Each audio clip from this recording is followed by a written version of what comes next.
All right, everyone. Hello again.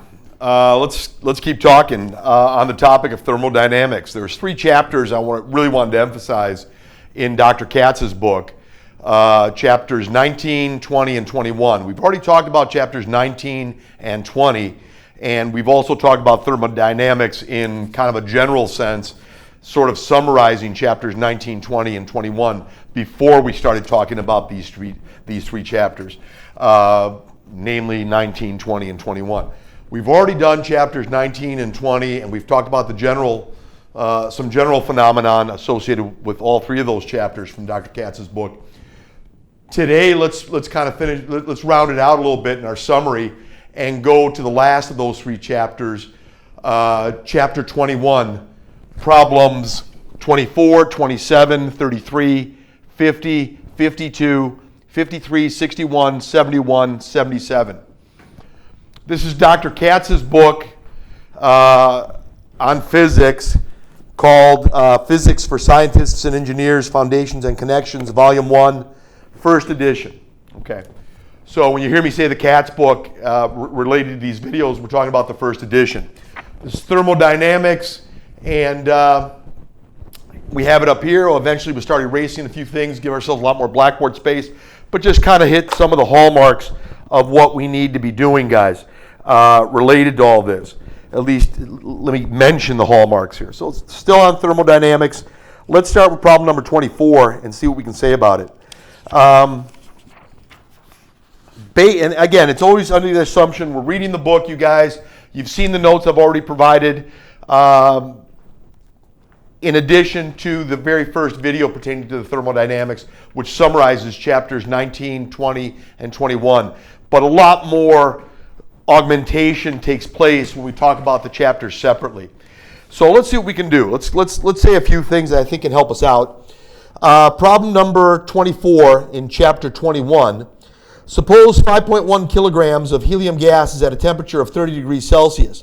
The specific heat of helium is 5,193 joules per kilogram per degree Kelvin. There's ABC here, guys. A, find the heat exchange between this system. Find the heat exchanged between this system and the surroundings when the temperature of the gas is lowered to 10 degrees Celsius. So you're going to find the heat exchanged between this system and the surroundings when the temperature of the gas is lowered from 30 degrees Celsius to 10 degrees Celsius. That was A.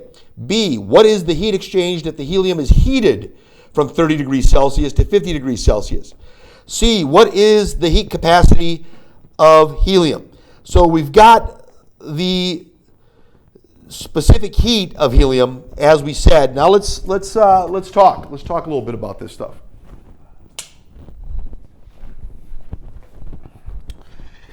We know, as we proceed here, we know that Q equals, if you're talking about heat, the amount of heat, it's directly proportional to mass, directly proportional to the specific heat capacity, and directly proportional to temperature change.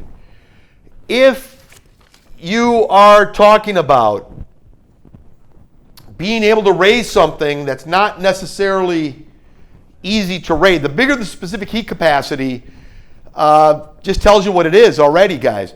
The bigger the specific heat capacity is an indication that it holds a lot of heat, all other things equal, if you can get it there. For me to actually take something with a specific heat capacity and change it by a delta T, and it happens to be of mass M, if C is a big number, I need a lot of Q to be able to do that, a lot of heat energy to do that.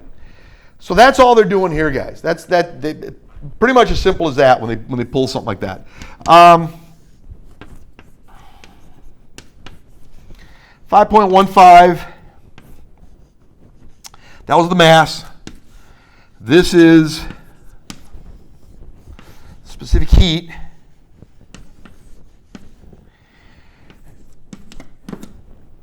Here's the final temperature. Here's the initial. Do the math. So for A, okay, so for For A, we have Q equals negative 5.34. There was a loss of heat.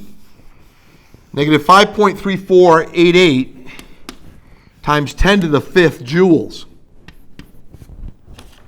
That was the loss in heat.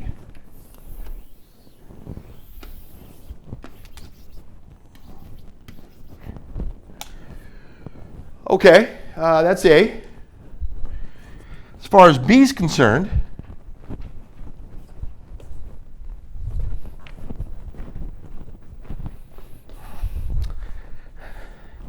have a couple makeshift erasers lying around, guys. Always a good idea, I think. Let's have a look here. We got this right here for A. For B, we're going to play the same game, same formula.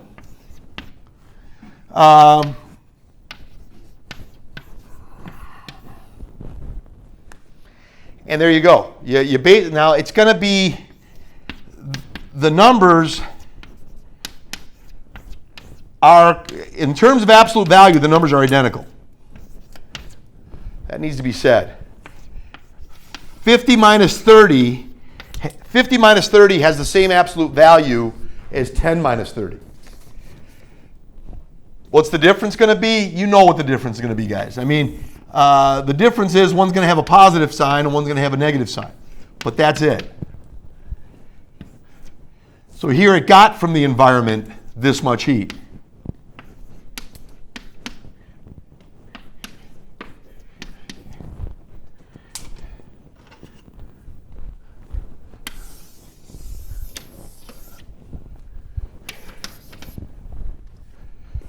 So we're talking about same absolute values, guys, when we're doing this. And we got. Now,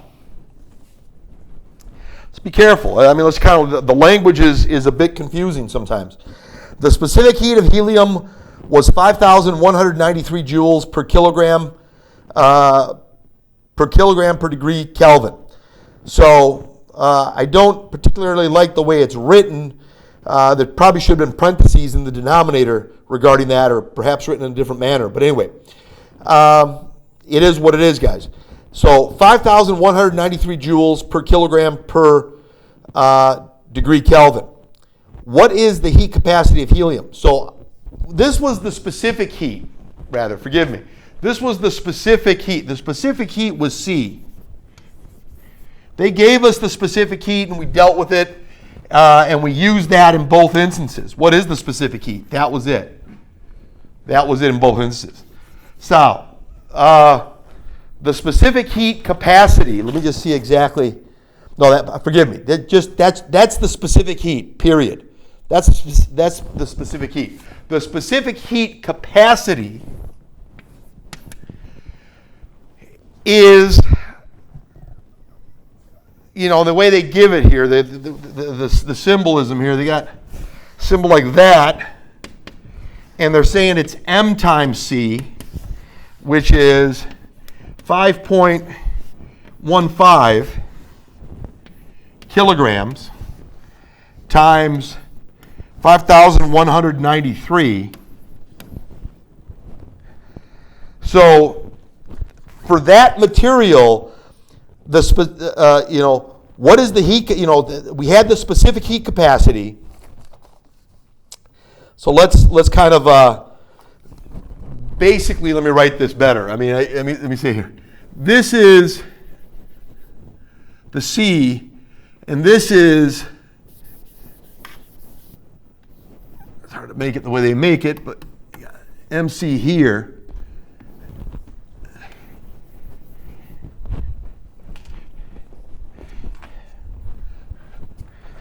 They are saying that just the C is the specific heat of helium. So this is the specific heat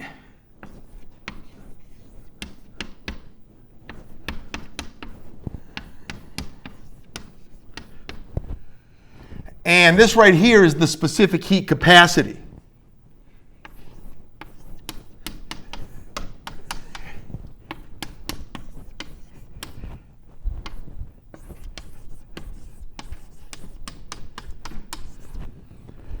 So the capacity kind of triggers the whole thing. What is the heat capacity or specific heat capacity? Well, they say specific heat of that or heat capacity. So let me not say that.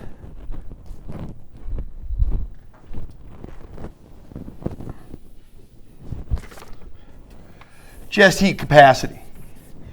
So I mean, some of this terminology can sometimes get a bit confusing. Sometimes if we're not careful, it gets used interchangeably, I guess you could say. Heat capacity is the product of the specific heat and the mass.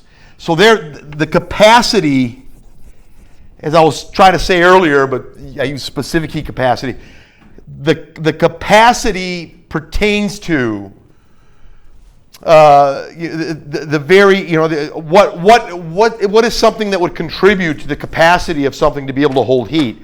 Well, I mean, what kind of container can hold a lot of liquid for me? How about a large container, a container that has a big volume? Well, this has a lot of mass. If a particular material has a lot of mass, and there is a specific heat associated with it, the specific heat that's associated with it times how massive the object is would give you the indication of a heat capacity. The more massive something is, and the more massive the specific heat is, the specific heat times the mass pertains to a big heat capacity. And that's where it's coming from. So for the heat capacity, you guys, so again, this was specific heat, this is heat capacity, and what do we got? You know, you're basically going to multiply the two. And this already accounts for the fact that there's a mass.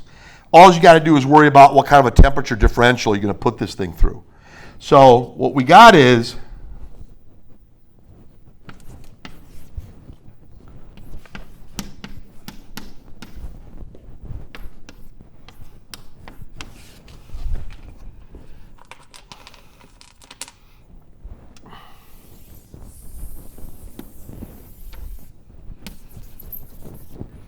and that's the heat capacity. The specific heat is just the C. The heat capacity takes into account how massive something is. It's going to have a bigger capacity to hold on to heat. And it's going to be harder for you to fill it up with heat, if you allow me to say it that way, if it's got a big heat capacity. There's a large container in which you can put liquid. It can hold a lot of liquid for you, which means when you pour it out, you can pour out a lot of liquid. True. It also requires a lot of liquid to go into it for you to be able to even do that. It can hold a lot, so when you pour it out, it's pouring out a lot. But to actually fill it up, you're going to have to put a lot into it. And the heat capacity is an indication of that. If you've got something heated up very, very much, and it's very massive, it's got a lot of heat in it. It can give a lot of heat forth. There could be a temperature change that would take place, and a lot of heat will come forward. A lot of heat will be brought out of it for any particular temperature change if there's a big heat capacity. If the mass times the specific heat, the mass times this, that's the specific heat. The mass times the specific heat is the heat capacity. The mass times the specific heat, if it's a big number, it's going to be hard for you to change the temperature of that material. Once you do, however, there's a lot of heat there, and it won't lose all that heat very easily once it's in there, in a sense. Something much less massive would lose heat to the point it won't drop temperature that easily. Something much less massive will drop temperature easily. But it's also easier to heat up to bring it to a higher temperature if it's not massive. But if something not massive, it loses temperature, there'll be a drop in temperature relatively easily, and you can raise the temperature relatively easily when there is a heat capacity that's not very big. When this product of mass and specific heat is not very big, it's pretty easy for there to be a delta T, one direction or another. If the mass times the specific heat,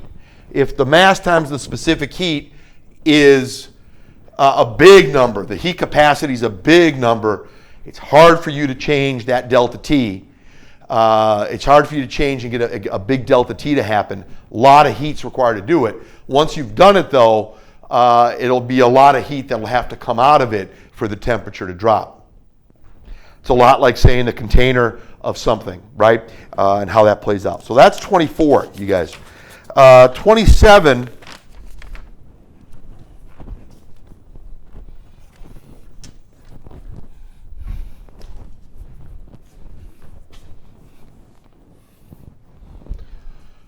That's 24, guys. For 27, they're saying, what is the energy required to transform an ice cube of mass m equals 45 grams and temperature negative 5 degrees Celsius to steam at 120 degrees Celsius? There's a lot that's got to happen. You got to bring this thing up to 0 degrees Celsius. You got to go from negative 5 degrees Celsius to 0 degrees Celsius and still have it remain ice. And then once you're at 0 degrees Celsius, you got to change its phase from a solid to a liquid. That's heat of fusion that has to come into play. Once you've done that, once you've got it as water, you're going to take it from 0 degrees Celsius water to 100 degrees Celsius water. And when you get to 100 degrees Celsius water, you got to bring it to 100 degrees vapor. So latent heat of vaporization has to come into play for that to take place. Once that's done, once it's a vapor, then you've got to take it from 100 degrees Celsius vapor to 120 degrees Celsius vapor. So there's a lot going on here. And we're going to have to account for all of that to make this thing happen. So let's do that, in fact.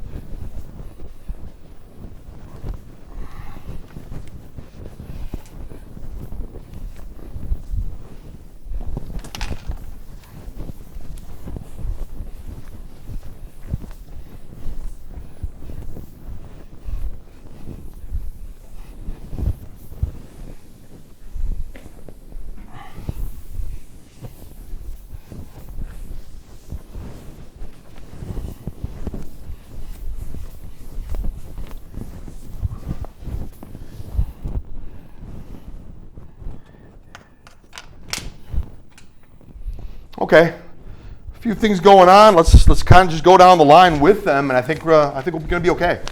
So what we're looking at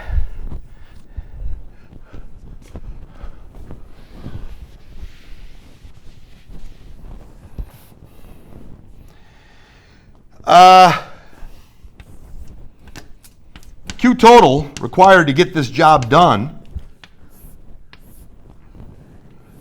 is going to be associated with the following. I'm saying equals to all this that I'm about to do. Well, you've got, we're going to look at the C, for what we're talking about here. So we got specific heats all over the place here. Let's go for it. There is, first of all, the mass. We're doing Q equals MC delta T, and then we're doing M times L, whether it be vaporization or for fusion. M times L for the vaporization or fusion. And Q equals MC delta T will be outside of those situations. So let's try to, let me write it maybe over here. This is playing a role. Number of ways you can write it, but this is what we were talking about last time to a large degree. And then there's Q, M for fusion, if you're melting something or freezing something, that's for fusion. And if you are vaporizing something or bringing it back to a liquid. So these three essentially have to be accounted for throughout this whole process. Well, let's take the 45 grams, which 45 grams is 0.045 kilograms. The specific heat of ice is this, and this thing, you're going to bring it up to 0 when you start at a -5. Bring it up to 0 when you start at a -5. Once you have brought it to 0, you're still in the ice phase. You're going to have to take this amount of mass, and you are going to make it liquid.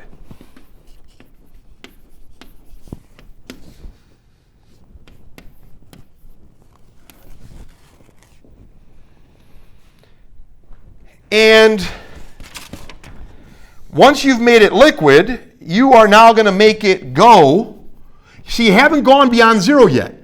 You went from -5 to 0, and that's the amount of energy required to go from -5 to 0 for this much mass. For ice, this much energy is required to get to 0 and still have it be ice. Then to make ice go to water, you got this. Okay, so you're doing this right here. Once you've got it at water, you're going to go from 0 to 100.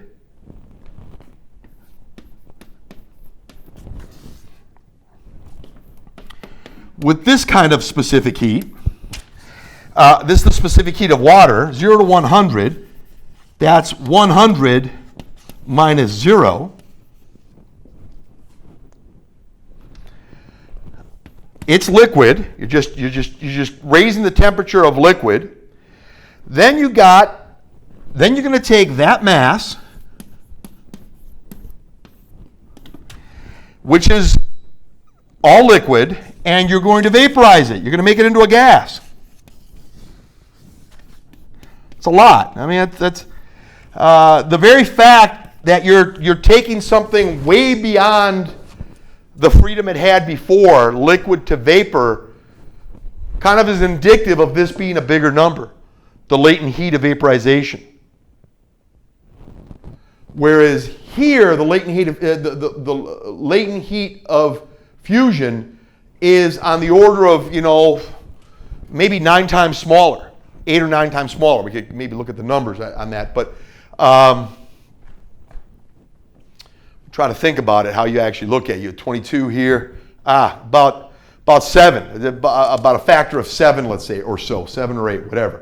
This is 7 times more energy required to vaporize the water as opposed to liquefying the ice. Liquefying the ice is 7 times easier in terms of energy requirements, or so, right? About 7 or 8. Let's say 7 times. It's about 7 times easier. 7 times less energy is required for a given mass. 7 times less energy is required to liquefy ice. 7 times less energy is required to liquefy ice as is required to vaporize water. So, pretty important stuff. At this point,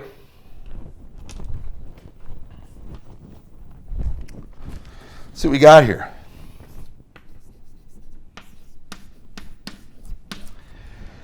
.045, 2010 specific heat. You're changing the temperature, ladies and gentlemen. You're going up to 120.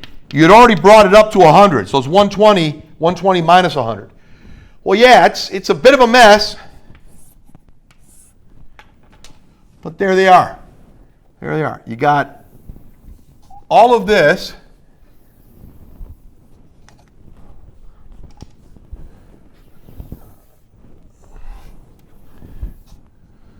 and it's going to be equal to the total energy required.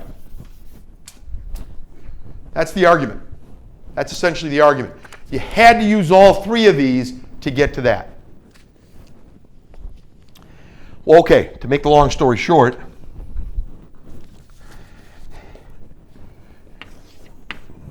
Q total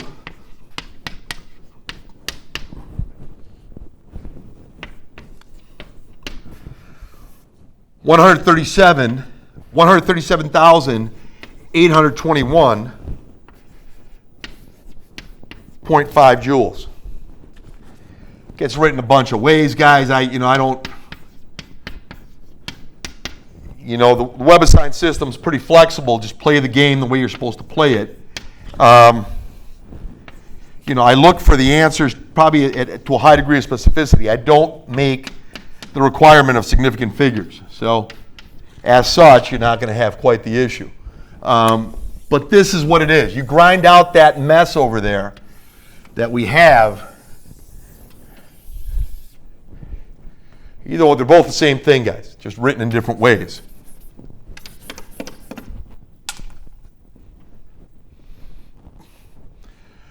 So, let me just make sure that was it. I think that was all they asked on that one. Okay. So, very good. Done 24, we've done 27, guys. Let's go to 33 and see what we can say. 33, how much energy is transferred from a system by heat during a thermodynamic process in which the work done on the system is 4 times 10 to the 2 kilojoules, and the system's thermal energy decreases by 2.50 times 10 to the 2 kilojoules. Thermal energy, the system's thermal energy is also synonymous with its internal energy. The system's internal energy or the system's internal energy or the system's thermal energy are synonymous in this context. How things you can say, and generally in a context such as what they're describing, that's the way it is. The system's thermal energy is an indication. The system's thermal energy is an indication of the system's internal energy. A change in the system's thermal energy is the same thing as saying a change in the system's thermal energy is synonymous to saying a change in the system's internal energy. So we're looking at this, guys. Let's see if we can talk about it and say a few things about it.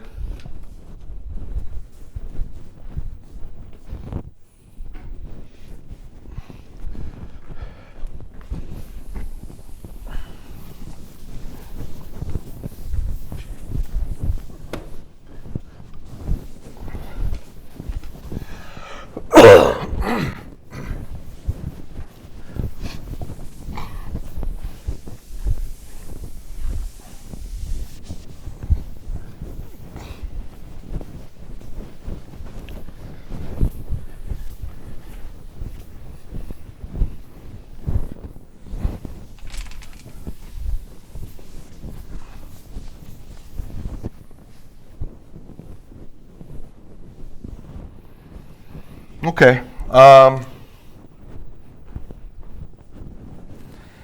Again, it's what, for those of you who have the book, you have it in front of you. For those of you who don't have the book, I'd like to read it for you again. Obviously, if you're in my class pertaining to this particular textbook, you're going to have the textbook, obviously. For some other people kind of looking at this hopefully it'll help them out for personal enrichment, let me read it to you again.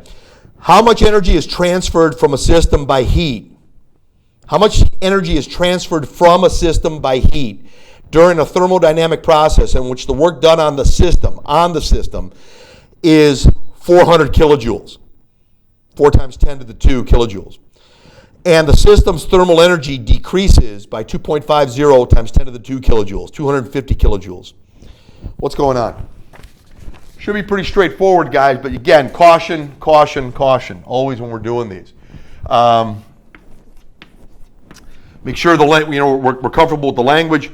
We have said this textbook does this. dE internal or dE thermal.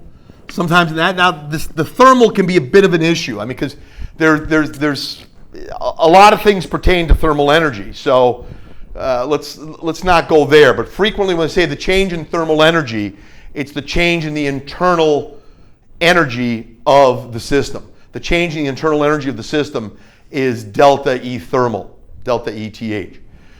Delta E internal equals delta U. If that's the case, I mean, there's a lot of ways this is written. I typically have written it like this quite a bit. Delta U is equal to Q plus W. You got to be careful here. Q going into the system, Q going into a system is positive. Q leaving a system is negative. Work done on a system, well, maybe this is a good way to look at it. And you see this written different ways in different textbooks, which can get a little confusing if we're not careful about it. But for our purposes, let's just say this. Q going into the system means positive Q. Q going out of a system means negative Q. W, work being done on the system, is positive W. Work leaving, the system doing work on the environment, moving a piston outward, let's say, is negative work. In terms of absolute value, obviously, absolute values are what they are, greater than or equal to 0. But for bookkeeping, they do say positive and negative. If heat's going in, positive. If work's being done on it, positive. If heat's coming out, and if work is being done on the environment, negative. So, heat in, positive. Heat out, negative. Work done on the system, positive. Work done on the environment, negative. So something to keep in mind when we're doing this, you guys.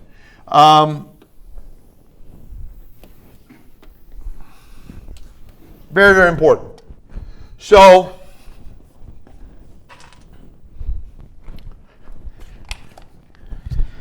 if it's this, well, easiest way to do this is simply to do it.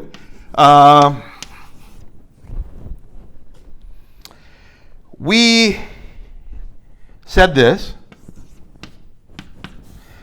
We said that, careful how they say it, I mean, it bears looking at again, I guess you could say. The system's thermal energy decreases. Work is done on the system, but the system's thermal energy decreases. By how much? 2.5 times 10 to the 2. That's negative 250. It lost 250. The work that was done on the system was 400. These are all kilojoules. We'll cross that bridge in a second. So maybe it's good to kind of leave it, go here and write it out, just in case. Here's kilojoules. Here's kilojoules. What is going on here? Well, there's a lot of negatives here is what's going on.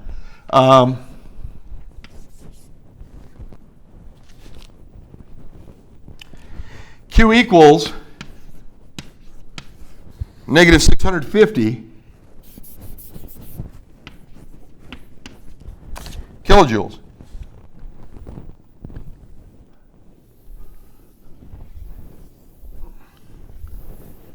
What's going on? Well, the negative sign means that heat, Q, goes out of the system. Heat leaves the system. How could it be otherwise? It had to have lost a lot of internal energy. Why is that? Well, work is done on the system. This work that was done on the system, you almost don't want to put the negative there for a second. You kind of ignore this subtraction for a second and just take a look at that. Because that is positive work. That's positive work.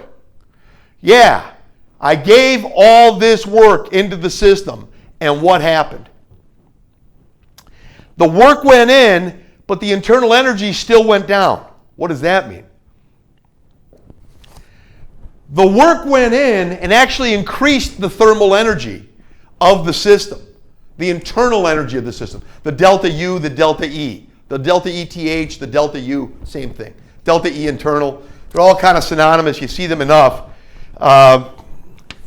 Unless kind of told delta U, delta ETH, frequently this, but you got to do it you got to say it within the right context. Internal, they all mean the same thing. Viewed at, within the context of internal energy, they are internal energy. Let's put it that way. Be careful. I mean, we could kind of talk about this. This has broad application in a lot of places, but as far as internal energy is concerned, all three of those are the same. Okay, becomes a linguistic issue, if anything, guys. You put 400 kilojoules into this system. You increase the thermal energy temporarily at some point, or you would have had circumstances been different. 400 kilojoules of energy increase is what we have. Really. 400 kilojoules of internal energy increase is what we have. Yeah. At the end of the process, for whatever reason, they didn't really tell us, the internal energy is 250 lower than it was before anybody did anything. So the internal energy was something. Delta U at that moment was 0. And even after you put 400 in, you lost the 400 and you lost another 250. You're 250 lower than what you were before. So if you lost negative 650, if Q right here is a loss of 650, so it's negative 650. Negative 650 plus positive 400, because it is a positive amount of work being done. You did work on the system. Okay, so but once you do subtraction, obviously it's minus that. What's 400 plus negative 650? Negative 250. 400 plus negative 650 is negative 250. So to make a long story short, the negative sign means that Q goes out of the system quite a bit. This thing not only lost 250 in the big accounting process, it lost 250 kilojoules of internal energy. How'd that happen? Well, it gained a lot, and then it lost all of it. It lost all of the 400 that it gained, plus it lost another 250. Everything that it gained, it ended up losing, and it lost another 250, plus a negative, which is the same as minus.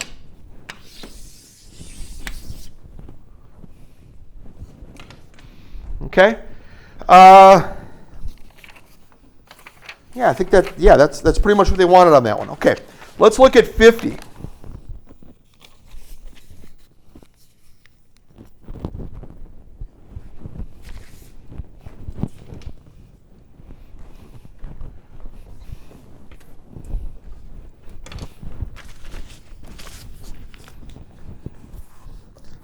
'50 is saying a sample of a monatomic gas in a container with a movable piston such that it is maintained at constant pressure.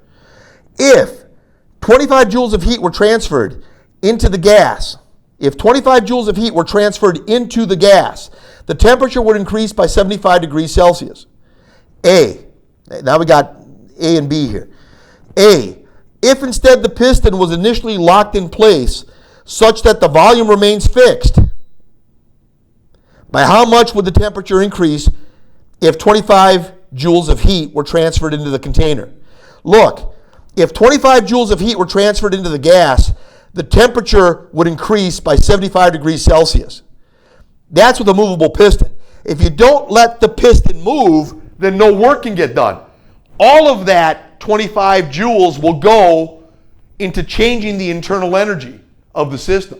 So it'll be a bigger temperature increase because the fact that the piston can move, that heat energy gets harnessed to moving the piston and changing the internal energy of the gas. Sure, so you did some work here, so it doesn't let the temperature rise that radically, so to speak.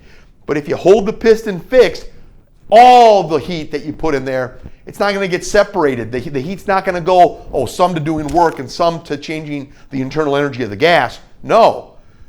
All of it will change the internal energy of the gas. It'll be all change in internal energy of the gas. B, if instead the same number of moles of a diatomic gas, remember we had a monatomic gas earlier. If instead the same number of moles of a diatomic gas were contained in the box and 25 joules of heat were transferred in at constant pressure. Now, they're not letting the piston move on this one. So it's a takeoff on A. You say, yeah, the volume remains fixed, piston can't move for A. You're going to do the same thing here, but it's not going to be a monatomic gas, guys. It's going to be a diatomic gas. Were contained in the box, and 25 joules of heat were transferred in at constant pressure. By how much would the temperature increase? Assume there are 5 active degrees of freedom for a diatomic gas. Yeah, and there are 3 active degrees of freedom for a monatomic gas. The monatomic gas goes in the x direction, the y direction, the z direction. That's 3 degrees of freedom. 3/2 nRT. The diatomic gas does all 3 of those things, x direction, y direction, z direction, which would be the 3/2 nRT that we had for the monatomic gas, and it has 2 places where it can rotate, 2 ways that it can rotate. Didn't really say the rotation here. It might have said there was something else active here as well. There's 2 other states that are active. That's another 1/2 nRT for each one of those active states, bring you to 5/2 nRT for the diatomic gas compared to 3/2 nRT. So when you talk for internal energy regarding both. All right, so it's here. Let's take a look at it.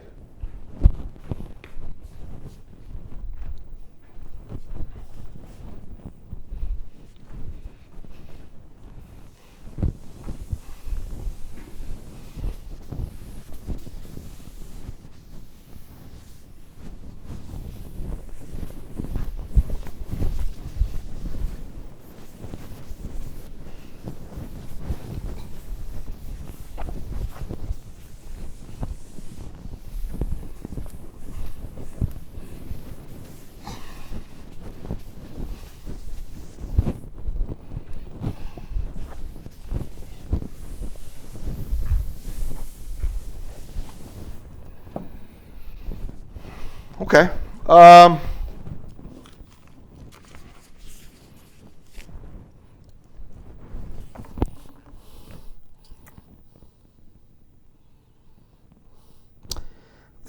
There's a lot to be said here. Let me be careful. I'm trying to be very careful how I say it.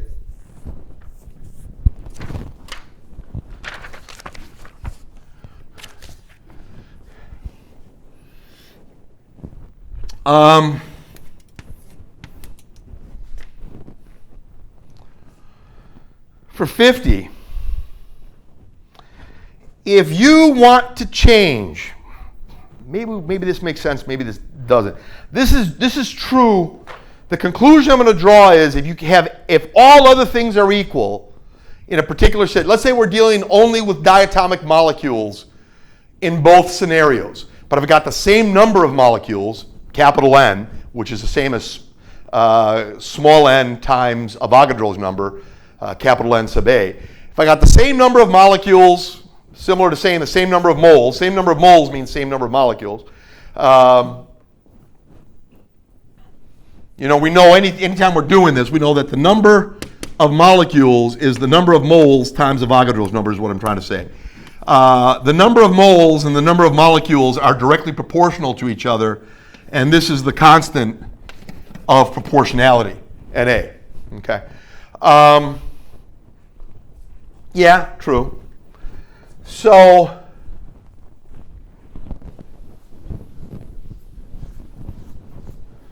what else do you want to say? Yeah, okay, that's true. Everything the same. If I want to change the temperature of the 2 scenarios, same number of moles now, guys. I'm going to change the temperature by the same initial temperature. It's going to go to the same final temperature. So, and the delta T is going to be identical. If I want to change the temperature The same exact amount in both scenarios. There's the same exact amount of substance in both scenarios. Same temperature change is what we want. Same amount of moles of substance in each scenario. Same substance in each scenario. Well, we can debate that one, how the significance of it, I guess you could say. Not necessarily if we look at the kinetic energy considerations regarding masses. Okay. You understand if there's a constant pressure is a pressure that as you do work, the piston's allowed to, the piston might be right above the gas. The piston might weigh 1,000 newtons.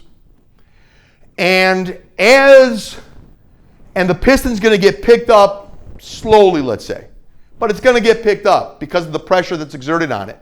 I'm going to heat up that gas so that it starts exerting pressure, making that thing move.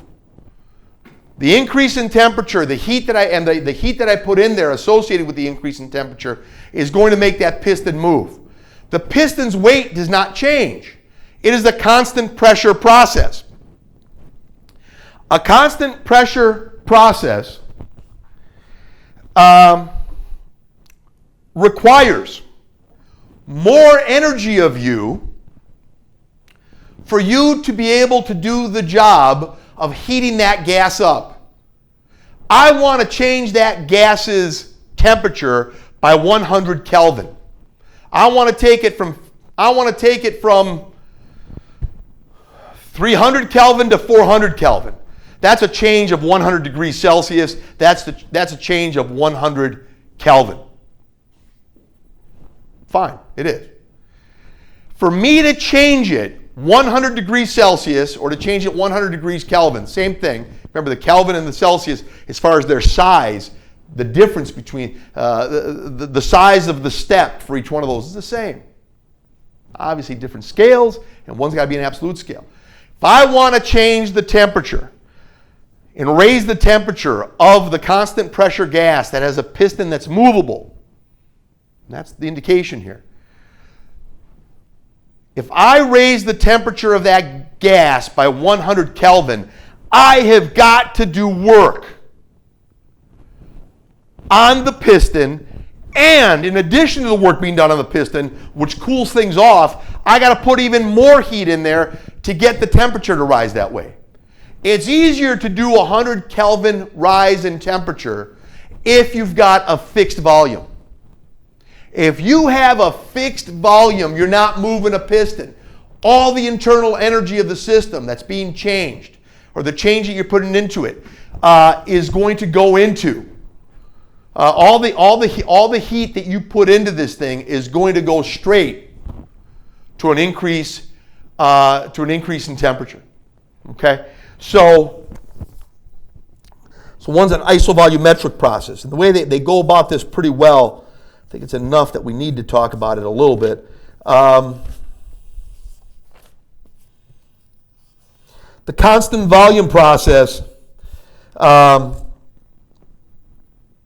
any change in internal energy that you're doing here, the Q will get the heat that you put in there will solely go into changing the delta E, the delta ETH. The delta ETH, which is the same as delta U, will change the way Q changes. If you put Q amount of heat in an isovolumetric container, all Q of heat that you put in there will go into changing the internal energy of the system. You'll have an easier time changing the temperature, ladies and gentlemen, because you're not doing work. You're not doing work. Because when that piston's fixed, you're not moving the piston through a distance. Moving something through a force through a distance is work. If it ain't moving because the volume ain't going to change, you're not, at the end of the day, you're not doing work in net total to that. All right, so I guess we just said a lot, and it's going to help us a lot, I think. Q associated with a constant volume process has to be bigger for you to be able to have the same change in delta T than a constant volume process.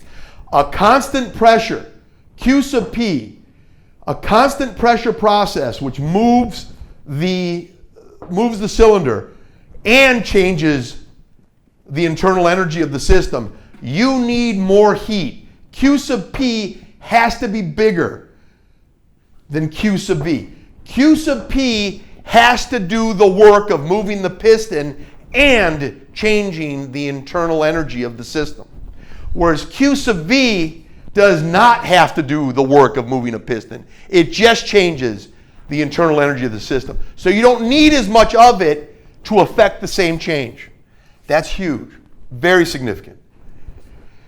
Well, we're used to saying, MC delta T. For gases, they use kind of something analogous. The number of moles times, as we said, the specific heat, delta T. Look, guys, NCV delta T, he doesn't have to be as big. If you divide by N, these are all positive, well, not necessarily positive numbers, but if you divide by N on each side, and divide by delta T on each side, look, we see something very important here.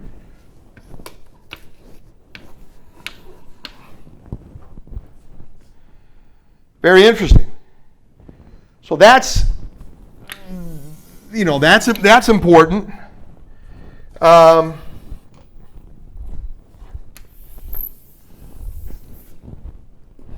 These are very important, and it's going to dictate a lot of the logic that we do here. Tell you what, let's back up.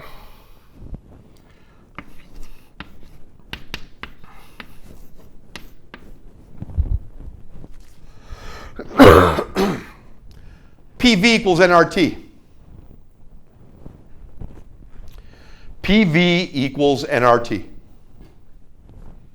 Yeah, we know that. I mean, PV equals nRT, PV equals capital N K sub BT, right? Et cetera, et cetera. Capital N K sub BT. Okay. Yeah, they look a lot alike. Yeah, they're derived from one's born of the other, so to speak. Okay? Let's stay with this guy. Stay with PV equals nRT.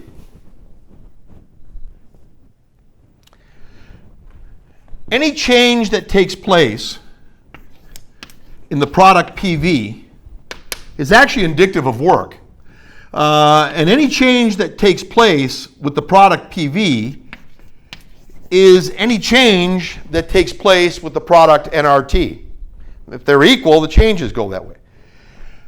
In a constant pressure process, pressure is constant and only delta V changes. We said the number of moles doesn't change. R is a constant.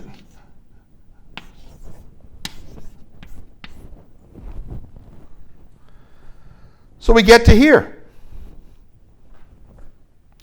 This pertains to work.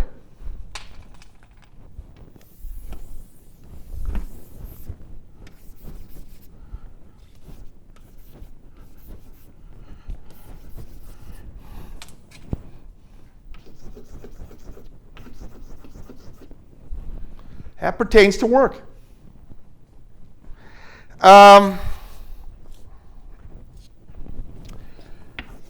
We've said a lot. Let's keep saying. I mean, delta ETH is the same as delta U. Depends on what book you want to look at, right? Delta ETH, what is going on here? Well, a number of things going on here. I just want to try to explain it in the best way I can here.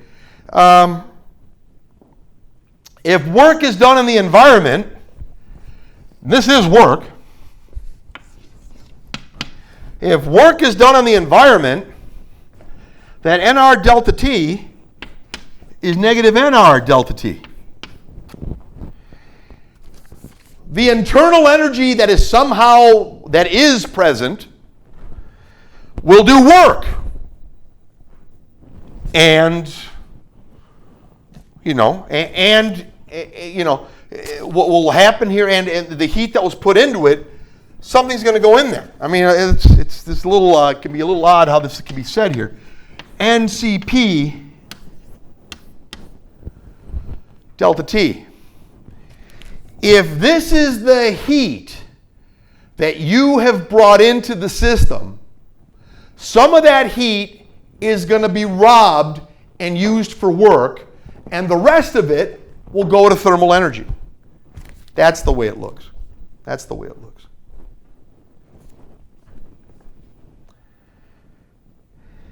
What does that mean? That means, it can mean a lot of stuff actually is what it can mean. Let's try to make it, okay, right, and we said something else, we said something earlier. Delta ETH is equal simply to Q if you don't have a piston.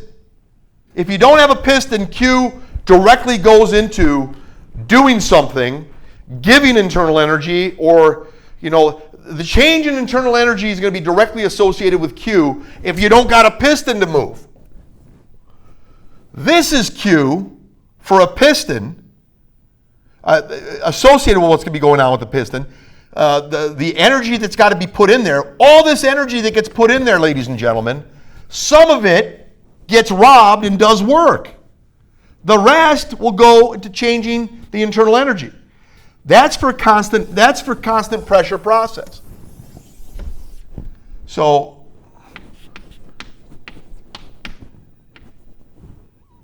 constant P.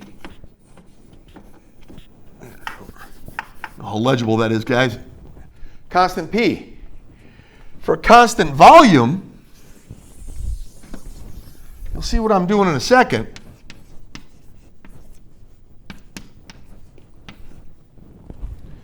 For constant V, we got that.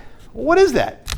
Well, I just told you all of it, all of what is associated with the volume, with the constant volume, all that Q is associated with N constant volume delta T. Huge, huge, huge. If that's the case, where you see Q, put N CV delta T. Okay, sure. I want to change the internal energy by the same amount because I want the same temperature at the end in either scenario. For the scenario that pertains to a constant pressure process, I want to change the internal energy by the amount delta ETH, which is equal to delta U. I want to change, for the other scenario, the internal energy by the same delta ETH, which is equal to delta U. I want to change the same way. What does that mean? Well, I want to get that material to this change in temperature. One of them did work. Look, a lot more heat was required to go into the constant pressure place. Constant pressure means there's a piston that's got one weight on it, and you're picking up that piston.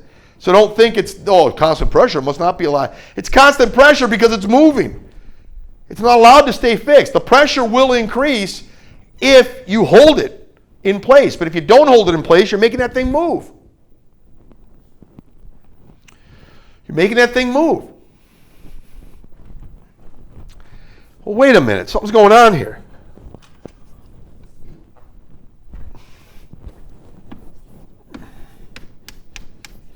That's delta U.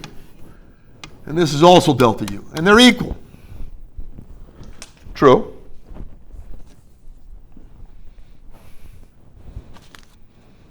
All right. Talk to me. Okay.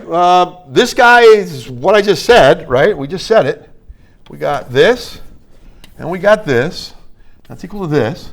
We got this guy is equal to this. Okay. Let's see what we got. This is the constant pressure scenario. Right here. And this is the constant volume scenario.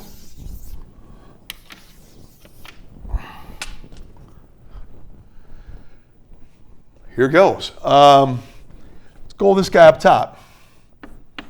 Negative N R delta T plus NCP. I kind of run out of room, guys, so I'm kind of bunching it up a little bit here. Equals NCV delta T. NCV delta T.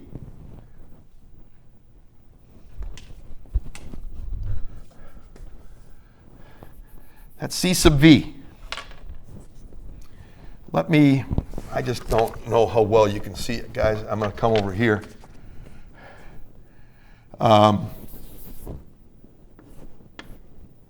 Okay. You guys right here. NCV delta T. Maybe a little bit better, I hope.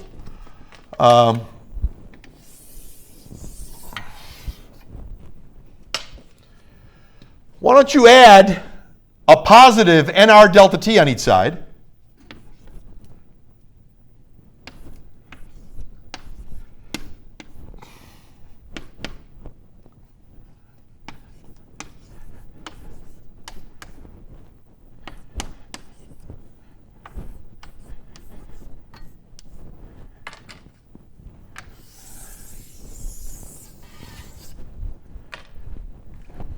Yeah. And there's a lot we can say beyond that, and it's very, very similar stuff to things we've said in the past. But you've got this. That's interesting. I mean, if you kick it around enough, it kind of depends where you want to go with this thing. But let's see here. Let me look at it. You could do a bunch. I mean, you could basically. I didn't really go here in the notes when I was solving it, but I mean the book goes there, and that's absolutely fine to go there. You can divide by delta. You can divide by delta T on each side. All the delta T's get out of there. You can divide by N on each side. All the N's get out of there, and you end up getting the specific, the specific heat associated with a constant pressure expansion where work is being done. Ladies and gentlemen, and you're changing the internal energy of the system. That's equal to the specific heat keeping volume constant where only internal energy is changing, not any work being done. That's interesting. So you kind of read like this. They didn't really go there, so I don't want to dwell on it. But I'm just saying that's just the mathematics here. If you factor out an N delta T on this side and factor out an N delta T on that side, right here, if you divide by N delta T on both sides, you got what I just said.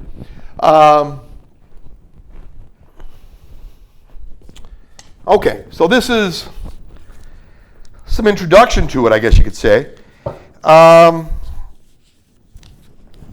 Actually, I take it back. I did go into it. I did say that. I said it in a different manner than they said it, but it is the same thing. I mean, we said this, and we can also say. I mean, let me go right here. Let me rob this circle here, guys. Let's kind of have this circle by itself.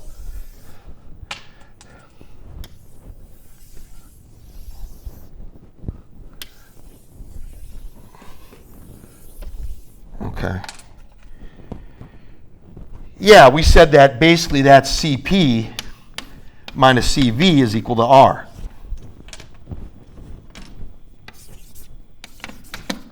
Okay, I mean it becomes useful. There's a lot of mathematical gymnastics that we're doing here, guys.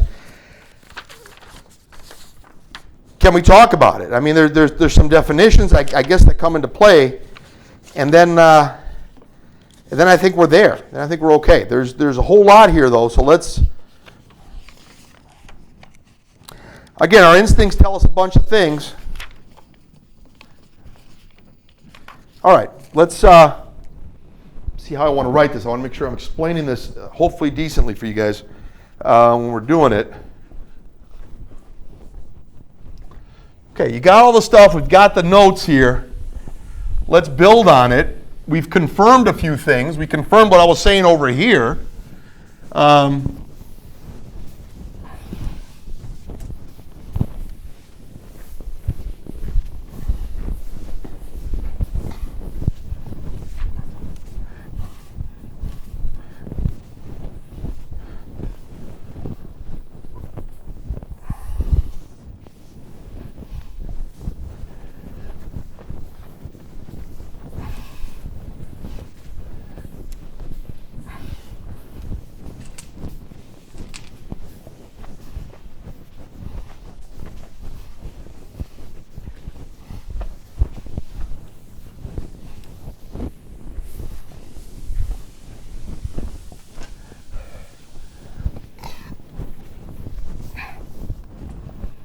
Okay, let me see. There's a lot here, at least in the writing. Obviously, I write pretty largely anyway, so it's going to probably seem like it's quite a bit, maybe, and there is quite a bit there. But let's take a look at it. How are we doing this? So we're looking at the monatomic molecule, and just to remind ourselves, what are we doing? If the piston was initially locked in place such that the volume remains fixed, by how much would the temperature increase if 25 joules of heat? If instead the piston was initially locked in place such that the volume remains fixed, by how much would the temperature increase if 25 joules of heat were transferred into the container? 25 joules of heat is going to increase the temperature a lot better, or somewhat better, than if we're talking about a piston moving. Because those 25 joules of heat are going to have to move a piston and change the internal energy, if you allow me to say it that way. They're going to change the internal energy of a system, and they're going to move a piston, and you only got 25 joules of heat to do both. So it kind of gets... it's fighting a two-front war in a sense when you're trying to do something like that. Whereas if the piston is fixed, all the heat that goes into it goes into internal energy, and that's a change in temperature. Change in temperature plays a very big role when you're doing something like that. Okay, so that's it. I mean, that's what we're saying, and we've got some of this stuff here, guys. Let's keep throwing some mathematics here, at least, and kick this thing around a little bit. Delta U is the same as delta ETH.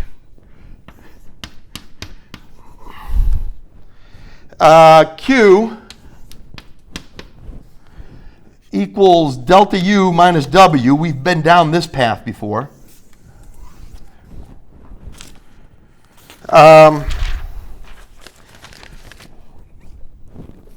When they got three things in the equal sign, it means it's a definition. They define Q sub V to be N CV delta T, and we said CV ain't as big as CP.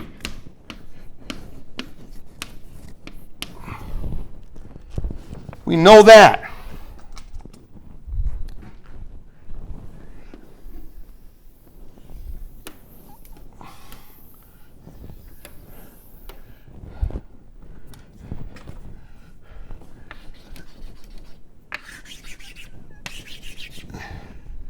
So we know that. We're told that stuff, you guys.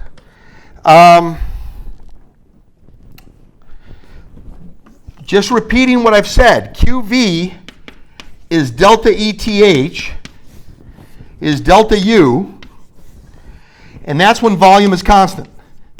That QV means volume constant. Volume constant means no work is being done.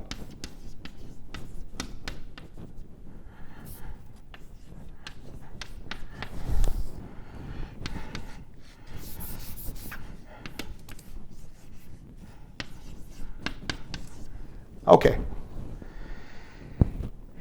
If we're talking about QV, QV equals delta U minus W. Now we just said in QV there's no W occurring.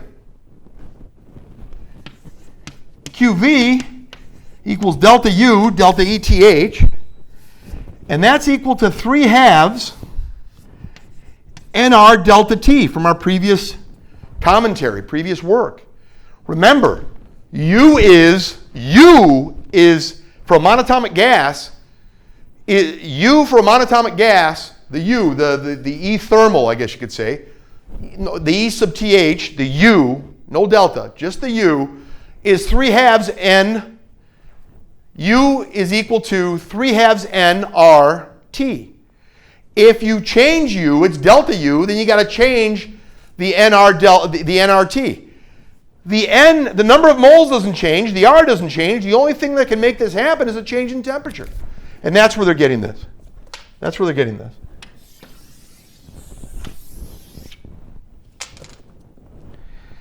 And that's for a monatomic gas. Now let's maybe kill a couple birds with one stone, I guess, if you can say that. For a monatomic gas. Just for the record, for a just to have it in our memory bank, so to speak. When it's a diatomic gas, there's 5 degrees of freedom. This is the 3 degrees of freedom. Remember we said it's degrees of freedom over 2 times nr delta T. And if that's for change, and for the U that's present, you know, then it's not delta T, it's just T. Degrees of freedom. Well, if there's 3 degrees of freedom, the 1/2 business I was talking about, 3 times 1/2 is 3 halves. If there's 5 degrees of freedom, 5 times 1/2 for the change that's going to take place.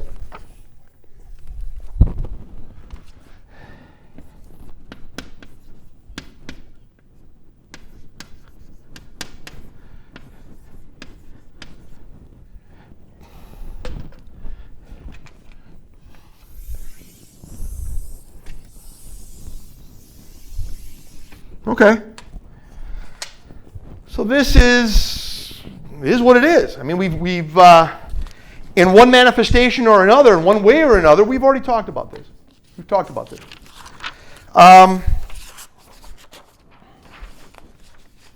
So what does that mean?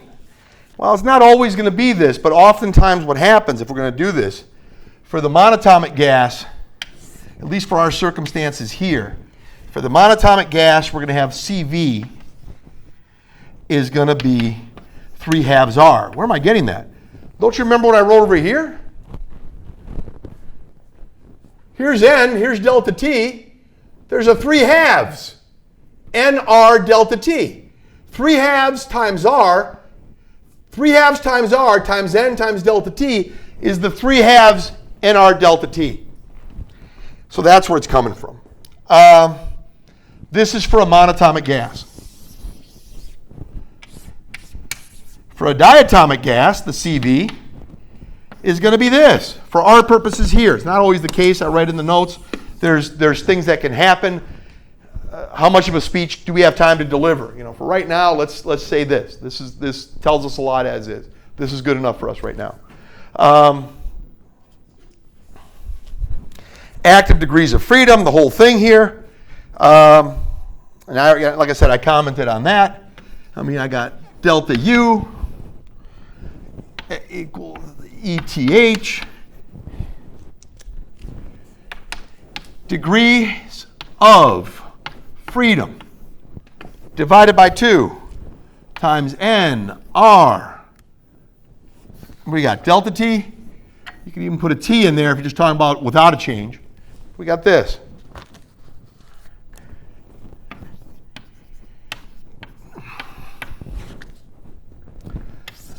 This stuff is active.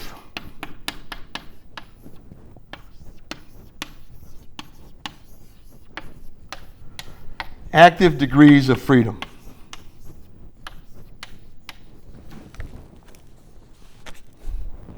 So that's where the CV is coming from, guys. There's 5 active degrees of freedom for the diatomic gas, 5 active degrees of freedom for the diatomic gas, and 3 active degrees of freedom for the monatomic gas. So the active degrees of freedom, CV, it's a very similar argument that you're going to do with the other one. And like I said, when we got this sort of decently, hopefully under control, okay, so we got that. And we got this. These are for constant volume, in a constant volume scenario. It is the easiest way to do it for a given gas with degrees of freedom that it may have in particular conditions. At different temperatures, degrees of freedom change. That's why I was kind of a little remiss to say always on this. But for our purposes, this is what it is. This is what the assumption right now. But there might be higher degrees of freedom when temperature rises, so to speak. If that, hypothetically speaking, okay, if that were to happen. That depends on numerous factors and what we're talking about. That has nothing to do with what we're doing right now, guys. So we'll just say this, okay, we're fine. This is very good for us to have it under control. What do you think CP is going to be? CP is R more than this. Well, what's R more than this? If we're going to say this, let me kind of, let me just see where I went with my notes, and then I'll argue with it. Right. As such, at least very often, we have the following. If we're talking about CP, didn't we say CP? I'm sure I erased it somewhere. We had it up here earlier, guys. Didn't we say that CP, the specific heat, well, let's see what it was saying here, guys. I want to use the same exact terminology on some of these. I'm a little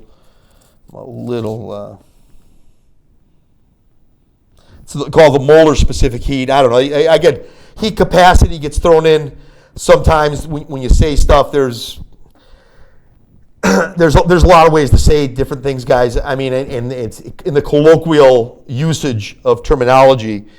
There is some flexibility, so to speak. But again, there is a set definition for how things get said. Molar specific heat, it's specific heat, and they call it molar specific heat because it pertains to moles, not mass necessarily. So how many moles are there? It does not pertain to mass because if it's in the gaseous state, even if it's very massive, but it's still a gas, the kinetic energy, particles in the same container at the same temperature have the same average kinetic energy. It doesn't matter that one is 10 times more massive than the other. Okay. So that's that. I think that's where the argument's coming from, guys. Can't remember seeing a specific argument saying what I just said, but I think I'm sure it's been said, and I'm sure there's validity to it. The kinetic energy. With that degree of freedom, even something much more it is going to be going slower. Particles are going to be going slower, but they'll have identical kinetic energies with one another, even though one of the particles is 10 times the mass of the other particle. It's 10 times more massive than the other particle. Sure, same thing. So I think that's where it's coming from for some of the stuff that you can argue. We're saying this. We have already said. Well, we've already done some math on it. I mean, we just did it, and I just erased it.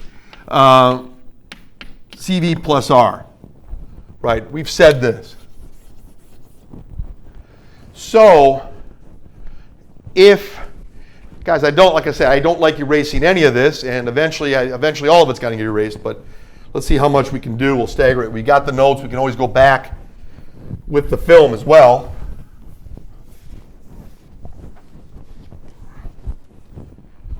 But you saw what I just said right there. If that's the case, then playing the same game, CP equals whatever CV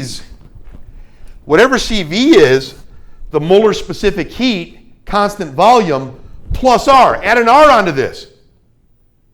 Well, if you add an R onto this, that's the same as 2 over 2 times R. 2 over 2 times R plus DOF over 2 times R. The two just, there's the 2's on the bottom, common denominator, the 2 comes on top. At the end of the day,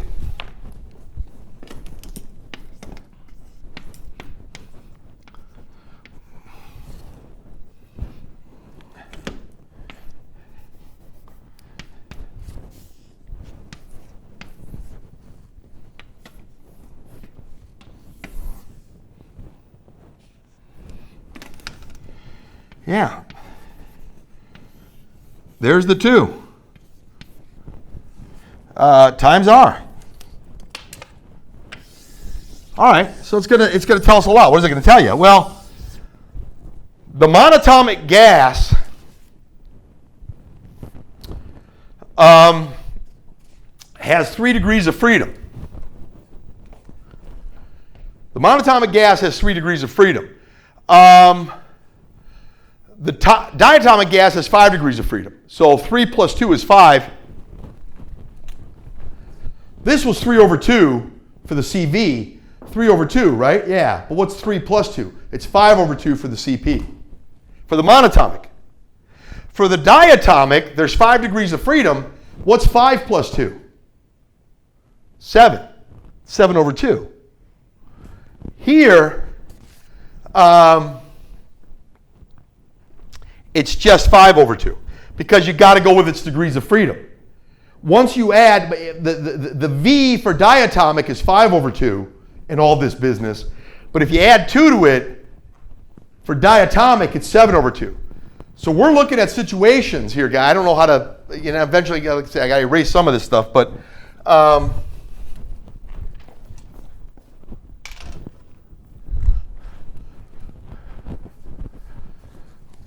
we've got,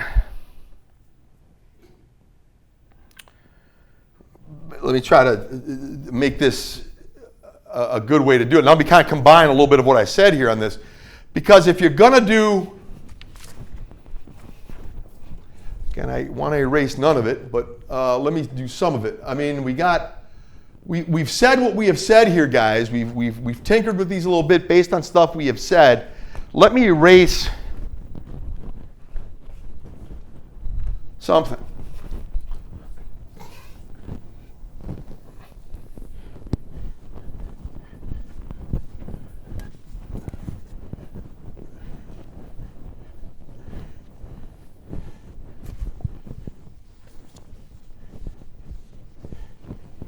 Okay, I just erased what I did not want to erase, but I did. Okay, let me just get it back on there.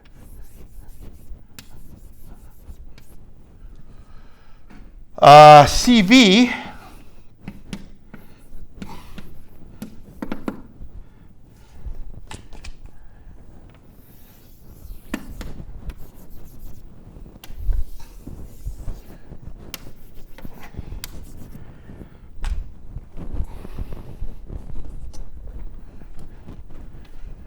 yeah, true.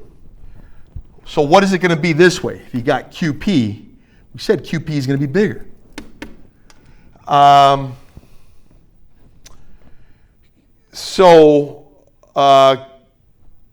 QP for a monatomic gas is going to be the thing we just talked about. So it's going to come out QP total. You got to do the work, guys. That's NR. You're going to add NR delta T onto 3/2 NR delta. This is 3/2. This is 3/2 NR delta T, and you're going to add 1 NR delta T onto 3/2 NR. So 3/2 NR delta T plus 1 NR delta T is 5/2 NR delta. And we, like I said, in one way or another, we've been there. We've talked about it, and this is still monatomic.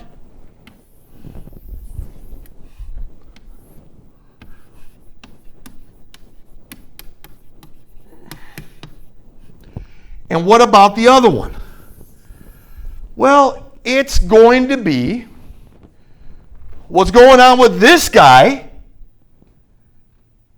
Yeah, but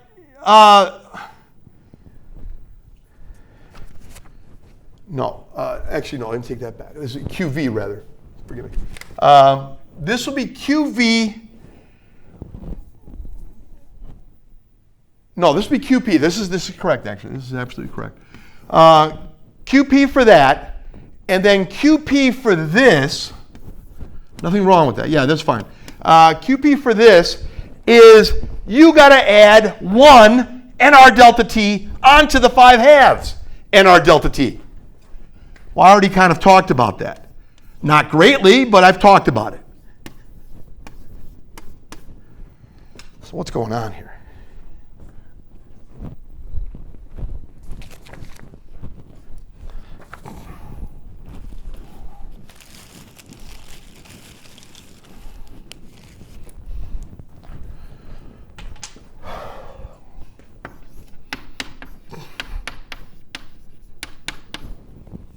All right, what's going on? Yeah, we've got it.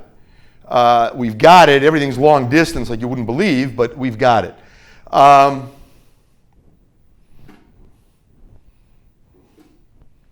Right. So what we have, let me just see how I want to argue this point, man. I mean, I want to make sure it's efficient to look at in some sense. I think what I'm going to do is I'm just going to write them all in one place. So we've got all of this, and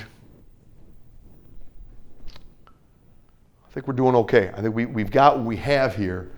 What we can do, it's all about the degrees of freedom.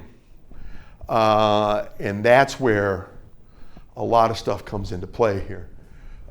So what we're going to say is, this is across the board, guys. I mean, what we can say, this is regardless, monatomic, diatomic. For our purposes right now, this is a good approximation of what we want to do.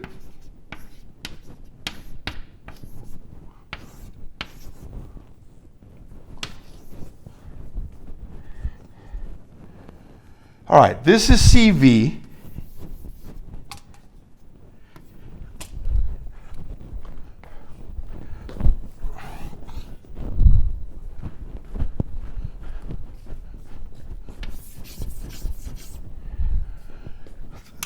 Across the board. Just know what the degrees of freedom are and you're there. Know what the degrees of freedom are and you're there. Know what the degrees of freedom are and you're there. And then you can go right into here or right into here. That's the process. How many degrees of freedom are there in a constant volume process for a monatomic gas? 3. If there's 3 halves nR delta T is going to be, 3 halves nR delta T is going to be the Q that we need to get the job done. The bigger the numbers here, the more heat you got to put in there to change the temperature. If there's so many degrees of freedom and there's so much work being done, you need to put a tremendous amount of heat energy into a system to change the internal energy, change the temperature is what I'm saying, and I mean, directly proportional to temperatures was the right way. It's not, temperature and heat are not the same thing, but the heat associated with the process directly proportional to temperature. So if this is a big ratio, yeah, it's going to be hard to do. If it's a small ratio, it's easier. If there's no work being done and it's a monatomic gas, there's 3 degrees of freedom. 3 divided by 2 times R is your CV. If it is a diatomic gas and there's also no work being done, there's 5 degrees of freedom. Rotation, rotation, and then x-axis, y-axis, z-axis, 5. 5 over 2 times R for a diatomic gas. For pressure, the degrees of freedom for a monatomic gas are 3. 3 plus 2, if you're going to move it, that's 5 over 2. I know it's the same number I got here, but something different going on that I got for the diatomic. Same numbers I'm getting, though. Lucked out that it's that way. It's a different process. What's 3 and 2? 5. 5 over 2. That's for monatomic. There's 5 degrees of freedom, and you're going to move a piston. 5 plus 2.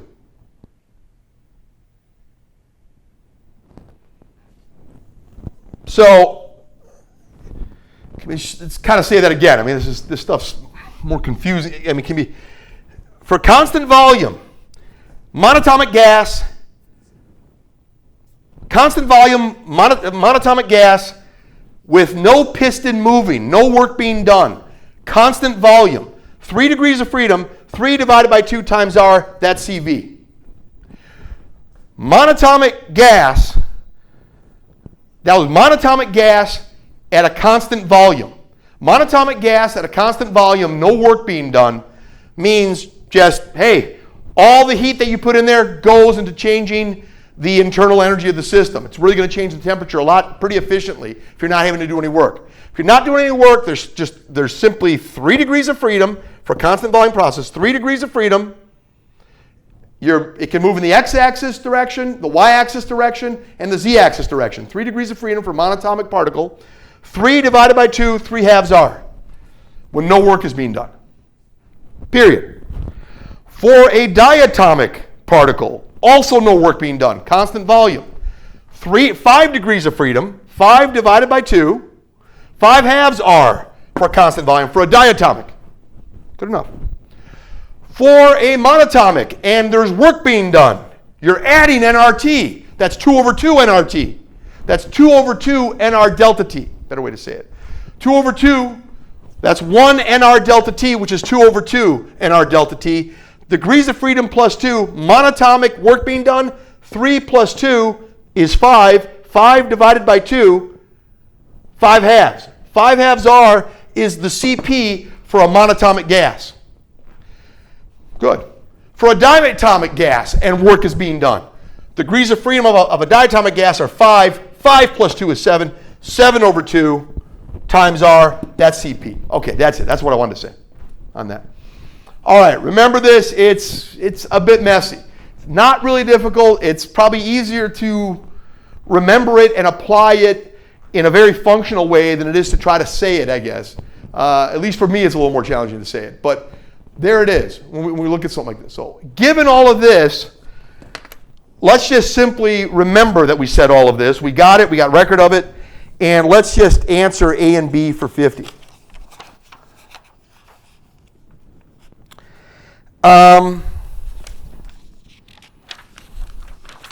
Just see exactly what I'm saying here. Okay, so they said, they talked about a number of things here. Again, a sample of a monatomic gas in a container with a movable piston such that it is maintained at constant pressure. If 25 joules of heat were transferred into the gas, the temperature would increase by 75 degrees Celsius. Now, if the piston was initially locked in place so that the volume remains fixed, by how much would the temperature increase if you put 25 joules of heat were transferred into the container? If you put 25 joules of heat and you don't have to do any work, you're going to raise it more, guys, than 75 degrees, period. If instead the same number of moles of a diatomic gas were contained in the box, and 25 joules of heat were transferred in at constant pressure, if instead the same number of moles of a diatomic gas were contained in the box and 25 joules of heat were transferred in at constant pressure, how would the temperature increase? If it's a constant pressure, it's a different dynamic. You're assuming 5 degrees of freedom on this. Diatomic gas has a lot of degrees of freedom, which means the energy is going to get partitioned equally. Hence the equipartition theorem. The equipartition theorem says it's all going to get equally distributed out throughout there. Right. But the temperature is directly associated with translational kinetic energy.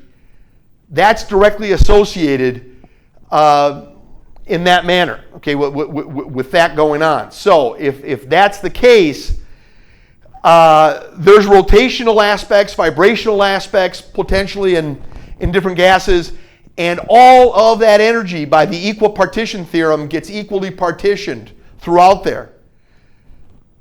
Only some of it is going to go to increase the temperature. The less degrees of freedom, the more goes toward increasing the temperature. Simple as that.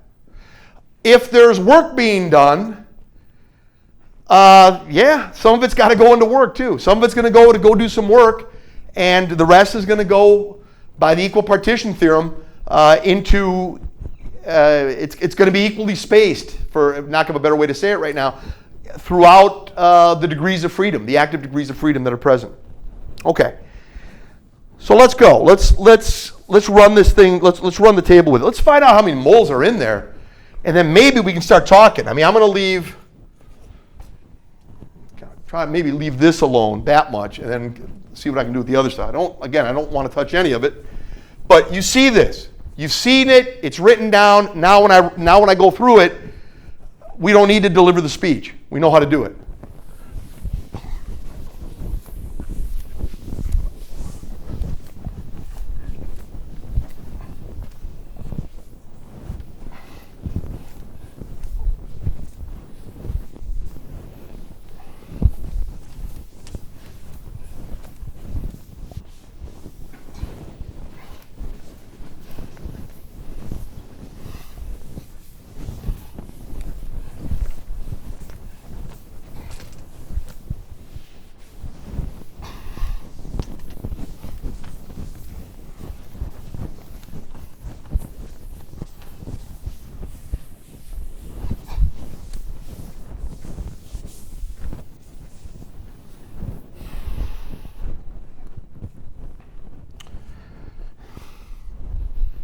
Okay. find how many moles are in there. Let's see what we can do. I'm thinking either scenario here. We just got to pick a scenario. They haven't changed the number of moles on us. So if we take one of the scenarios and apply the mathematics to that particular scenario that we've chosen, we're going to find moles that have not changed throughout this entire process. We got this right here. We got Q is equal to delta U minus W.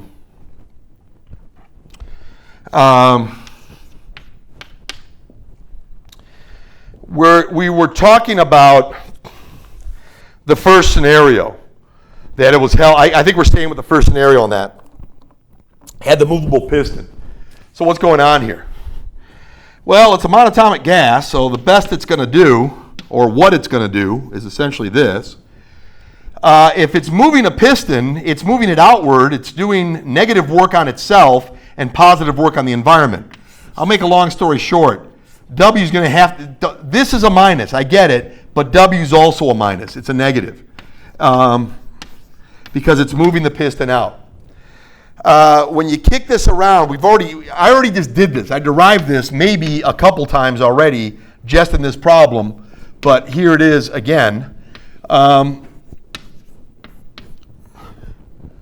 So we've got this,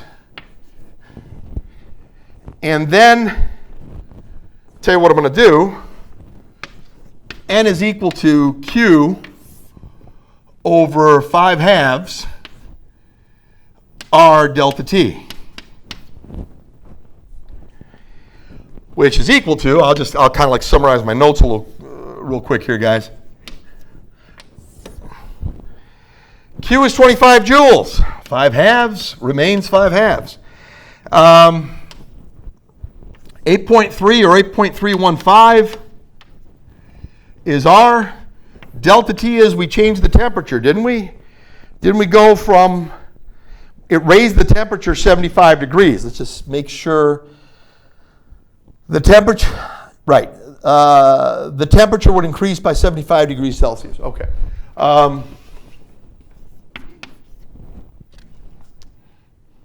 That's it. So this is really, I mean, this is the big one right here, guys. You gotta, if you can get here,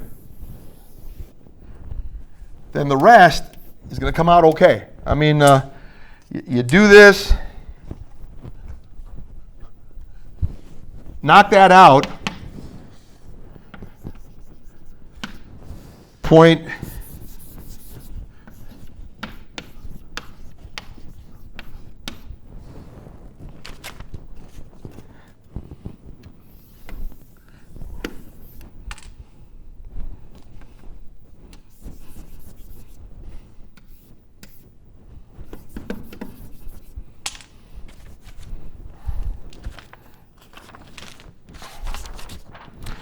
Yeah, that's about it. Well, once you find that,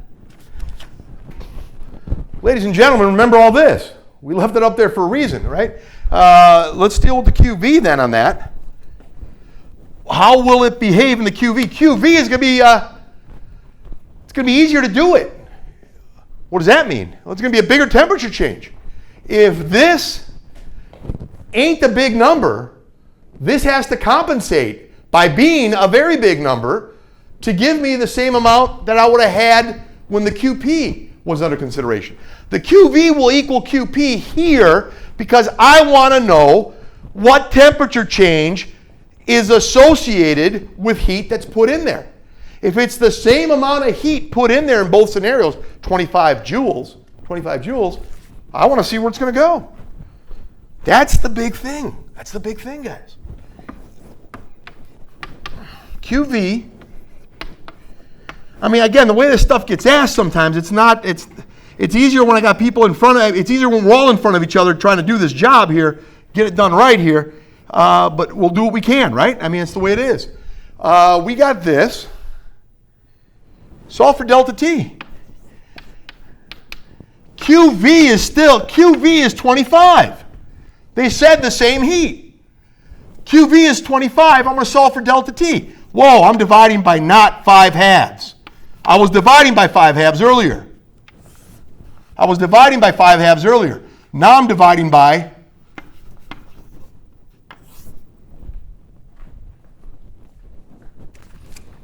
I mean, they told me the delta T. I knew it was 75. Here I don't know the delta T. But I don't have, this is interesting. Since this is small compared to what? Compared to this.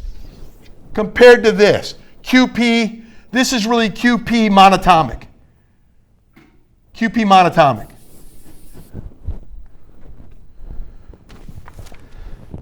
The Q's are the same, but that's a bigger number than the 3/2.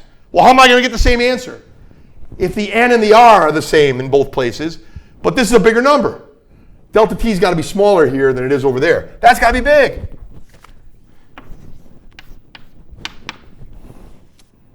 Let's deal with it. This is Q sub V. I mean, it's not a V like volume. It's just Q sub V, okay? Ladies and gentlemen, this is 25. This is 3/2. This is 0.0160. This is 8.315, whatever. You plug in the numbers, guys. The delta T here is associated with Fermat, and I wrote a whole bunch of stuff, so I'm sorry, I have to erase again. Where should I write? Where should I write? I'll just write right here.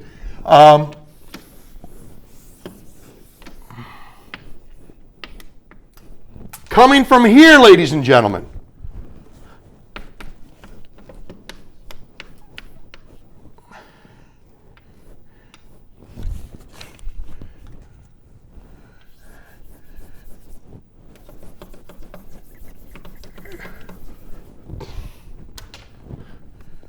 that's it. Sure. Absolutely. I got the notes should be pretty clear on that. So that's A. It's a long song and dance, guys, but I think we needed to do it. I think we needed to do it as well. So that's A. A is delta T is 15 degrees Kelvin. Now we've got enough, we got more data than you think we have.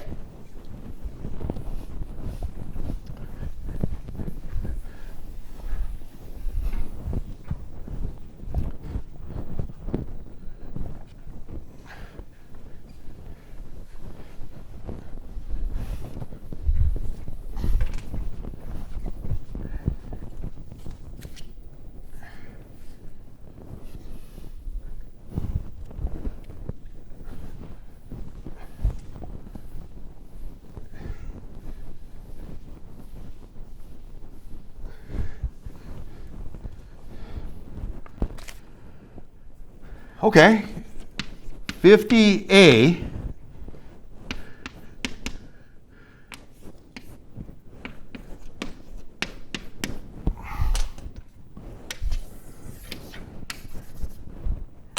we got it.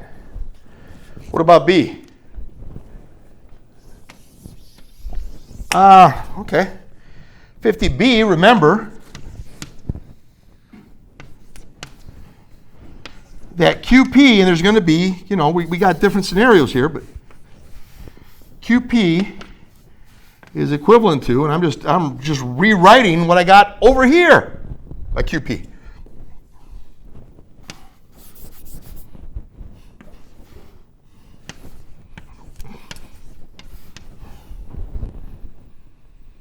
And what's going to play here, guys, is we're talking about a diatomic atom, right? Or a diatomic molecule. The CP is the 7/2 R. The CP is going to be the 7/2 R that I was jumping up and down about earlier. And the CV is going to be the 5/2 R.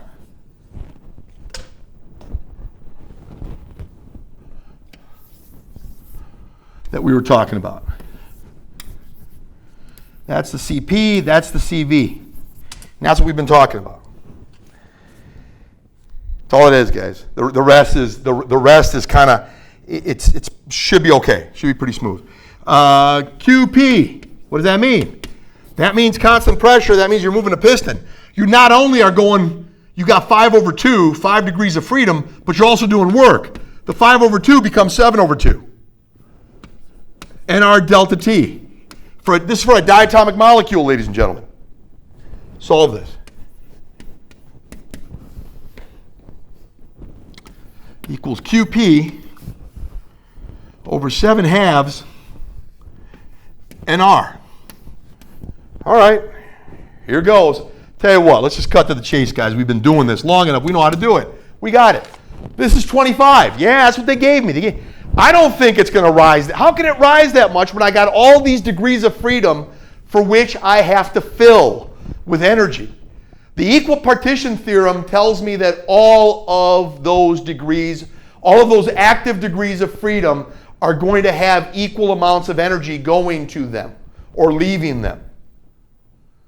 Going to them, they're going to be what? Well, I mean, equal partition theorem is they fill in that manner that all of them get filled with each state has an equal amount of energy.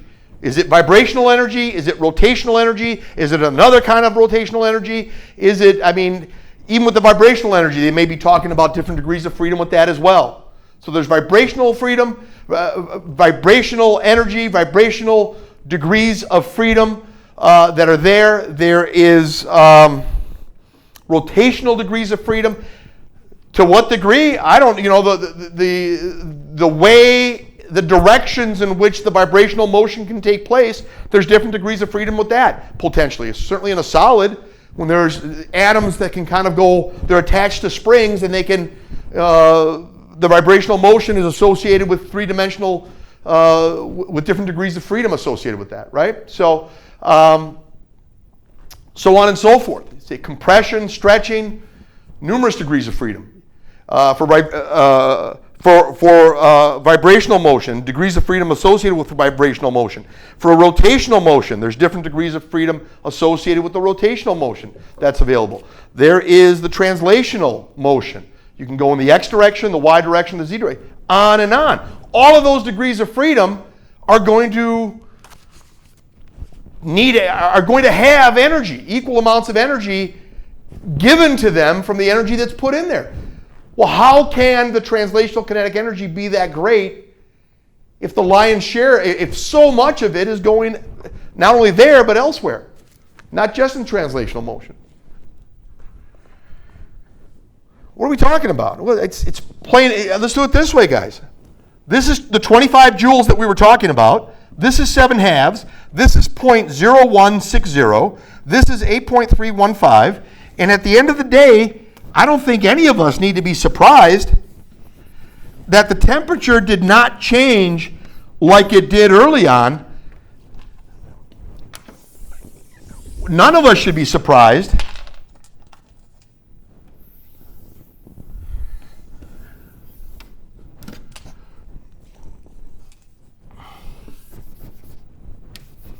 Yeah.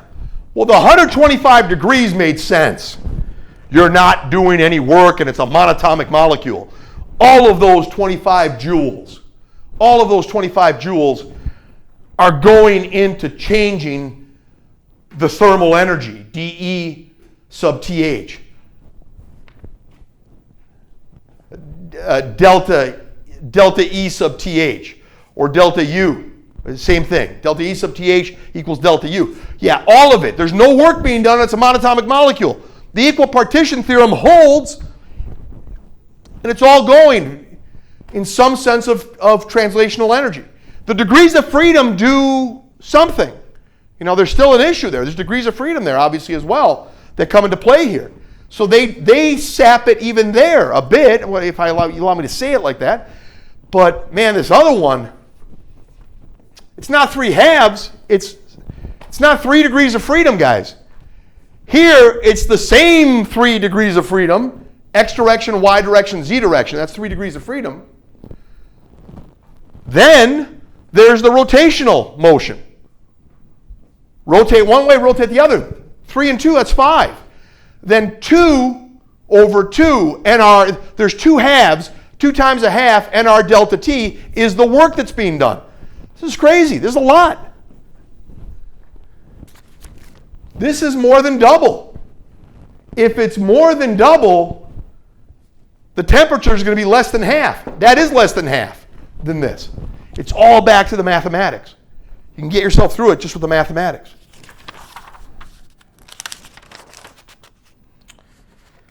So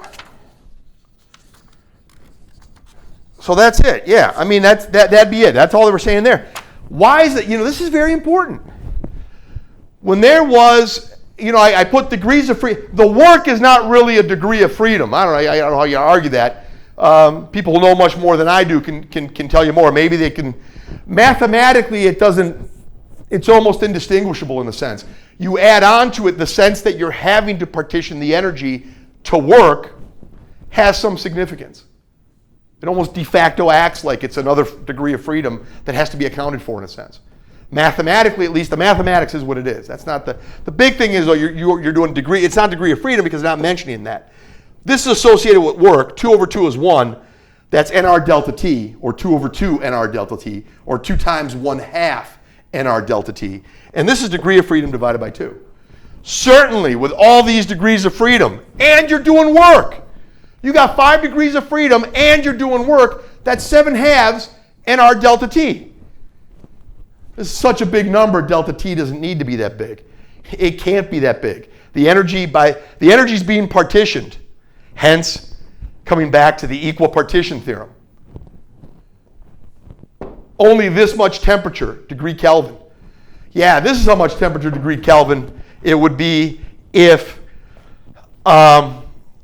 you weren't even if it was a monatomic gas and no work being done. Wow. Yeah. Look at the 3/2. The 3/2 play the role here. I erased all that stuff, guys, but it's just 3 over 2, and we got that. Beautiful stuff. It's really beautiful stuff, you guys, for sure.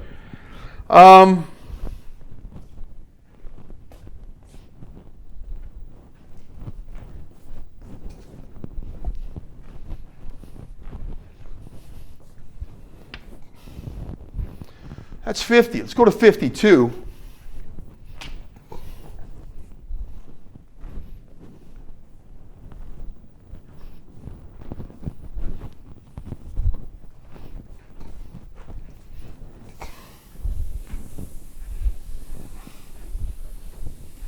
Okay, guys, there's a lot of stuff, and I'm sure there's stuff here we're going to use again.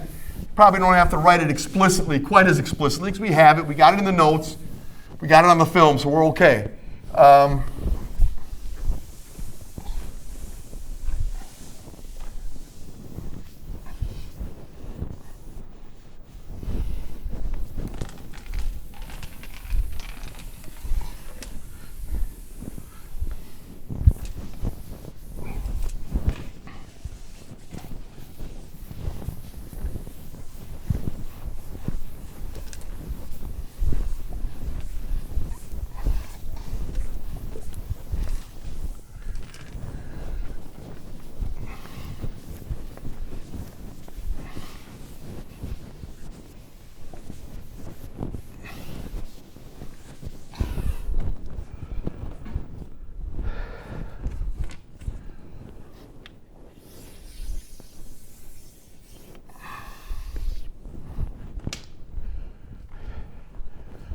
Okay, 52.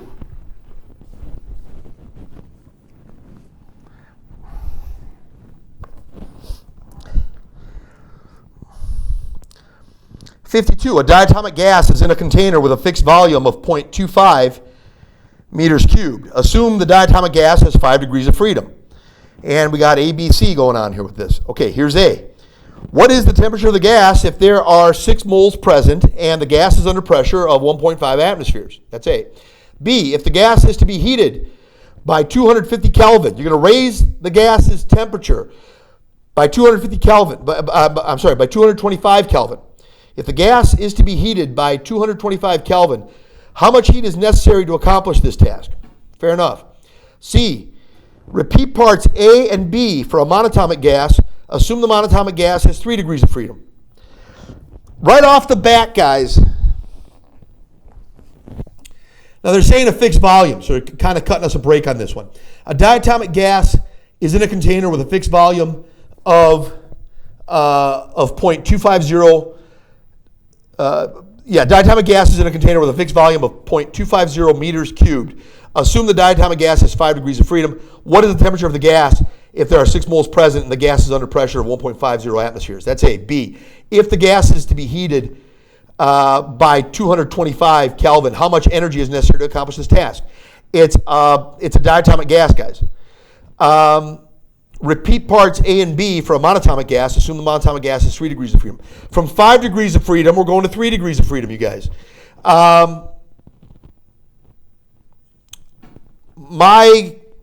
My gut tells me a lot of stuff. I mean, right off the bat, I don't want to say too much here, but I'll say this much. Since there are less degrees of freedom for a monatomic gas, it will more efficiently respond, if for lack of a better word, just from the standpoint of the mathematics, it'll more efficiently respond to a change in the amount of heat that's put in there. For a given amount of heat that's put in there, the temperature is going to respond quite radically, if you allow me to say it that way, for something that's a monatomic gas as opposed to a diatomic gas. So let's see where we are. Looking at this,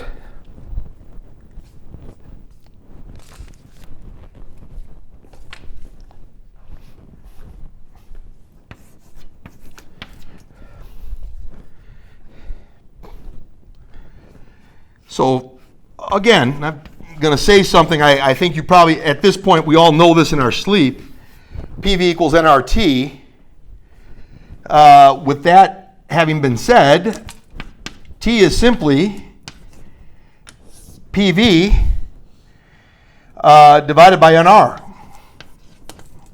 for what we got as far as the temperature is concerned. It's basically, compared to what we're doing, it's almost a letdown, I guess. It's coming across a little bit easier than it actually is. I guess my difficulty here is actually being able to write, I guess. Hold on, let me try to.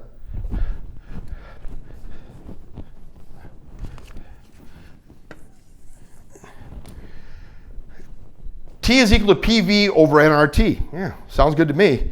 If that's the case, what do we got?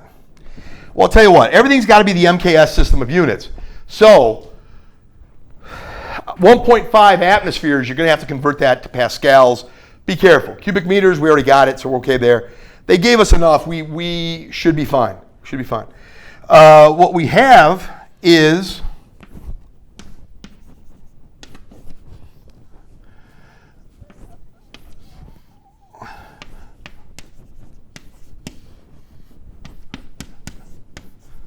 all right, there's 1.5 atmospheres.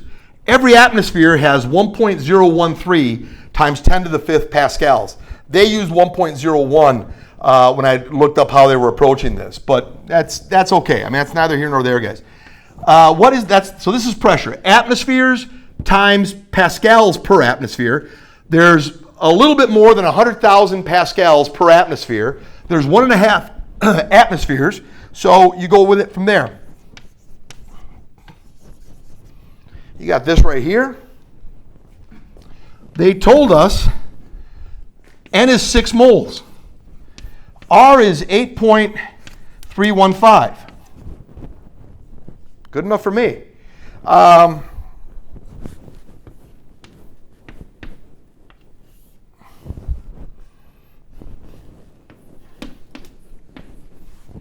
759. Yeah.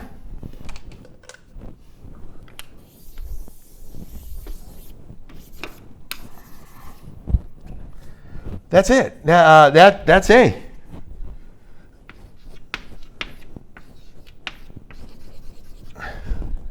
That's 52A, guys, for that.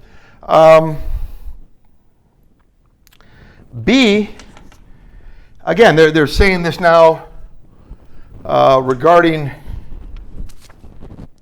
Give me 1 second here.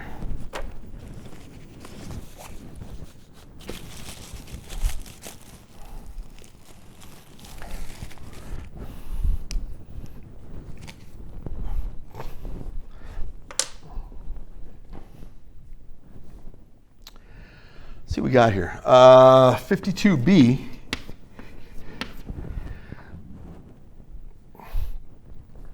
They're asking the same question.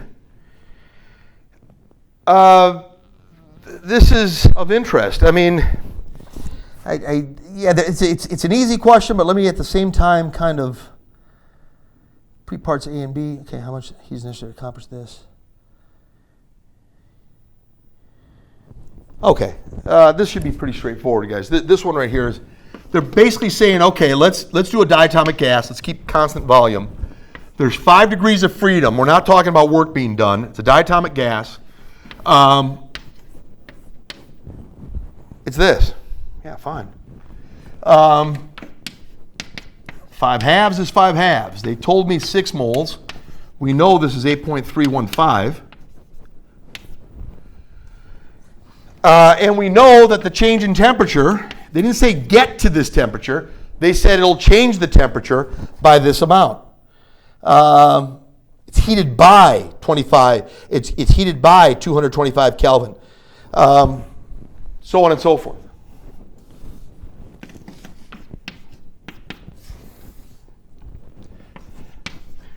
It's a lot.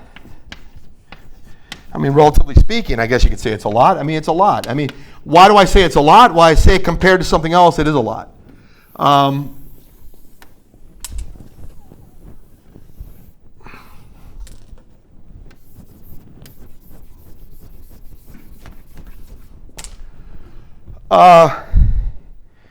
Because it wouldn't, to do that with a monatomic gas wouldn't be as, it's a different dynamic. It's 3 halves. It's 3 halves and whatever that is, you know, so no, period. I mean, that's the end of the story. It'd be 3 halves that, how does, you know, I don't want to open too much of a, this is for a diatomic gas, just for the sake of our personal enrichment, guys. All other things equal, this is the heat you need for a diatomic gas to change its temperature by delta T. For a monatomic gas to change it by the same exact amount, 225 Kelvin. These are equal, R's are equal, N's are equal. These are 3 halves. So this is, you know, QV, you know, let's call it diatomic, I'll say 2. Monatomic, I'll say 1. So QV2 divided by QV1 is this divided by that. Is all of, you know, this divided by that is the same as all of this divided by all of that. The NR delta T's cancel. 5 halves divided by 3 halves is 5/3. Simple as that. What does that mean? Well, if you flip it upside down, 3/5 is QV for the 1, QV for the 2. QV1, the heat required to pull off the same temperature change is going to be 3/5. 3/5 of what it was for the diatomic.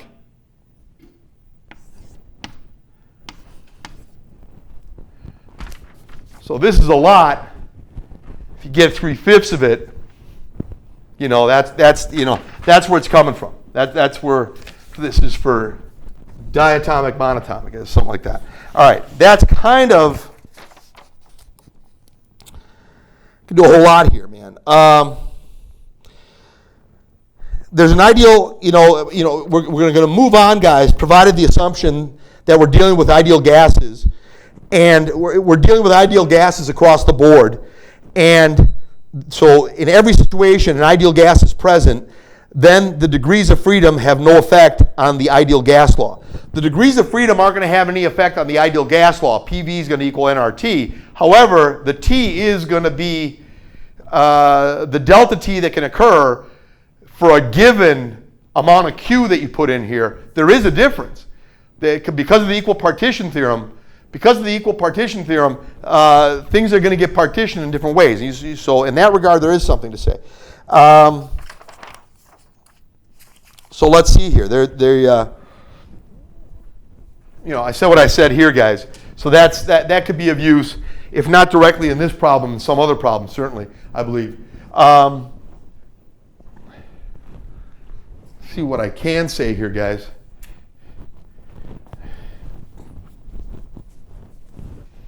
So 52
Okay, so they're basically saying for C. So we did B, and I did a little extra with B. I just said, hey, look, let's throw some stuff over to the side and see what we got. How much heat is necessary to accomplish this task? As we said, we got that for B. C, repeat parts A and B for a monatomic gas. Assume the monatomic gas is 3 degrees of freedom. So I think it's going to help us out. Regarding what we got here,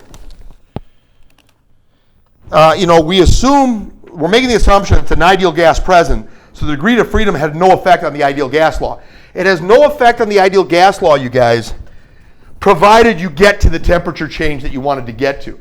It's going to take more energy for you to change the temperature when there's more degrees of freedom.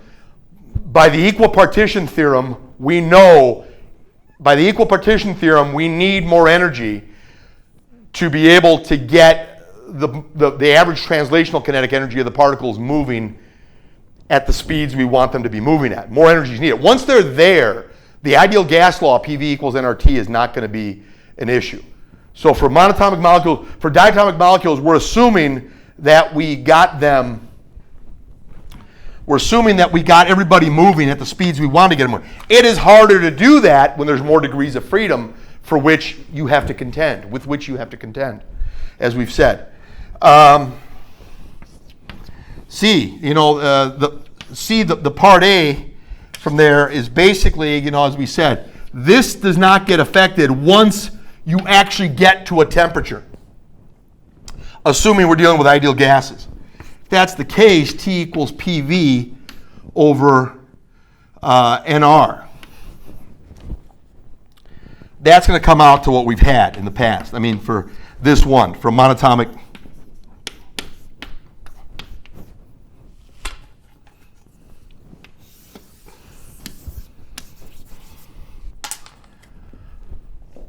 So that's that. They're saying repeat parts A and B. A is what is the temperature of the gas if there are 6 moles present and the gas is under pressure of this much. Once you've gotten it there, a diatomic gas is in a container with a fixed volume of this. Assume the diatomic gas has 5 degrees of freedom. What is the temperature of the gas if 6 moles are present and the gas is under pressure of 5? Well, if it's a monatomic gas, once the pressure is what it is, the pressure is not affected by degrees of freedom.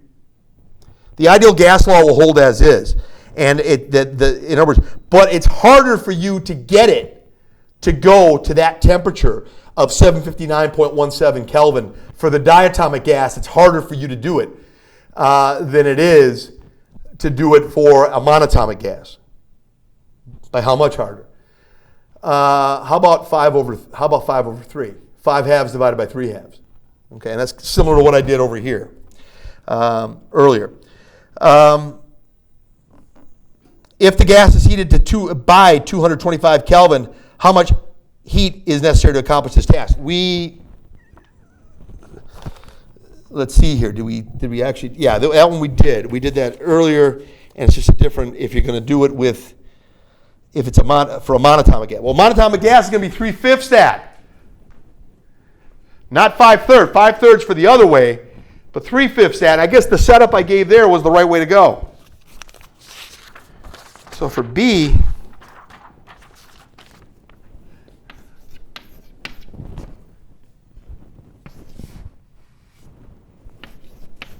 okay, part B, just like that was part A over there.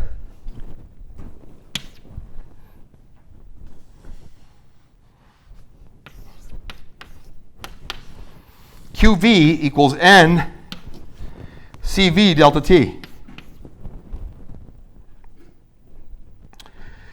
Yeah, it's a monatomic gas, guys. QV, remember how I compared the 5 halves and the 3 halves? Or the 3 halves and the 5 halves, and it was 3 over 5, and it was going to be 3/5 of the 28,000. 3/5 of the 28,063.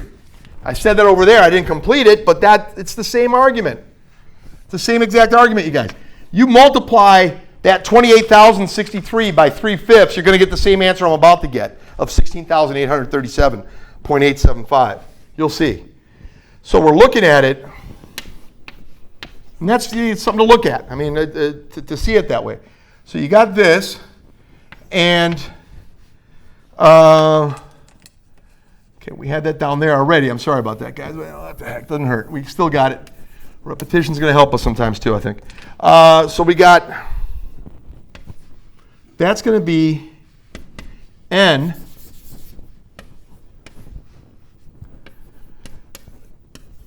three halves R delta T.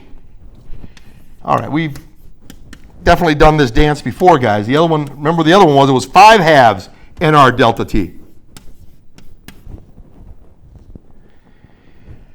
Tell you what, here's 3 halves, put a 6 right here, put an 8.315 right here, and put 225 right here, grind it out. That's going to be 3/5. You only need 3/5 the energy that you needed for the diatomic. Wow, are you cheating? No, there's just more diatomic to move. The diatomic, by the equal partition theorem, has 5 degrees of freedom. The monatomic has only 3 degrees of freedom. The energy is, there's equal partition. The energy gets partitioned in a particular way, and that's what you're getting. This is kind of the standard for at least where you're getting the monatomic. And you're getting QV. Grind all that out, guys.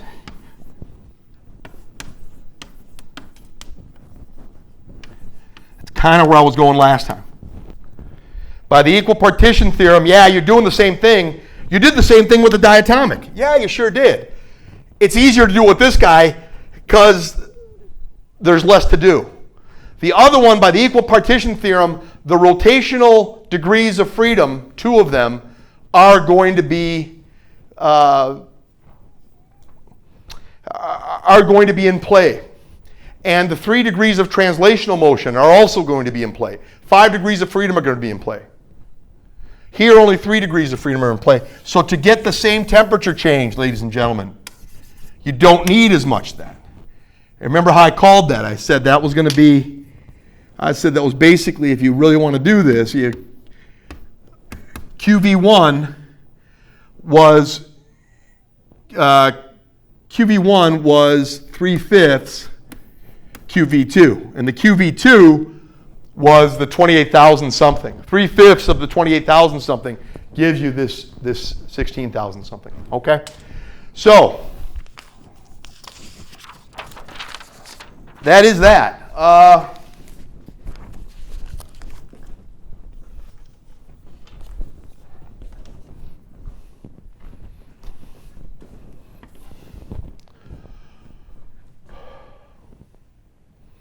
All right, let's go to 53. I may need to take a slight pause, you guys. I've got something that needs to be done. But we will definitely look at it. Let me just pause this for 1 second, and we will be back very shortly.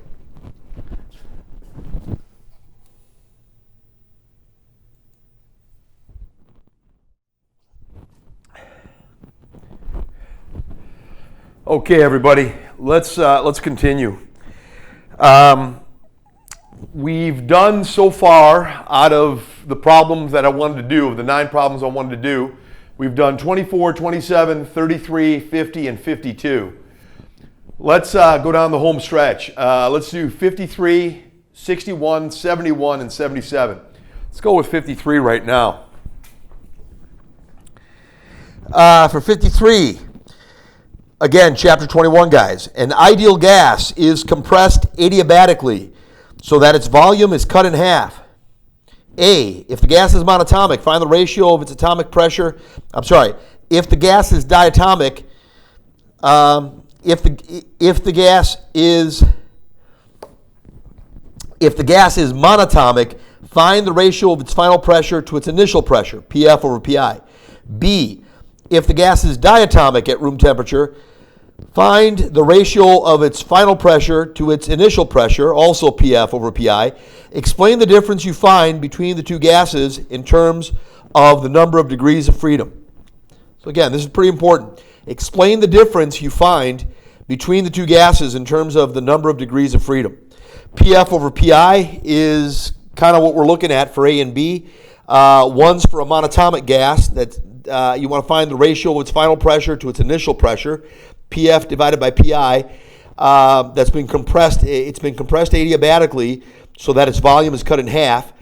And for a diatomic gas, same thing. Find that ratio. If the gas is diatomic at room temperature, find the ratio of its final pressure to its initial pressure. That's about it, guys. How do we do it? Well,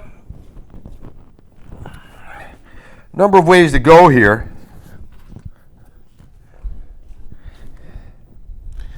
When they talk about an adiabatic process,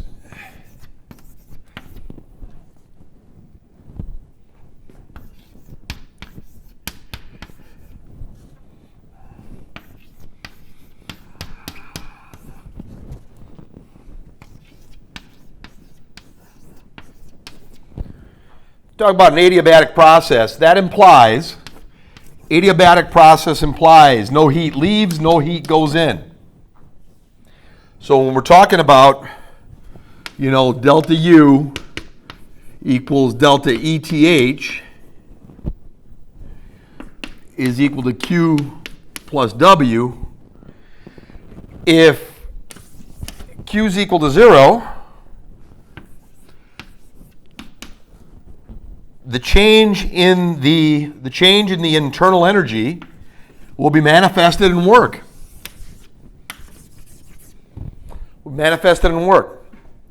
Looking at Dr. Katz's brilliant work, we will show the following. We'll kind of take a big picture look at this whole thing. It's Greek letter gamma.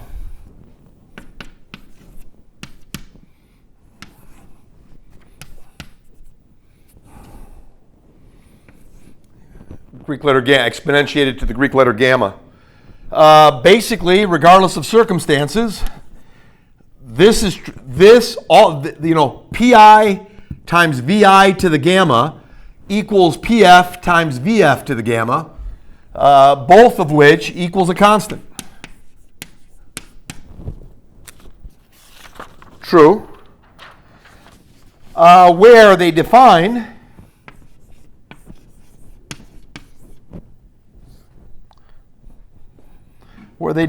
gamma, the three lines there, defined by, to be C sub P, the molar specific heat, constant pressure, divided by the molar specific heat, constant volume. So they're telling us this.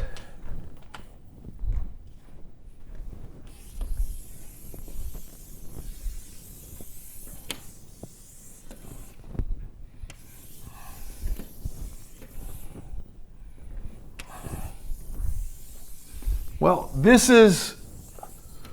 they're defining gamma is Cp over Cv, and they're saying that Pf times Vf to the gamma, only Vf is being taken to the gamma, Pi times Vi to the gamma, only Vi is being taken to the gamma, right? They're equal to one another.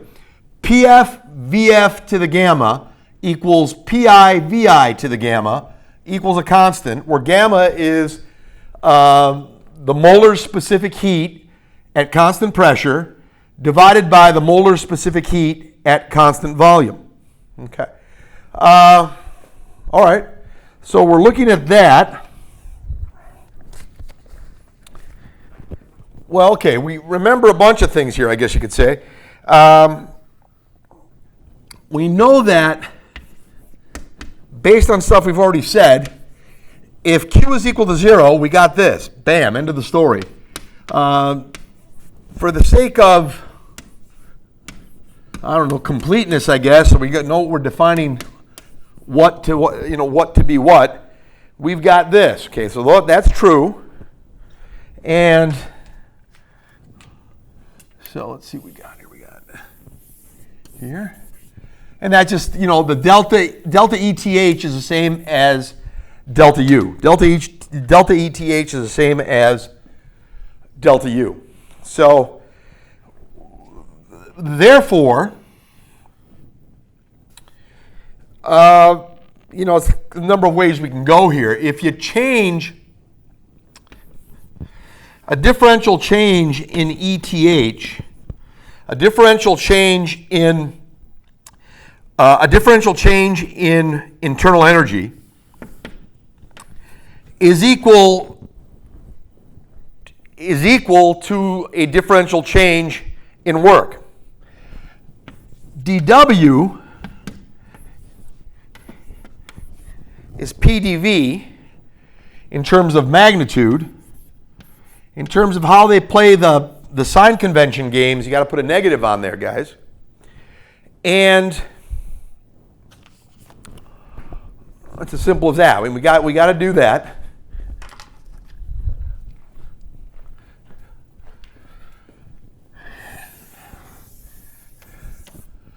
Delta, this could just easily be delta W, change in W. Delta ETH equals delta W, DETH equals DW. That's another way you could have written it, and that would justify what happened right here. And we already know this from earlier work that we've done. Okay, so that's that.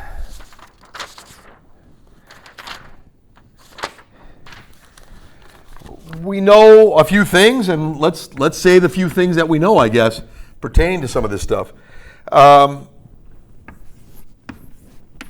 PV equals nRT.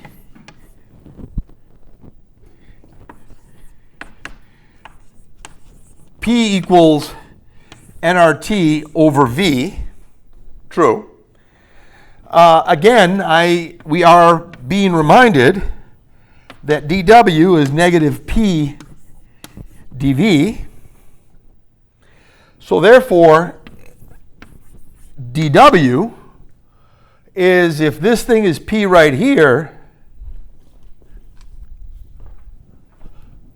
I mean, we know this obviously quite well by now. We do a little bit of work and we get to here. If that's the case, wherever you see P, put nRT over V. And you got negative. The negative in this case, not playing a great role, but it's part of the bookkeeping. Again, the absolute value is going to rule the day at the end of all this.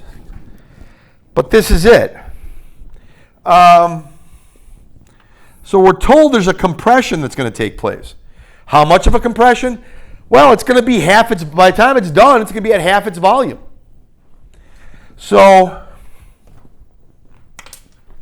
let me see what I can do here, guys.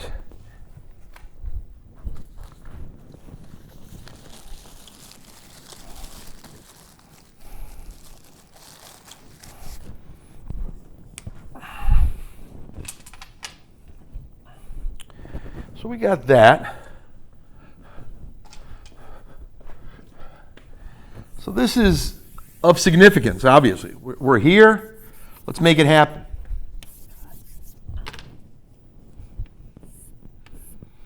From here we can do a few things. But we need a little bit of help. We need a little more information. But we got a lot right there. We can use that. With the compression, volume decreases, hence the negative sign, and temperature rises. Yeah.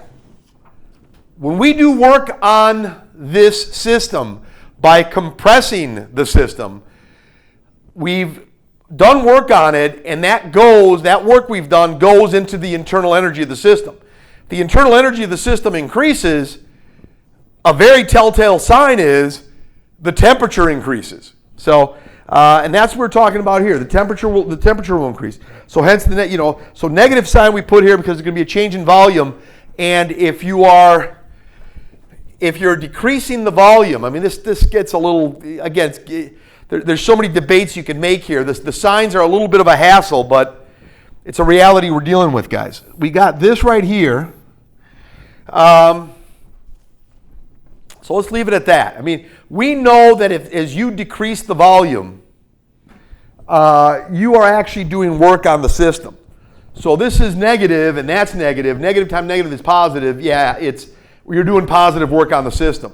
That positive work will manifest itself because there's no transfer of heat in or out of the system, that work that you're doing will manifest itself as an increase in internal energy. The temperature will rise. That's what we've been talking about. So we did that. Now, true.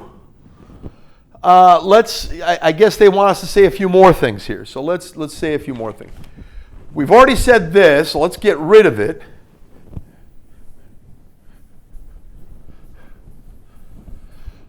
Let me get rid of all this right now. I'll eventually get into those last three problems as well. But let's give ourselves a little bit of room for all the stuff we got going on. But we'll definitely get everything done. And we'll erase as we need to erase, I guess you could say, right? So for any given volume in this process, I mean, we can say a bunch of things here. We also know, so let me maybe put everything. It's hard to know how I want to do this exactly. Let's say this. We know that the change in the internal energy, that's delta U. It's the same thing as delta U.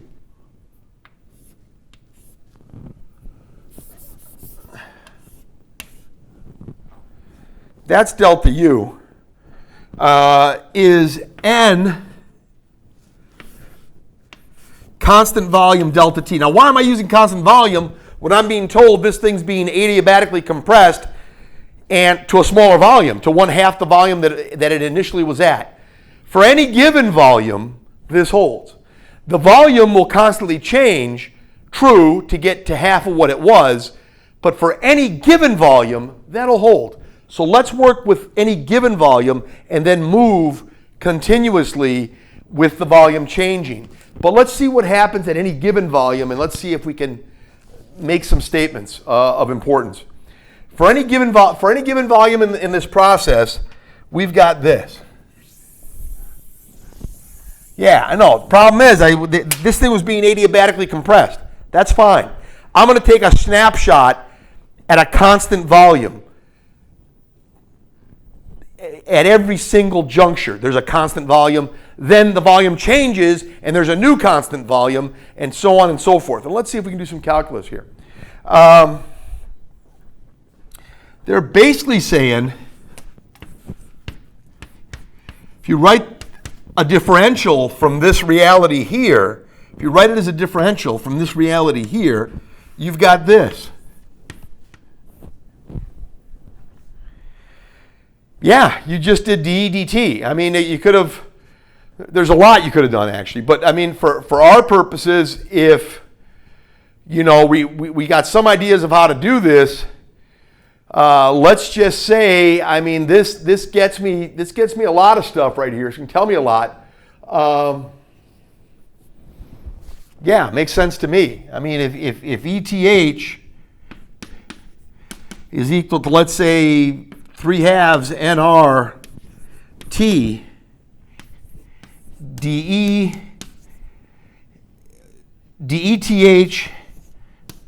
dt is 3/2 NR. Multiply, you got DETH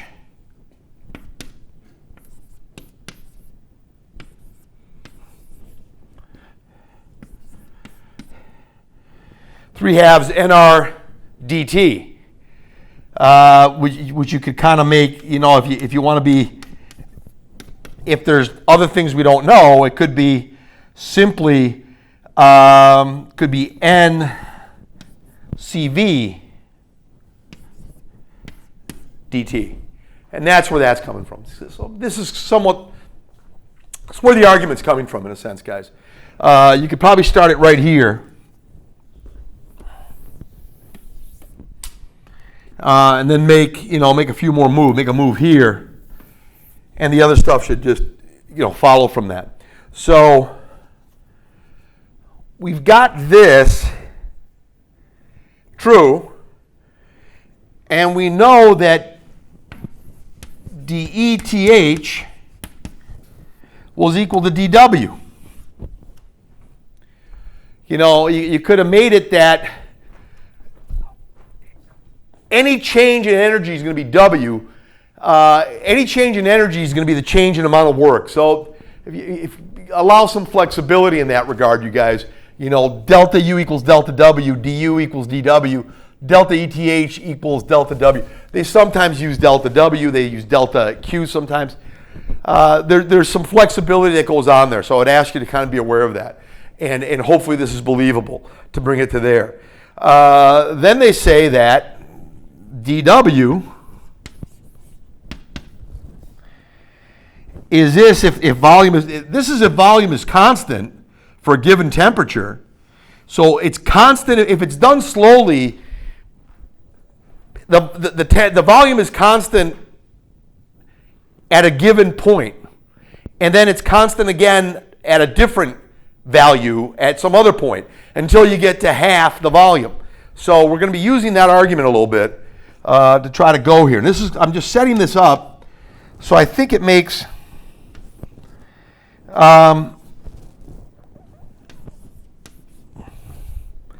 So that's about where they're trying to go with that, guys. They're trying to say something like that.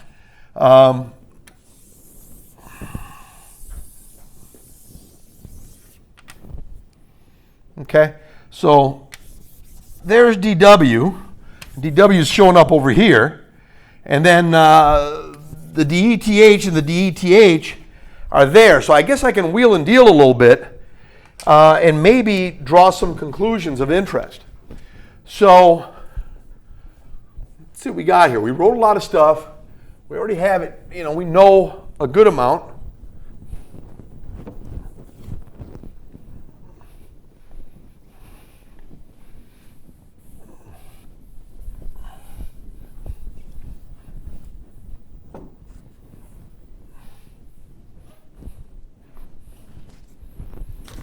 Okay.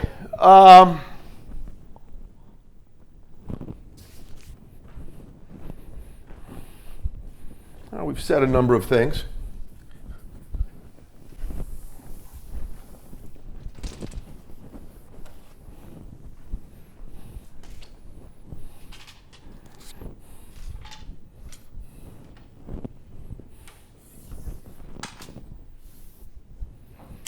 Okay. Well, I don't know. Maybe there's something we can say here. I'll tell you what. Let's go down here. I guess use the transitive property in a sense. If A equals B and B equals C, then A equals C. Great. And if C equals D, then A equals C. I mean, basically, guys, here's the deal. dETH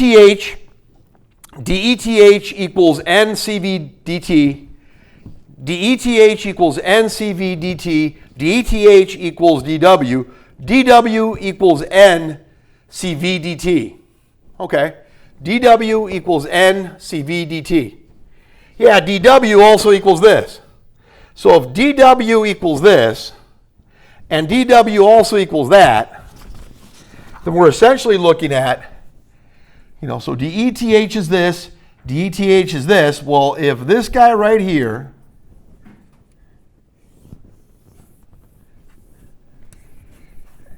is equal to that, and guys, let me get a piece of chalk here.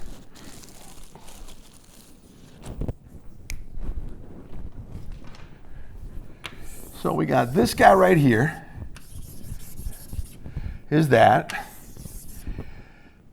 dETH equals dETH, dETH equals this, and dETH equals that. Well, that means that equals this.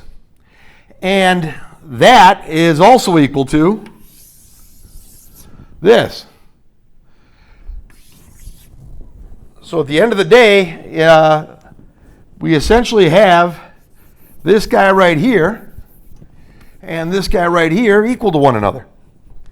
And that's where we're going. So when you're going to write that, and maybe that's how we're going to, and that's how we want to look at it. So you look at it that way and you say, well, I mean, it's quite the song and dance, but there it is. Let's go.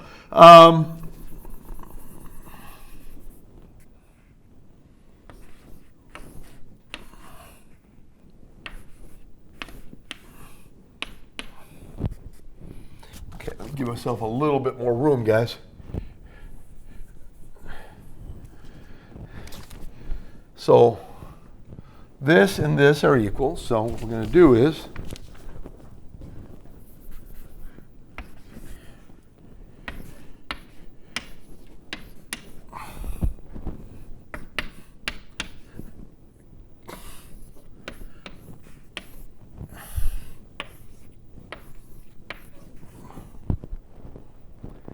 okay. Tell you what, let's see if we can pull something off here, guys. If we can make some of this make some sense. The negative helps with the bookkeeping. You got to get positive work done. If dV is a negative, and that's a negative, negative and negative is positive, positive work done on the system.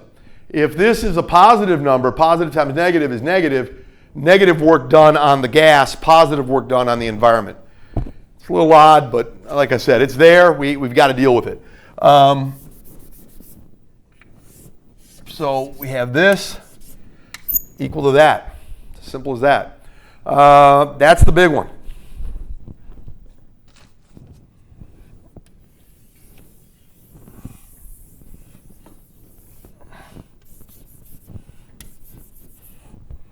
Let's build from there and take it. Divide by T on each side and divide by NCV on each side. Divide by T on each side, divide by T on each side, and divide by NCV on each side. Well, divide by NCV, the n's will cancel. You got N, R, NCV here. Right. So you divide by NCV on each side, and you divide it by T on each side. You got this.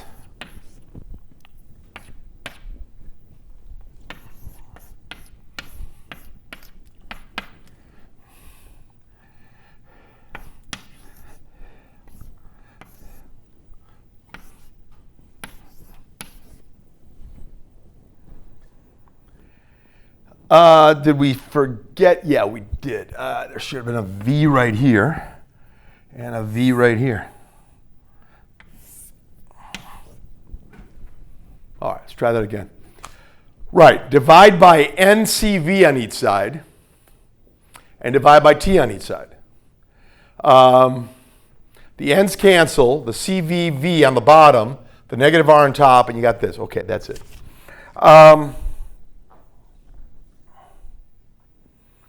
Let's talk a little bit, I guess.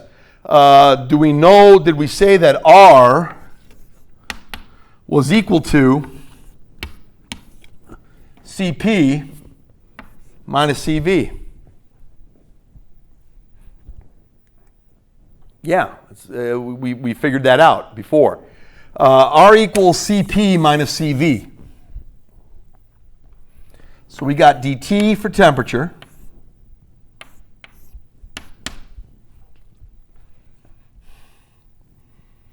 We got negative CP minus CV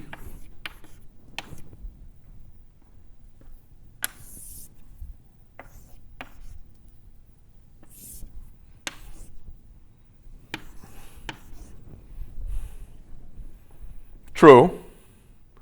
That's going to be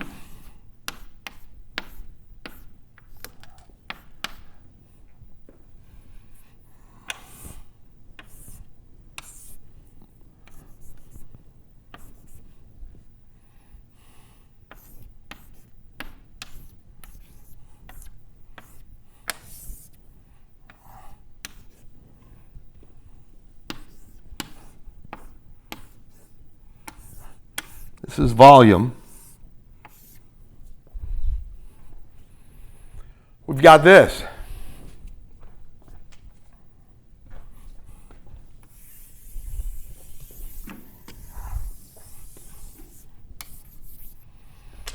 Okay, like I said, this stuff's a little easier done than explained, it seems sometimes, right?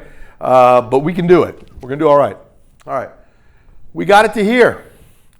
Let's see what you can do. Let's see if you can get a couple looks at this thing and figure out what we're going to say. Okay, look at this right here and let's see what happens. Let's see if we can say anything about it.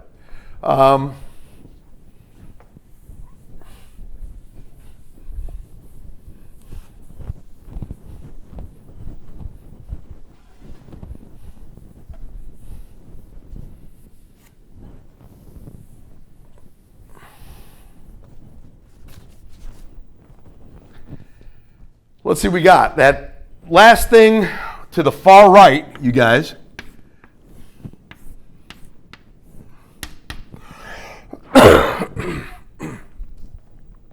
Last thing to the far right, we got dt over t equals the quantity CV minus Cp over Cv times the quantity dV over V.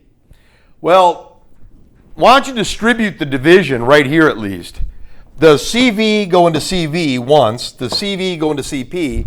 Cp minus Cv. Okay, so 1 Cp over Cv. Yeah, apparently. Cv goes in there.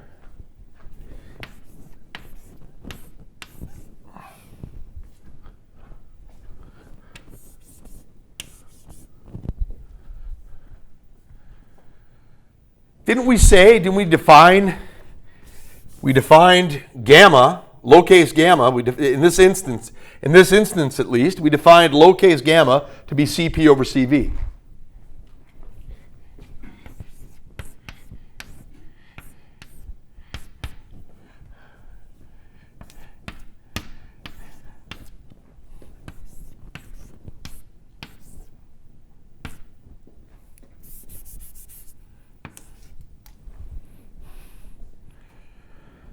True.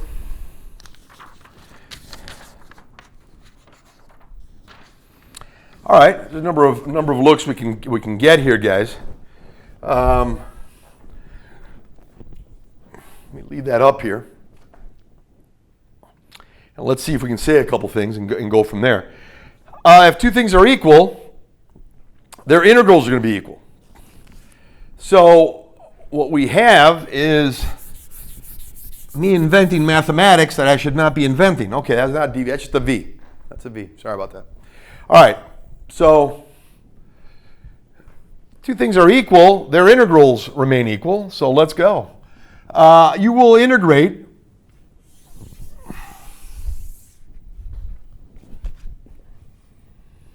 let's integrate from Ti to Tf, because there's going to be a change in temperature, of dt over T. And that's going to equal the integral of this from Vi to Vf. 1 minus gamma is a constant. Why is that? Because gamma is a constant. A constant minus a constant is still a constant. So it's going to be 1 minus gamma, the quantity right there, the integral from Vi to Vf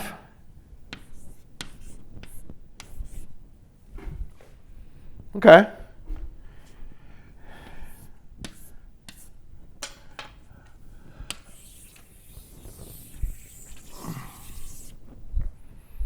Not written the most beautiful way, but at least it's going to be visible, I think, right? So you got an equation. You basically took and you integrated each side of the equation right here. You integrated each side of the equation. So let's go. If you integrate, the integration of dt over t is ln t evaluated between these two limits. The integration of dv over v is ln v evaluated between those two limits. You get the natural logarithmic function in both integrals here. Both integrals are of identical form. So you're going to get an integral as a result on each side they're both going to be of identical form. The integral of dt over t is ln t. The integral of dv over v is ln v. And you evaluate between the limits.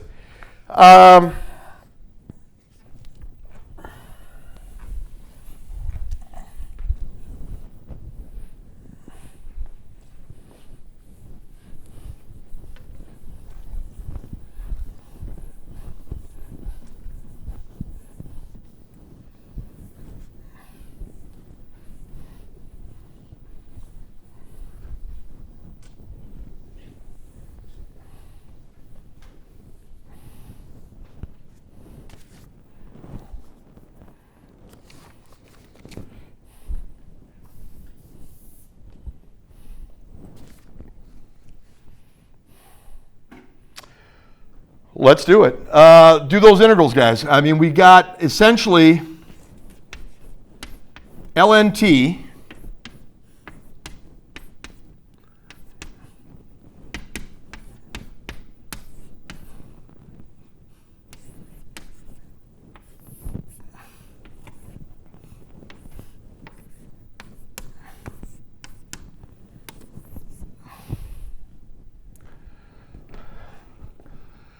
This is ln TF minus ln TI.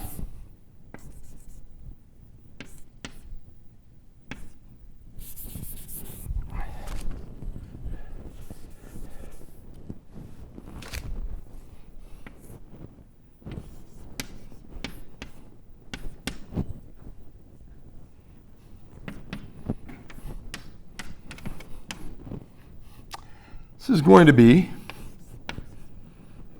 ln VF minus ln VI. Well, using what we know about logarithms, guys, we got ln of the ratio TF over TI. This is ln of the ratio VF over VI. True. So what's the point? Well, there's a decent amount going on, so let's keep going on with it, I guess. Multiplying the natural logarithm of a ratio is the same as the natural logarithm of the ratio exponentiated to the product in front. The product of a logarithm is the logarithm of the exponentiation taking place. A number multiplied with the logarithm of something is the same as the logarithm of something taken to an exponent that is equal to the number that was used in the multiplication. In plain English, guys, when we're using this stuff, as we're doing this stuff,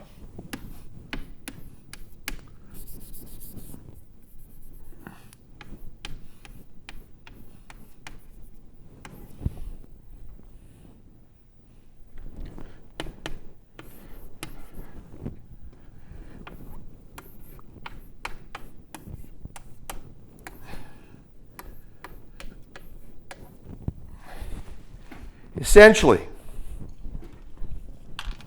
I mean, I don't know a good, I do know a good way to tell you.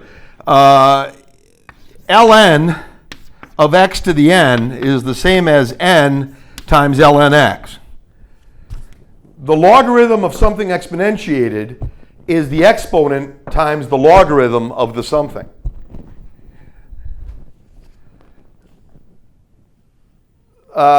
Simple as that. I mean, so from this right here, you can take this and put it on top over here. And that's essentially what we did right here, guys, as we've gone to here.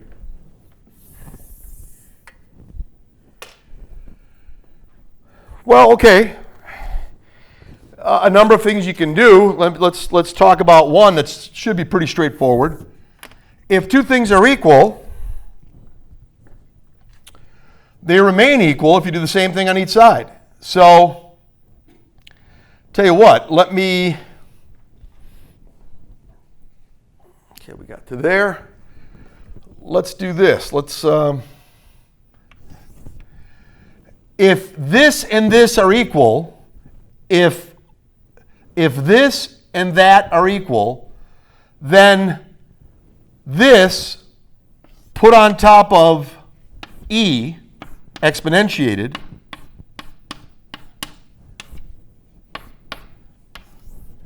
is the same as this put on top of E.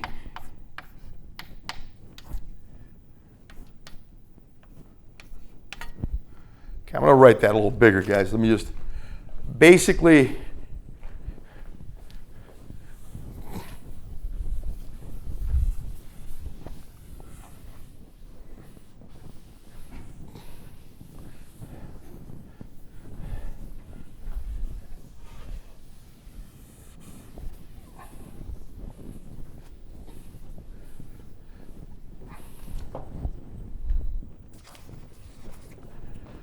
So let's try that again. I mean, basically, if two items are equal to one another, they remain equal to one another when you exponentiate them to the same base. If these two are equal to one another, when you put each of them on top of E, they're still going to be equal to one another. So what you get is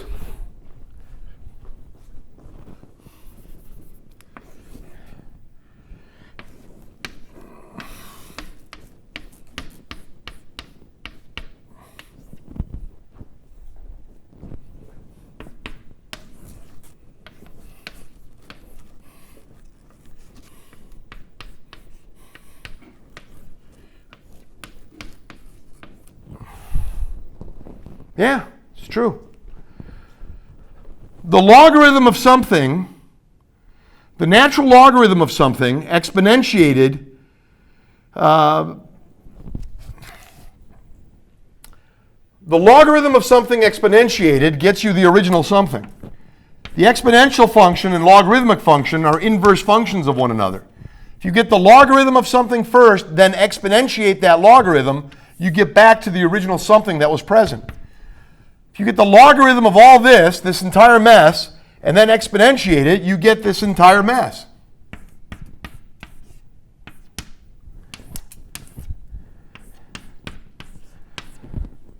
True.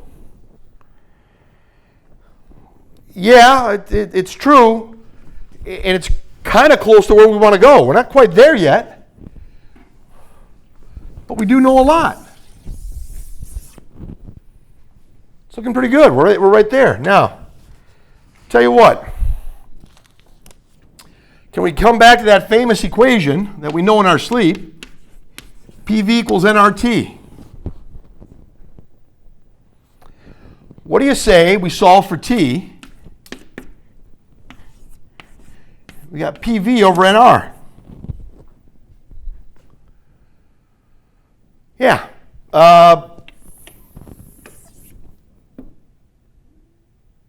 PV equals nRT. Divide by nR. T is equal to this. If that is the case, we know a bunch of things. We have not changed the number of moles that are present, so N is going to be constant for both. Here's TF. TF is going to be PF VF. I'll buy that. But the number of moles doesn't change, and the constant R doesn't change. TI is PI VI over nR.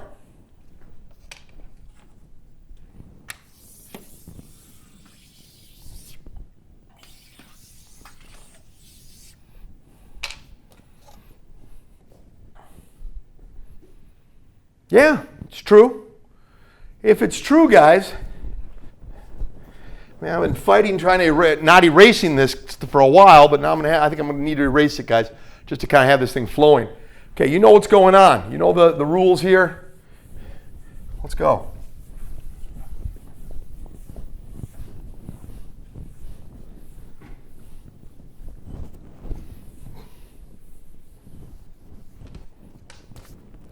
What's going on here?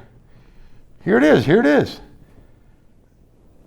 We said TF over TI. We said that way over there. Let's just do it again, just for completeness here, I guess to say, just to kind of put everything next to where it wants, next to everybody, next to everyone else, I guess. We know that TF is PF VF over nR. That's TF. We know that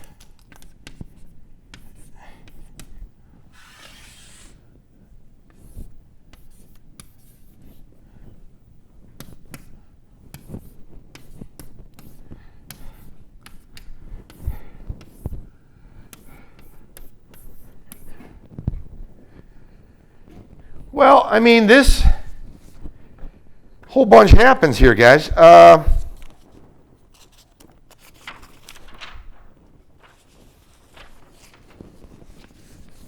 Just deal with it and we'll figure it out. I mean,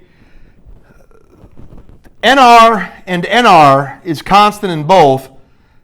This fraction divided by that fraction is this fraction multiplied by the reciprocal of this fraction. Flip him upside down and multiply. NR, then flip this upside down and multiply. The NRs cancel, and you end up getting PF VF over PI VI equals VF over VI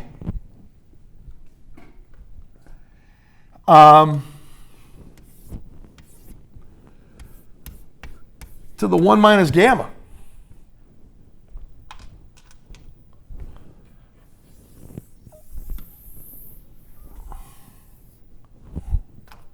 Okay.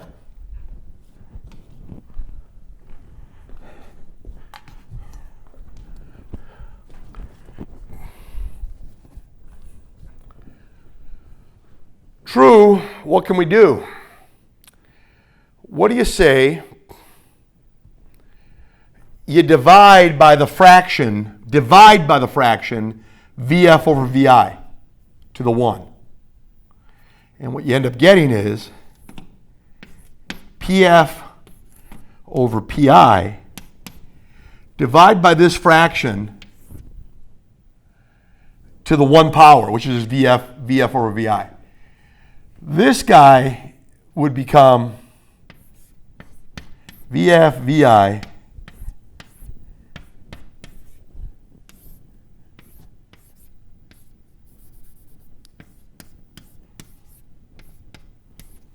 to the 1.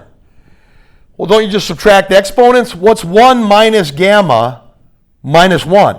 1, simple as that. 1 minus gamma is 1 plus the opposite of gamma. There's a lot going on here. 1 minus gamma is the same as 1 plus the opposite of gamma. 1 plus the opposite of gamma minus 1. 1 minus 1 is 0. It's just negative gamma at the end of it.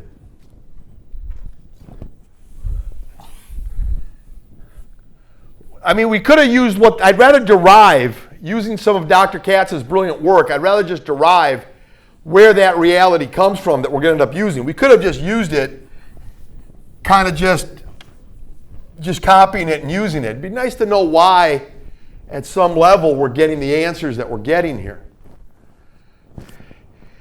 1 plus a negative gamma, that's the same as, 1 minus gamma is 1 plus a negative gamma. True. This quantity is like X. That's like X. VF over VI and VF over VI are the same thing. This quantity to the 1 plus negative gamma divided by this quantity, the same quantity, to just the 1 power. This exponent minus that exponent is just negative gamma. What we end up getting is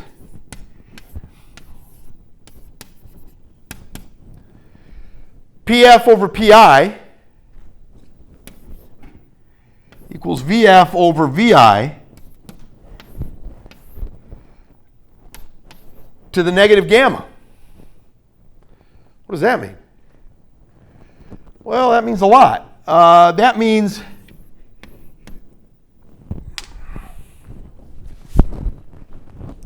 how I'm out of chalk again, I don't know, but I am.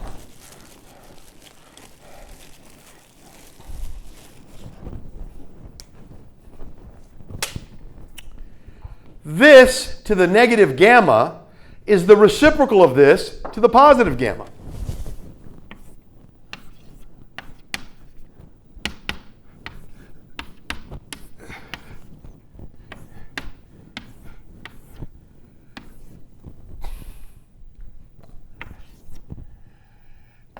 PF over PI, put the gammas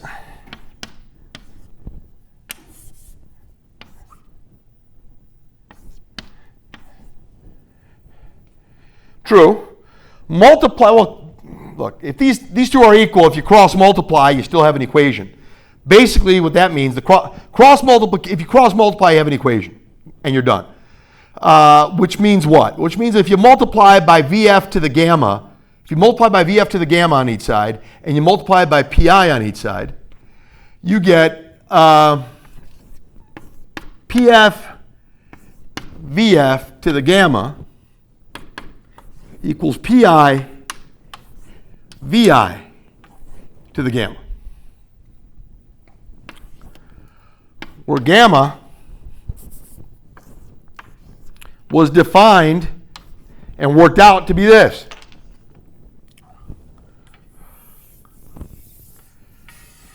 And that gets us through that part of the problem. So when they're asking us to do that problem, what the heck? We'll do them one better. We'll not only do the problem, we'll do a derivation. Okay? So that's where that's coming from, guys.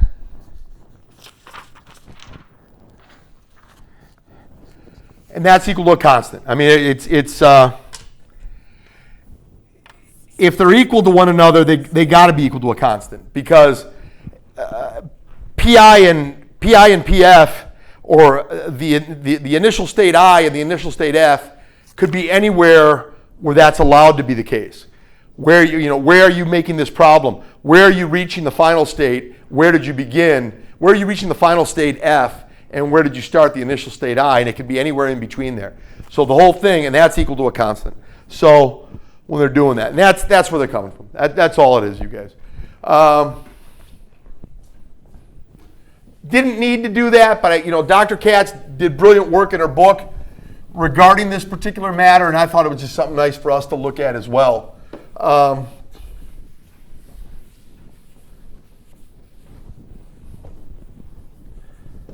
they put the constant in there too to say that. So at the end of it, and I didn't have room to write constant, I'll write it here. PF VF to the gamma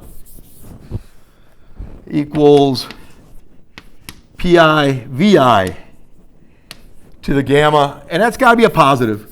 It's going to be a positive.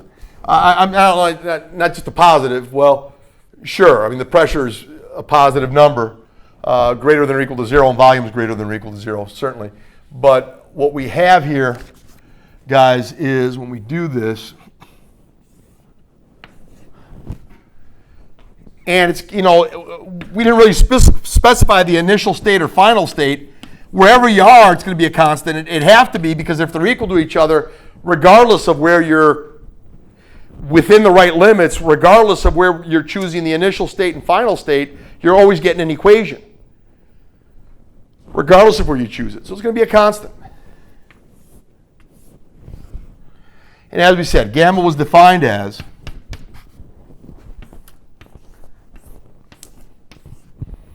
we did pretty well with that.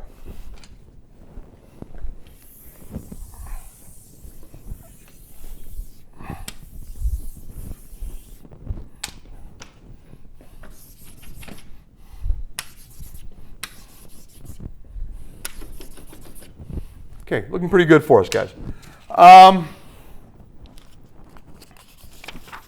If that's the case, can all this be made? Can we make sense out of all this? Yeah. I mean, they're asking an A and a B type question here. What they're saying here is an ideal gas is compressed adiabatically so that its volume is cut in half. A, if the gas is monatomic, find the ratio of its final pressure to its initial pressure, PF over PI. We're about to do that. B, if the gas is diatomic at room temperature, find the ratio of its final pressure to its initial pressure. The same thing, guys, PF over PI, but for a diatomic gas. Explain the difference you find between the two gases in terms of the degrees of freedom. Okay. Probably a number of ways you can actually say that. Let's just kind of give it as easy a look as we can give it.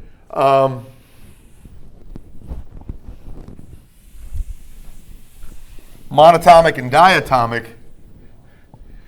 Well, yeah, we know there's got to be a difference with gamma. Gamma can't be the same thing. Remember we said a monatomic gas,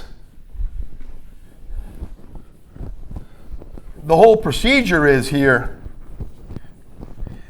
and this is where we got all this work that we've done earlier that I think kind of pays off. allows us to remember a lot of things.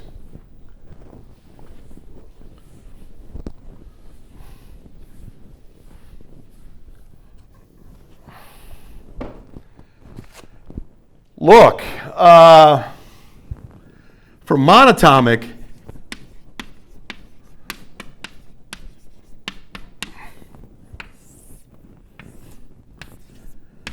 CP, CV, CV is 3/2 R. CP is 5/2 R. Diatomic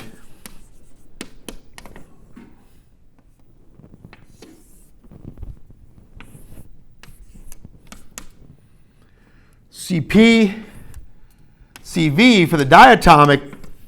Look, 3 degrees of freedom for the monatomic.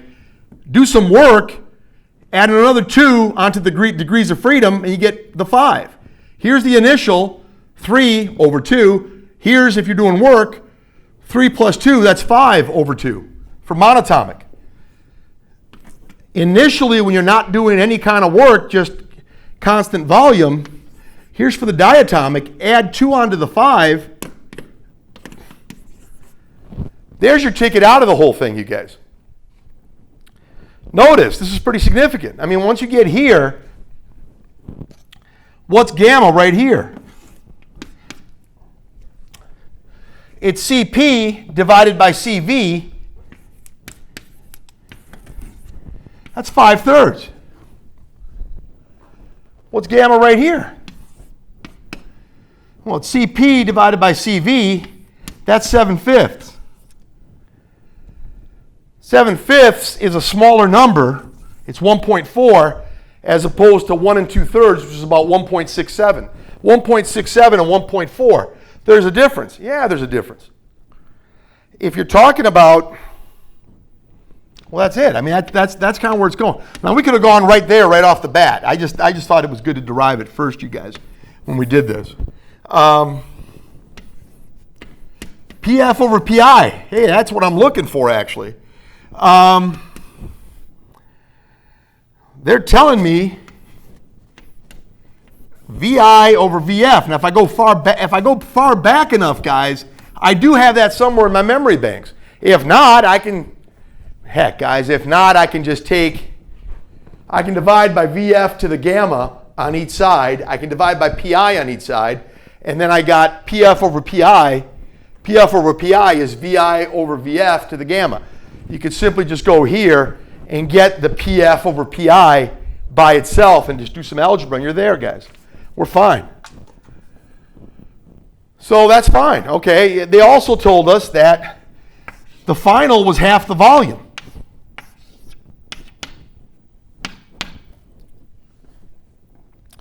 Final was half the volume of the initial. So here's the initial, and the final is half of what the initial is. Okay. To the gamma. To the gamma is for a monatomic is this, 5/3. And I go into a little bit different, I write it a little differently in my notes. You might want to look at that too, but guys, it's the same argument.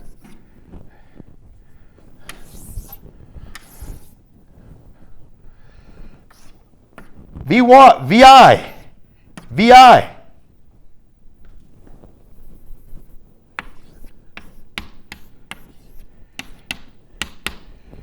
PF over PI. This is 1 over a half, which is 2.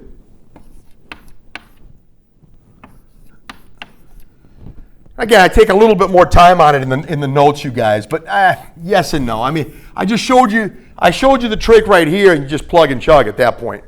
We know once you get to here, you're using this guy for the monatomic situation, you're using this one for the diatomic situation, and you should be all right.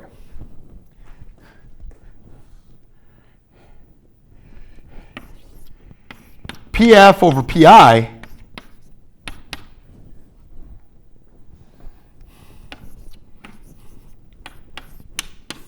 should get you right about in that ballpark. 3.175. The ratio of the final, we know it's going to be more pressure.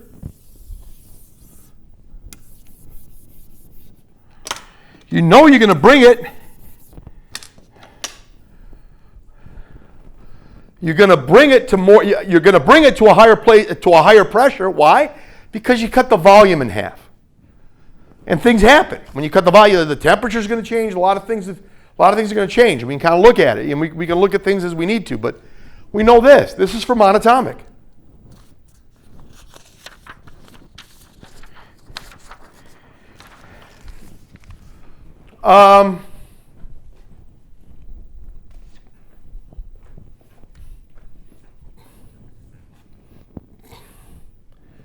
Yeah, here, let's leave it alone. Let's go to B.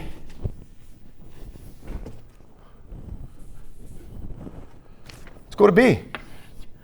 It's the same setup.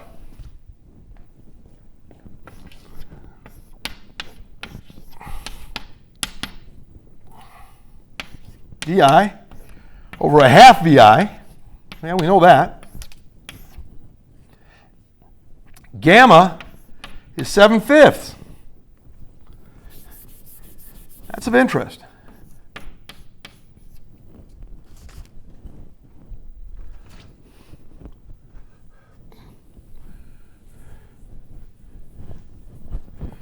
.175 for the monatomic. For the diatomic,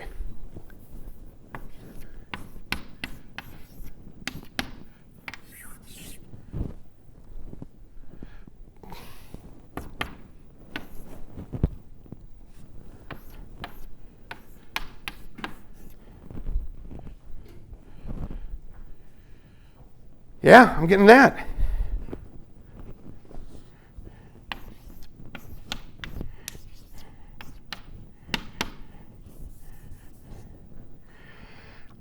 I guess it would make sense that the pressure is not as great.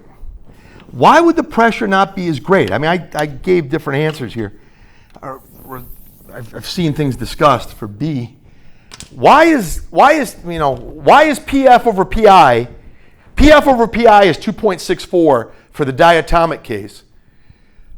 It's 2.64 for the diatomic case, but it's for the diatomic case, PF over PI is 2.64. For the monatomic case, PF over PI is 3.175.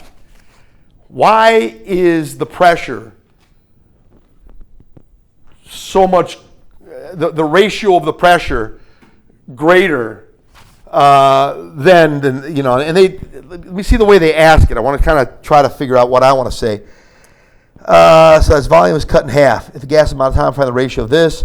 If the gas is diatomic at room temperature, find the ratio of this, explain the difference you find between the two gases in terms of the degrees of freedom. Kind of loaded. The way the question can go, I guess, the way you can answer it, there's a number of ways here.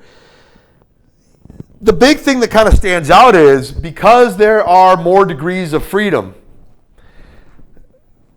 the energy is going to, by the equal partition theorem, is going to go to numerous places. Some of the, let me be kind of loose in my language here, I guess. It's going to go to numerous places, and some of those places don't really contribute to pressure. What's going to contribute to pressure is what's going to change the translational kinetic energy. And for a given amount of work that is done, and let's say it's the same amount of work is done, which means the same amount of energy goes into changing the internal energy of the system. So the internal energy of the system has changed by the same amount in both instances. True. But in the case where there's more degrees of freedom, by the equal partition theorem, energy is distributed across various degrees of freedom. Some of those degrees of freedom are not necessarily associated with increasing pressure because they're not associated with translational kinetic energy. They could be associated with rotational kinetic energy. And some of it did go to rotational kinetic energy, and that won't affect the pressure. That doesn't affect the pressure. Whereas with a monatomic gas, it directly goes, more directly goes to the change in internal energy of the system goes more directly toward translational energy being increased because there's really nowhere else for it to go.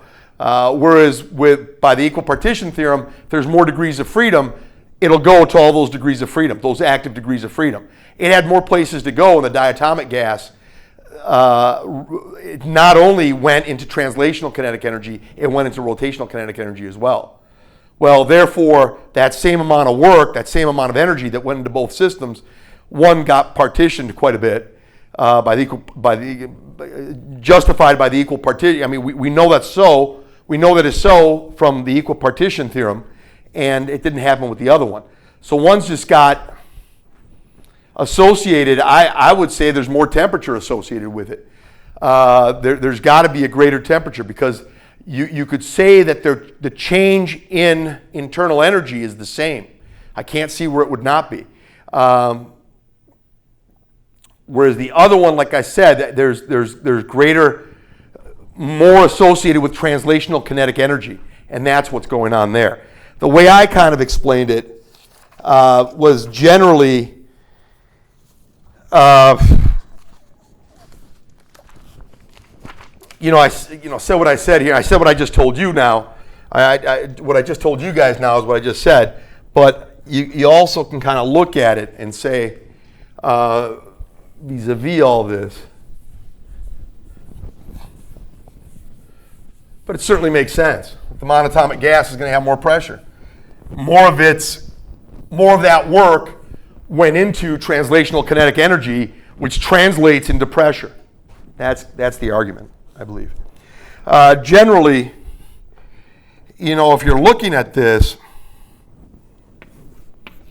if Cp over Cv is equivalent to gamma, you got to remember this guy's like, there's n degrees of freedom here, there's generally n plus 2 degrees of freedom there. Well, as n gets bigger, n goes to, I don't want to say infinity, but if n goes to large,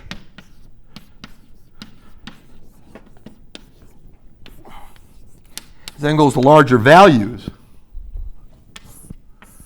this thing goes to 1. It gets closer and closer to 1. So, n plus 2 over n gets smaller and approaches 1 as n gets larger. So, this guy, this as n gets larger,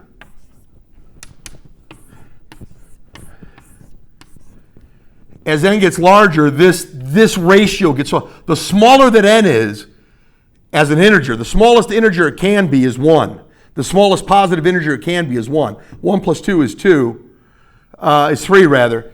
Let's say you started at 2, So you got 2 here, and let's just see exactly. Let's say you started at, you started basically at 3. So 3 and then 3 here. 3 and 2 is 5. 5 over 3. How about 4? And how they want to say that. Let's see how 4 would be. 4 and this, what did we say? 3, 4. That'd be 3 halves, and so on and so forth. So let's see. The way, there's certain numbers that are allowed that are not allowed. I don't want to get too cavalier about this whole thing. We're dealing with 3 halves, and then we're dealing with manifestations of that, like 5 over 2, 7 over 2, 9 over 2. I don't know that it goes to there, but you're looking at something like this. And when you're doing ratios, what is that? That could be a 5 over 2 here, a 7 over 2 here. Well, 5 over 2 divided by 3 over 2 is 5/3, 1 2/3. 7 over 2 divided by 5 over 2 is 1.4. 9 over 2 divided by 7 over 2 is 1 2/7, which is about 1.3. Notice it's going from 1.67 to 1.4 to 1.3. It gets smaller and smaller. Okay, that's kind of along the lines I'd gone to at least look at it mathematically that way. Let's look at problem number 61. Problem number 61. On a hot summer day, a section of the interstate highway near Los Angeles receives 945 watts per square meter of sunlight. 985 watts per square meter of sunlight. If the ground below the highway can be considered an insulator, in other words, it's not going to go through there, it's going to come right back. It's going to come right back out, and the highway surface transfers energy by radiation, and the highway surface transfers energy only by radiation only. What is the equilibrium temperature of the highway surface? It's a lot easier than what's said. Underneath the highway, it's an insulator, so it's not going to go through the ground. It's going to come back. It's going to come back the other way, and the only way it's coming back is through radiation. That's the only way that it's being translated. So transferred. So let's see what they're saying here. So basically, on a hot summer day, a section of the interstate highway near Los Angeles received 985 watts per square meter of sunlight. If the ground below the highway can be considered an insulator, so it's not going through the ground, and the highway surface transfers energy by radiation only, we're going to say it's a perfect emitter. It's a perfect absorber and a perfect emitter, so E is going to be equal to 1. What is the equilibrium temperature of the highway surface? Basically, what's hitting it, it's going to absorb it. It's a perfect absorber that way, I guess you could say. And it also emits as well. Anything that's a good absorber is also a good emitter, according to what we have said. So let's take a look at that a little bit.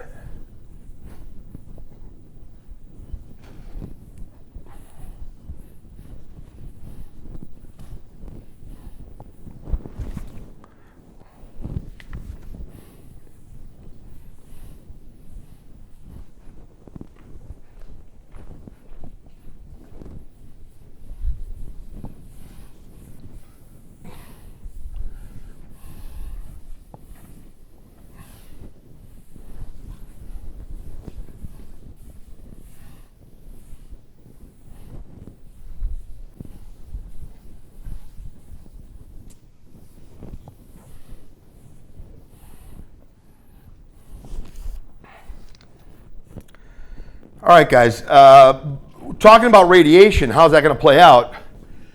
Well, for 61, Q over delta T is energy divided by time. That's power.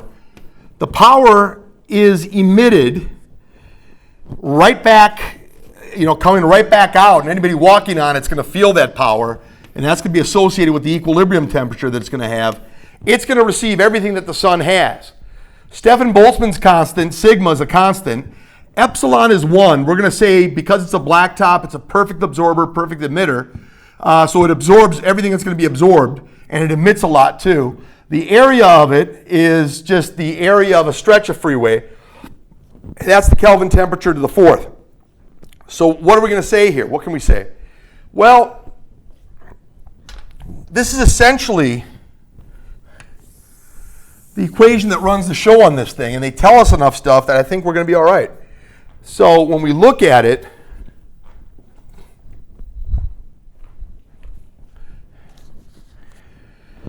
we're going to solve for T, guys. It's going to be pretty basic. T to the fourth is going to be Q over delta T, the power, divided by sigma epsilon A. Take the fourth root of each side.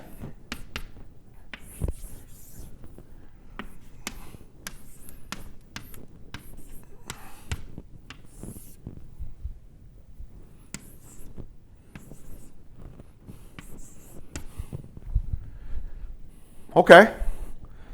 That's just right what we got, I guess. We should be all right. Look, they're saying, this is kind of interest here. This Q over A, it's kind of interest. You can kind of, let me not do too much with it, but this Q divided by delta T divided by A is energy, joules, divided by square meters, divided by time. Well, joules divided by square meters is watts. It's already included in what we're doing. It's already included in what we're doing. In other words, this guy right here, I might as well, didn't really do it like this in my notes, but let me do it here. Here's Q.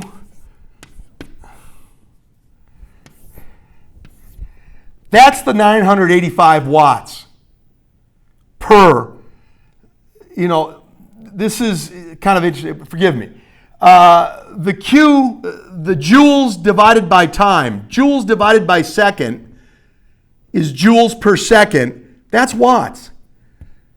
Divided by an area, that's square meters. It's watts per square meter. Joules divided by seconds is watts. Divided, so joules divided by seconds is watts. Watts divided by square meters is watts per square meter. And that's your 985 that's present, you guys. This is sigma, this is epsilon. And I think I've seen this written in a number of different ways, but that's not something we're worried about.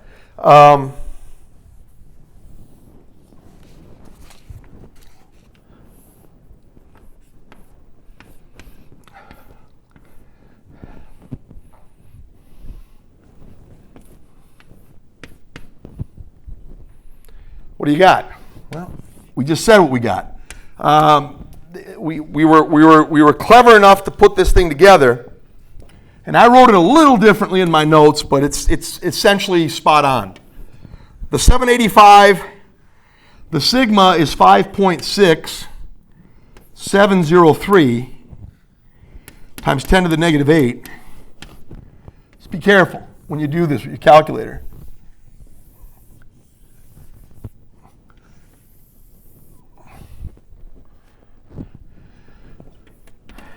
Per 1 square meter, that's already in here. I already kind of got away with it right here.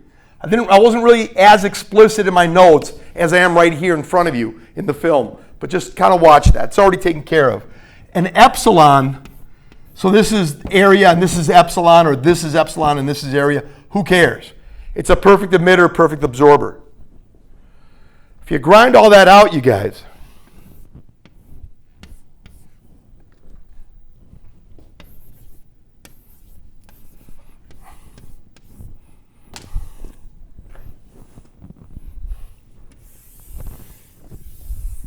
and there's the answer.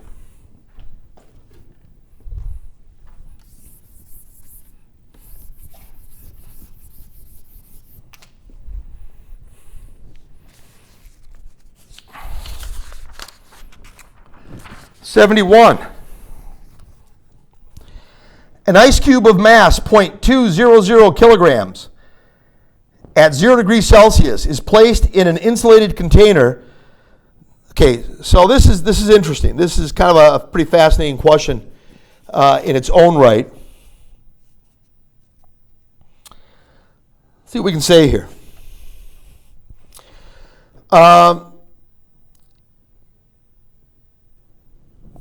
Guys, let me just check my...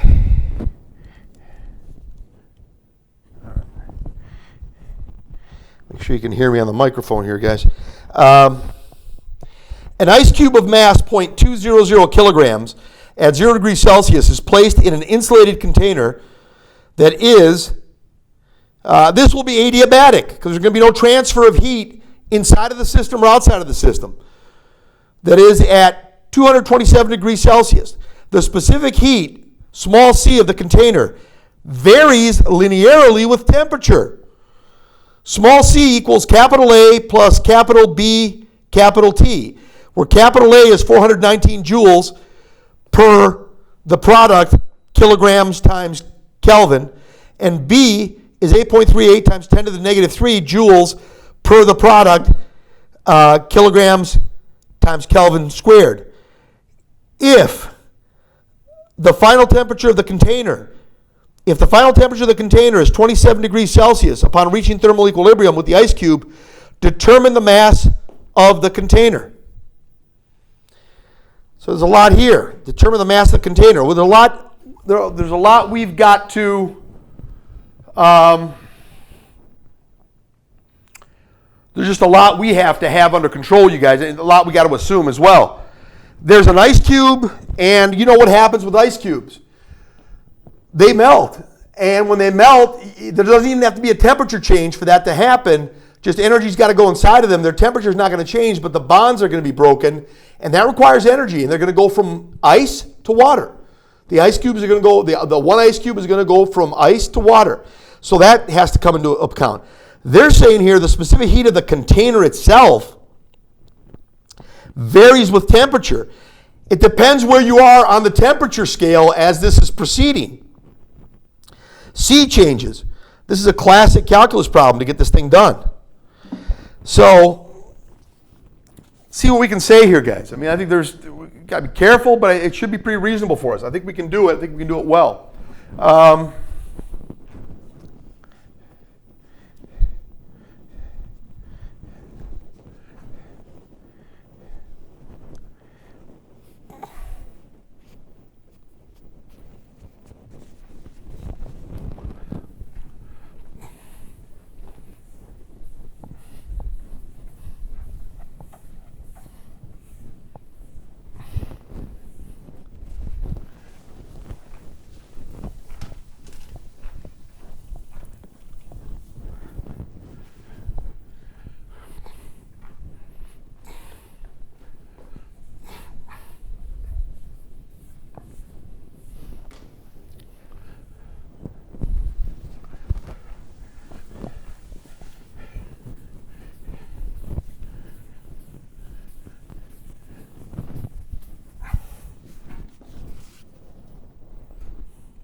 All right. Well, again, it's a bit odd how the question's being asked. I guess we say the container, no heat is going to leave the container, no heat is going to enter the container.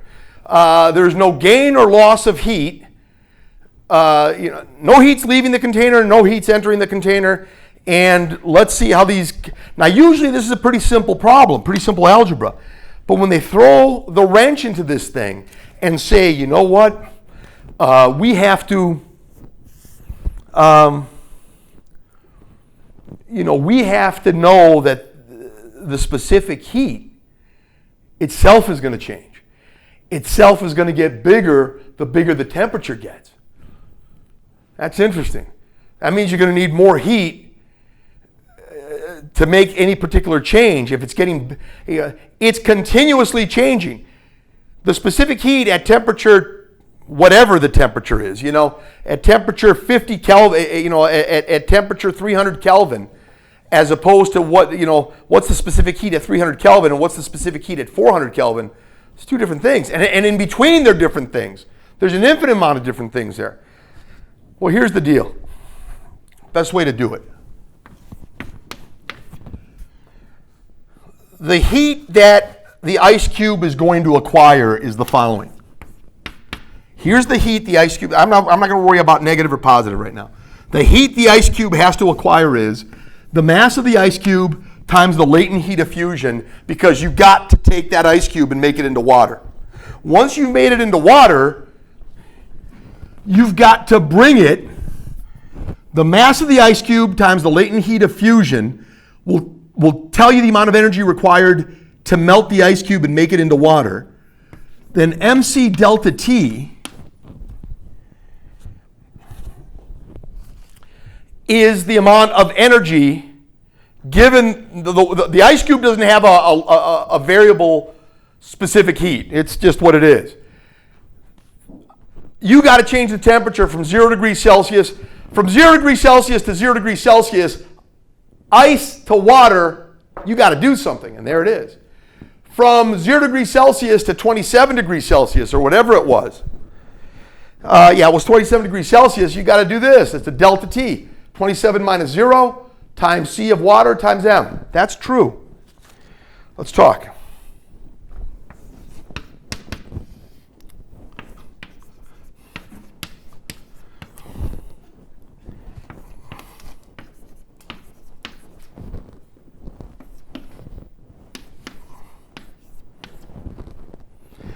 That's latent heat diffusion.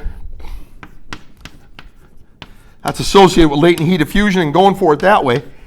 4190, specific heat of water as is. Please change its temperature from 0 to 27. That's a change of 27.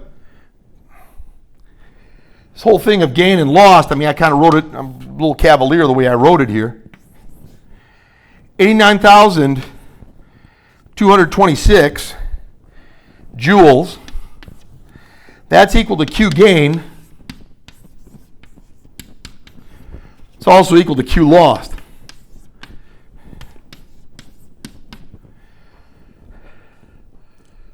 The container had to lose that much to heat up the ice cube.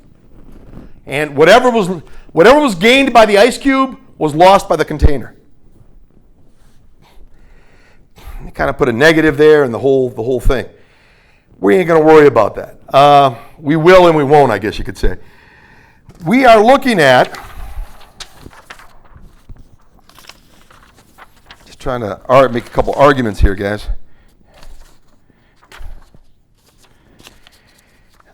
We know the container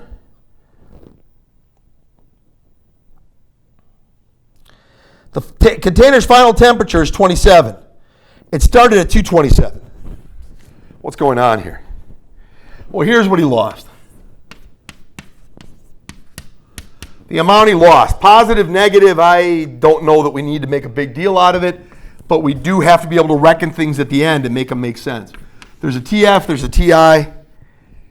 Let's throw a negative on here. MC delta T.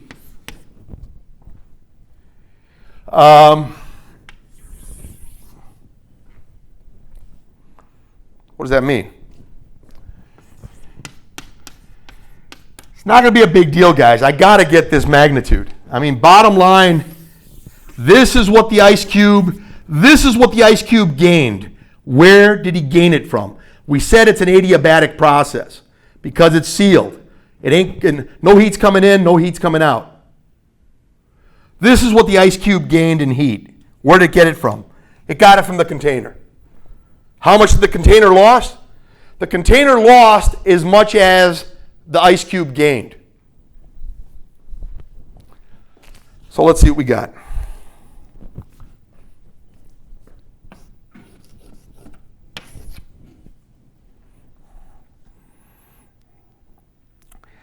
It's going to lose, huh? Yeah, it started at 227. 227 degrees Celsius plus 273, that gives you the Kelvin temperature actually. And it fell down to 27 Celsius. You add this, that's the Kelvin temperature.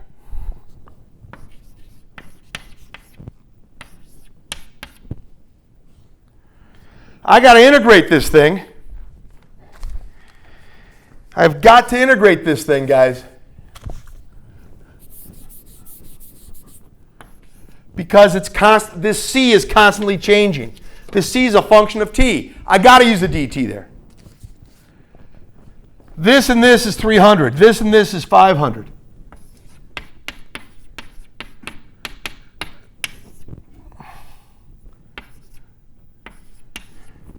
Forgive me.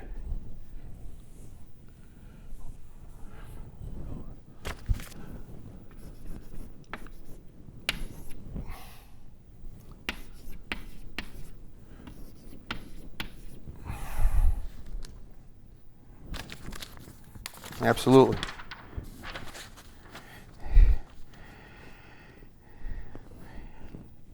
Correct. MC dt negative, huh? Yeah, what do you say? I'm looking to get a number as big as this, guys. This is the end of the day. And let me just let me integrate the other direction. Well, that makes the sign negative. Negative of negative, it becomes positive.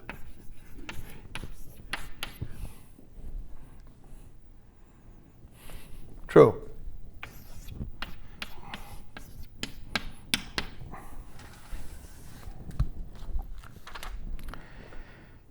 Q lost? Yeah, let's go. Take the M out of there. The M's a constant. It's the one well-behaved thing in this whole process, isn't it? The C, they told us, is A plus BT. A is a constant. A is a constant, and we're going to leave it like that. A is a constant and B is a constant. T is a variable because temperature varies from 300 to 500. So T varies. A and B are not variables. Those are constants. dt. Let me leave it like that. Let me integrate with respect to T. I get AT plus 1/2, right?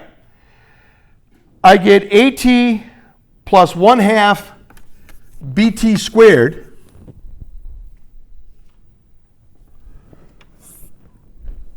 times M evaluated between 500 and 300.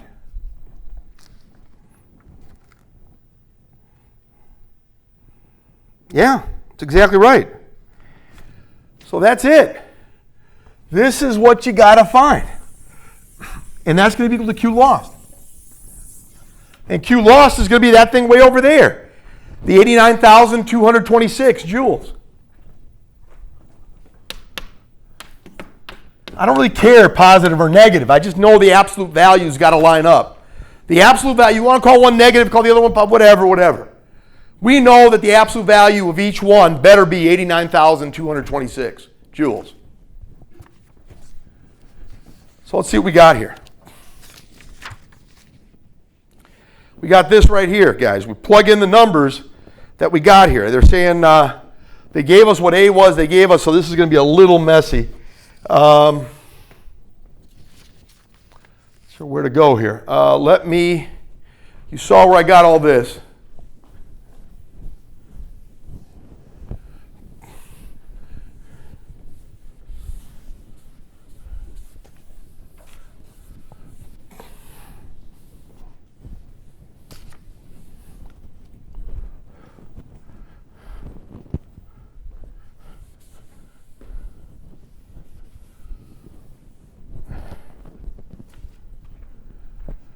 Okay.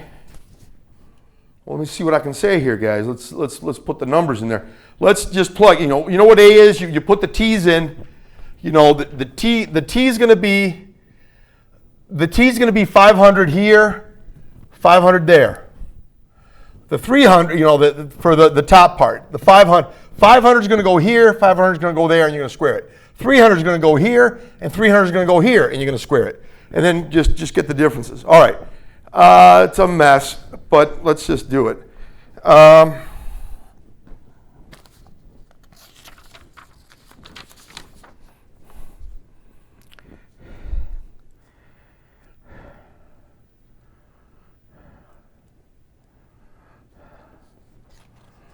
Just see something here, guys. Yeah, it's got to come out to the same thing. So let's see what we got. We don't know what the mass is. We don't know what the mass is, but we do know that Q lost has to be equal to Q gained. Has got to be equal to, in the ballpark of this, 89,226 joules. We know that.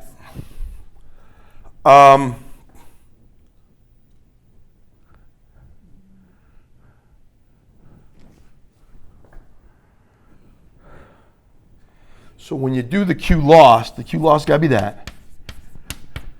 Go way to the far right, guys. Way to the far right over there. There's the M. I don't know what the M is. But M is going to be the whole song and dance of the 419. That's the A times 500.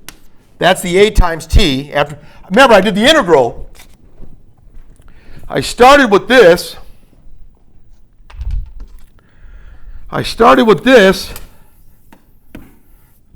And once I got the integral, I got that.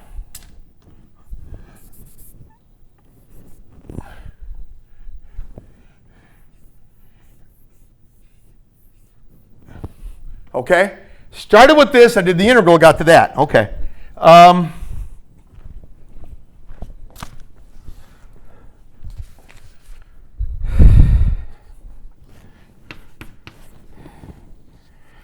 Yeah, I think they told me the B was, the constant was this. It's a mess.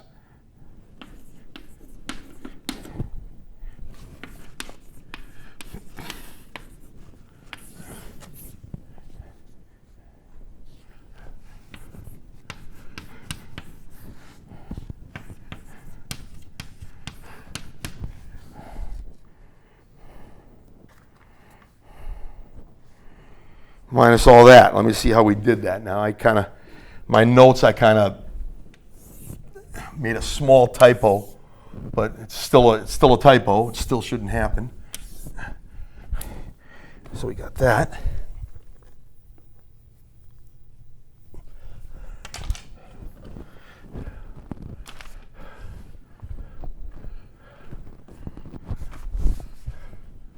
Plus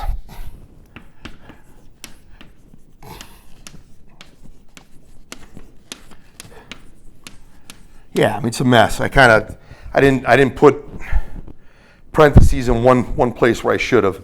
I put it up here, and I put one here, but I don't have it right here. So it's all this quantity. It's all this quantity taken away from all that quantity, and then multiply by m. Wow. Okay. What is going on? Basically, is what's going on is this. Q lost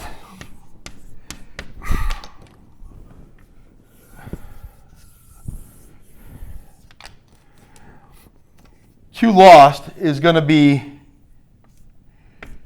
M times this mess.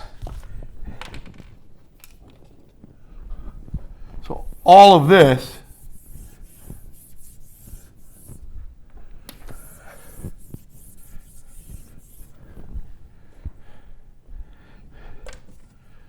M is this, and you end up getting that whole song and dance comes out to 84,470.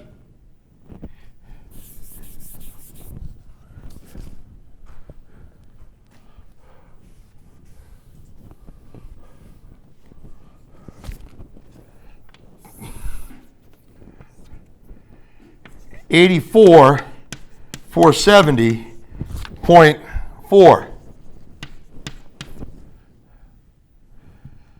That's the mass.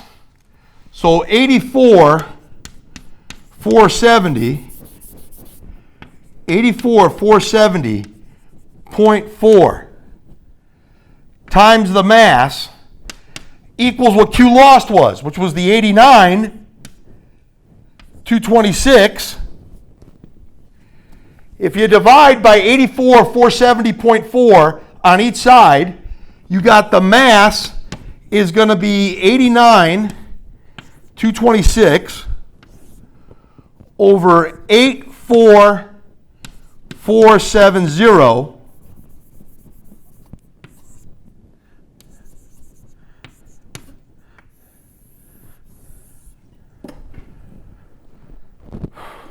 You got that. That's huge.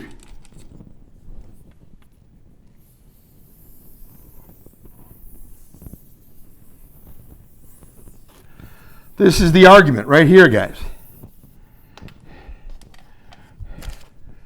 There it is. So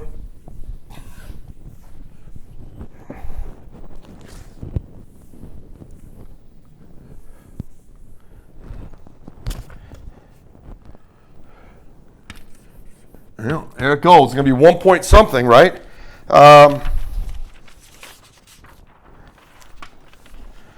actually thought it was going to be a little bit bigger than what I got, but it is 1 point something. So we got that right as a guess. 1.0563 kilograms, according to the assumptions that they're asking you to make.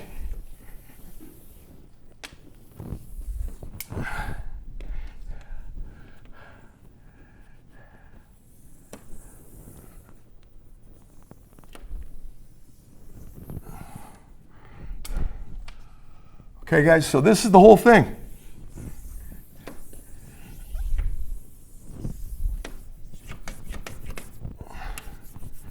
At the end of the day. And that's what we're talking about there for 71. Okay. Well, let's keep going. This is the last problem from this set that I'm going to do right now, and that's number 77.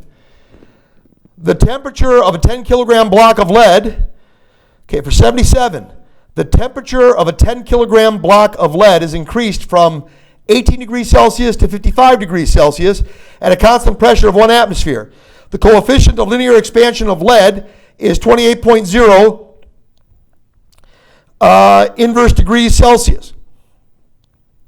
Its density is 11.3 times 10 to the third kilograms per cubic meters, and its specific heat is 128 joules per the product kilogram degrees Celsius. ABC on this. A, what is the work done on the lead block during this process? Well, how is it expanding vis-a-vis the pressure that it's fighting in the atmosphere? That'd be A. So A, what is the work done on the lead block during this process? B, how much energy is added to the block by heat during this process? Okay. As we're talking about, as that occurs. And then C, what is the change in the internal energy of the block during this process? So, okay, some great questions. Let's knock it out.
All right, guys, make sure I get you through this. How much room do I got on this thing? It's going pretty well, it looks like. Okay. All right, guys, this is the problem, the last problem on this.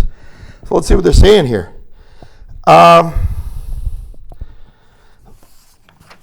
asking a number of questions here. They're giving you the coefficient of linear expansion. We know if we want to expand in terms of volume, we need the volume coefficient for expansion. Beta is what we need, not alpha. Well, beta is approximately, or very, very close to, right? Beta is approximately 3 alpha. Let's take a look here. You got to fight. You're expanding. It's expanding. While it's expanding, it's fighting against the atmosphere. How much work was done to do that? Well, let's write some data down and then get it done. We're told a number of things. The mass of the thing is 10 kilograms. The delta T, it's going from 18 to 55. 55 is the end, 18 is the beginning. That's the same as, well, if you take 273 and add 55, you got 328 Kelvin. If you take 18 and add 273, you got 291 Kelvin. Right. Sounds good. And the delta T is going to be 38 degrees Celsius, which is 38 Kelvin. I mean, it's going to be 37 degrees Celsius, the delta T, 37 degrees Celsius, which is that? 37 Kelvin. The pressure that is being contended with, you're fighting the atmosphere. Atmospheric pressure is 1.013 times 10 to the 5th pascals.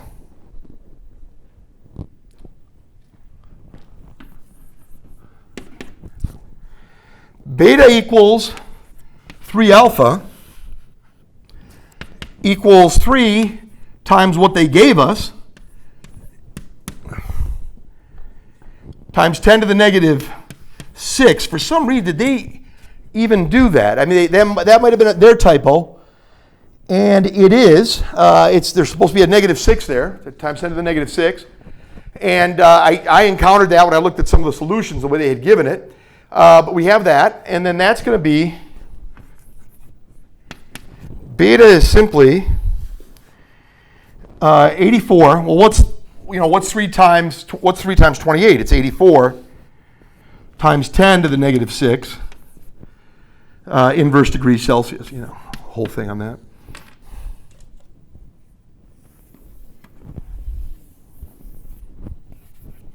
Okay, we got a lot there. The specific heat of lead, Pb is the chemical symbol for lead.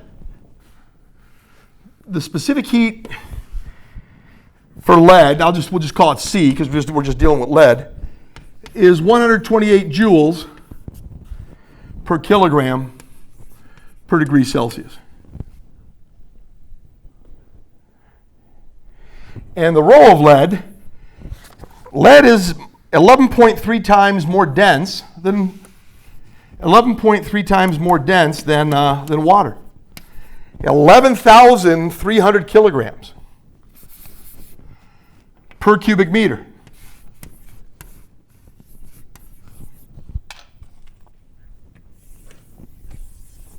Okay, so we got a whole bunch of data there.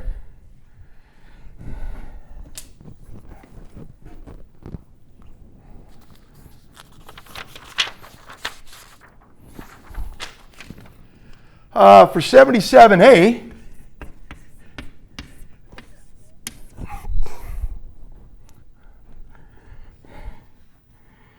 let's see what we got here. Work is negative P delta V. The P is not going to change, and the delta V is going to be whatever it is. Well, the delta V, if you remember delta V was going to be equal to, right?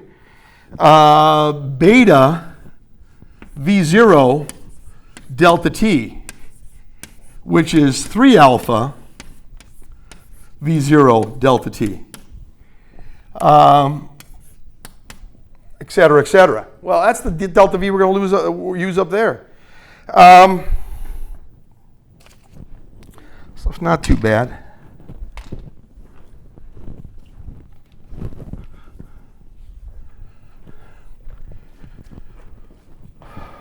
Et cetera, how that's going to play out. Okay, well, let me write it out. Let me write it out for you.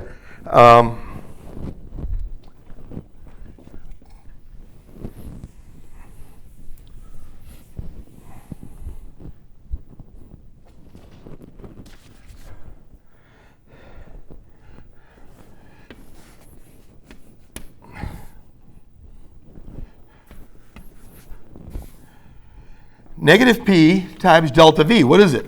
Well, it's beta, which is 3 alpha. V or V0. V is the initial. Let's just say V is the initial. V0. I didn't really put V0 there. You got something like this. Okay?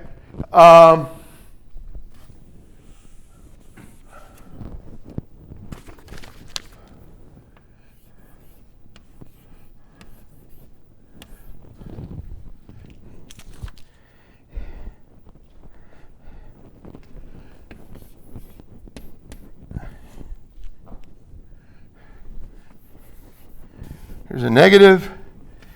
P is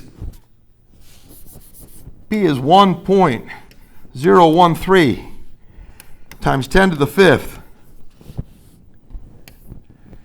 3 alpha is 3 times 28.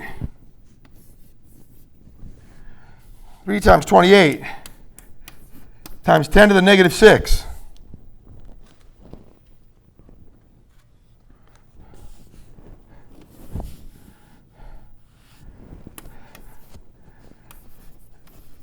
kilograms. What's the volume? What's the initial volume? Well, how about the mass divided by the density?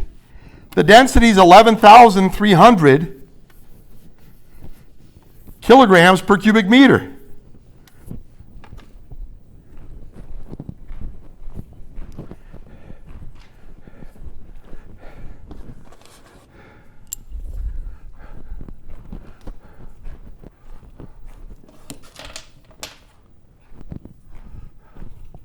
Is that true? Yeah, it's true. Look, if density is mass divided by volume, solve for volume. Multiply by V on each side and divide by rho.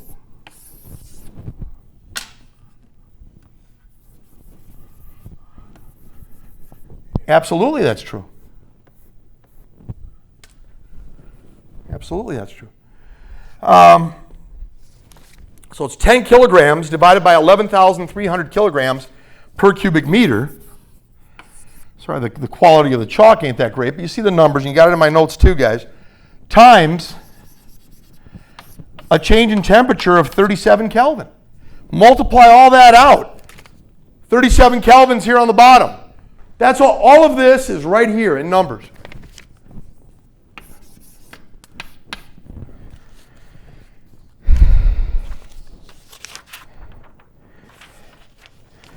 It did work on the environment. It did work on the environment. That's why it's negative.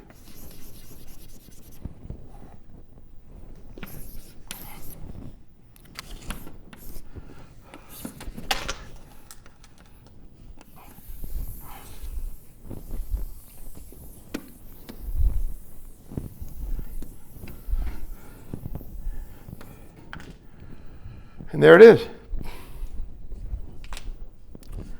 And that's joules.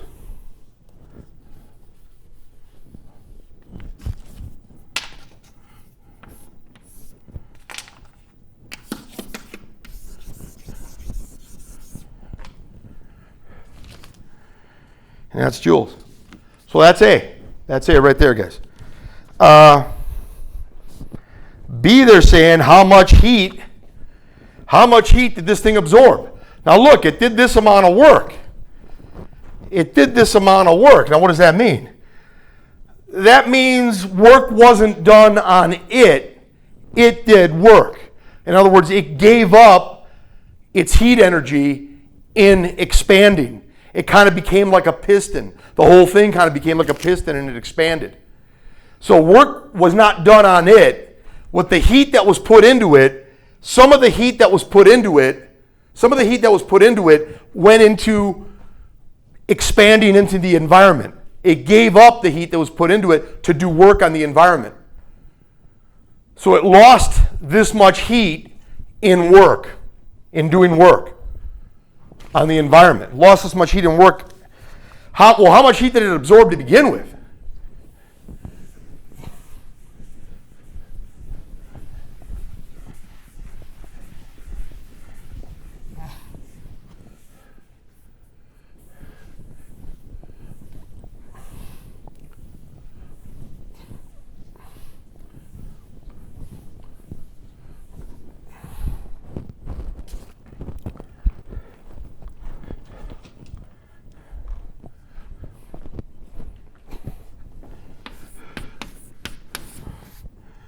Okay, so 77A. Okay, we already delivered this speech, so here it is.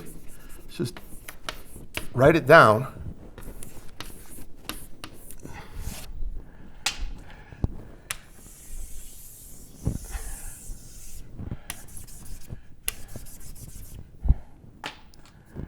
Okay. B, what amount of heat went in there? It's given by looking at what happened to the temperature change, and by looking at how massive it is, and by looking at its specific heat. The amount of heat that went in there, for it to be able to create a temperature change of 37 Kelvin. Remember, it went from 18 degrees Celsius to 55 degrees Celsius. 291 Kelvin, right? Let's see here. What was the number we had there? 55 onto that. Let's just do it. 338. So from 291 Kelvin to 338 Kelvin. From 291 Kelvin to 338 Kelvin. Let's make sure. For some reason, I'm not believing the answers I'm giving here. 55 onto that.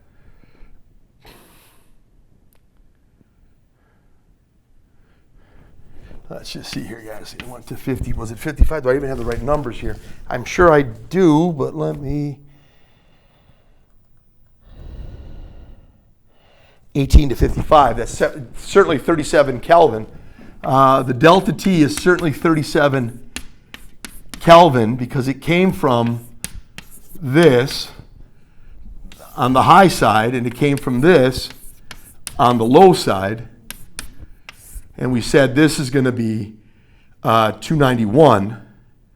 291 Kelvin. And this right here is going to be, for some reason, I'm just having a little drawing, 328. I'm not sure what I said earlier. Forgive me, guys, but that should be a difference. Yeah, absolutely. That should be a difference of 37. Yeah. For some reason, I had some other numbers in mind when it was happening. But anyway, that's what we're going to. For you to be able to get a temperature change of 37 Kelvin for something as massive as 10 kilograms, and with something having a specific heat of C for lead, when I multiply all of those, it tells you what amount of Q must be present for that to take place. So the heat that went in, 128 for lead, 10 kilograms of lead, 37 Kelvin, and that's it. And that's the heat that went in. So they're asking here, A, how much work was done by the environment, how much work was done on the lead block, during this process. Negative work was done on it because the environment was fighting it while it expanded. It did positive work on the environment did negative work on it. Did not do positive work on it. It would be compressing it if it was doing positive work on the lead block.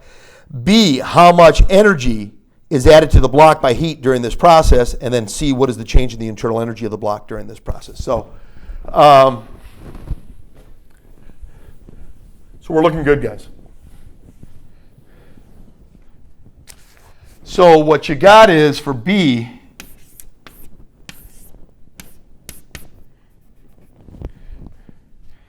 multiply it out. It's a lot. A very small portion of it goes to doing work. The rest goes into, you got some heat going in there. And what do you got? You got 4.736. 4.736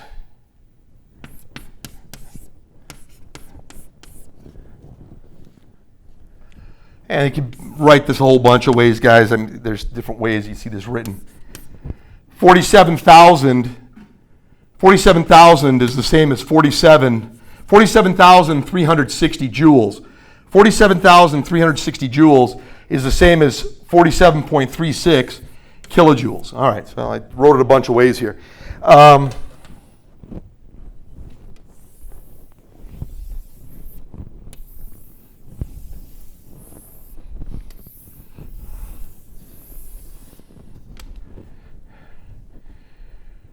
And there you go. And there you go. That's B. So you got A and B there.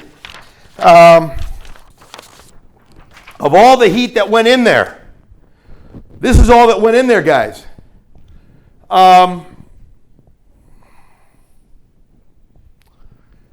You know, what's the change in the internal energy? Well, say a bunch, not a whole lot. I mean, the way we're gonna say this, start erasing a couple things here.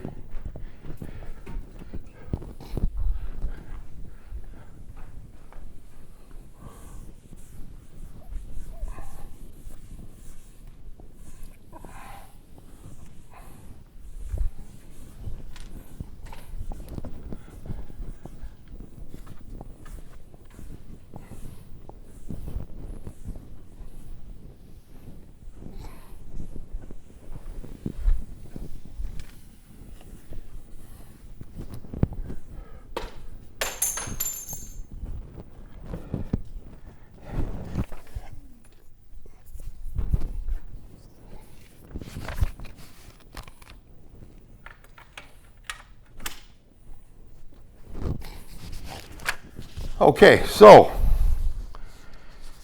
what do you know? What do we know? We know that's the total heat energy that went in there. They told us this is what was accomplished. There's arguments here. We could really, we perhaps could get technical about a few things, but let's not go there. Let's just do this. We know that delta U, the change in the internal energy, is the same as delta ETH. Delta ETH is the change in the internal energy, as we said, and that's equal to the heat that goes in and the work, the heat that goes in plus the work. I'll tell you what, the internal energy is not going to get affected that greatly. You know, there's a lot here, guys. I mean, because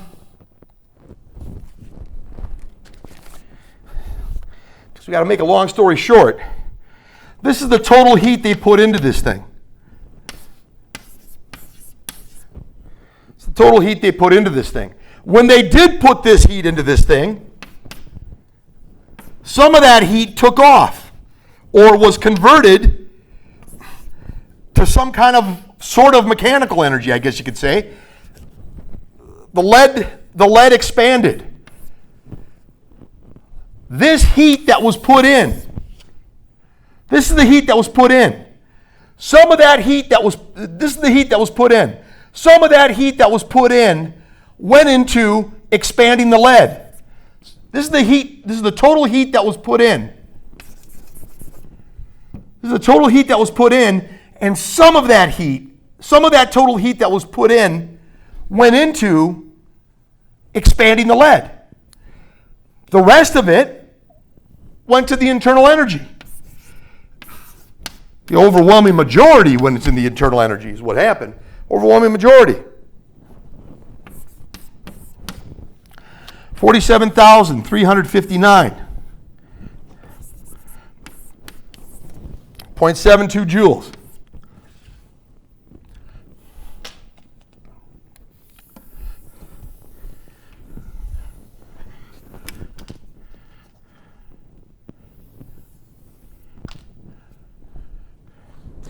Almost all of the heat goes into changing the thermal energy of the block. Almost all of the heat goes into changing the thermal energy of the block. Just some of it goes to expanding the block. The key tells us almost all of the added heat goes into changing the thermal energy of the block. Okay, so that's it. That's it. That's the thermodynamics I wanted to show you guys on this. I think we can apply it both non-calc and calc treatment. If you get a hold of the book, both calculus and non-calc treatment, I think can benefit from the lecture. I hope benefit from the lecture that I gave pertaining to thermodynamics, which was just a general discussion of numerous topics, I think. And then I specifically went into 3 different chapters from the Katz book. Chapters 19, 20, and 21. First edition of the Katz book, Calculus Treatment. So there you go, guys. And there's the book we used. Okay. All right, thank you. Be well. We'll talk to you.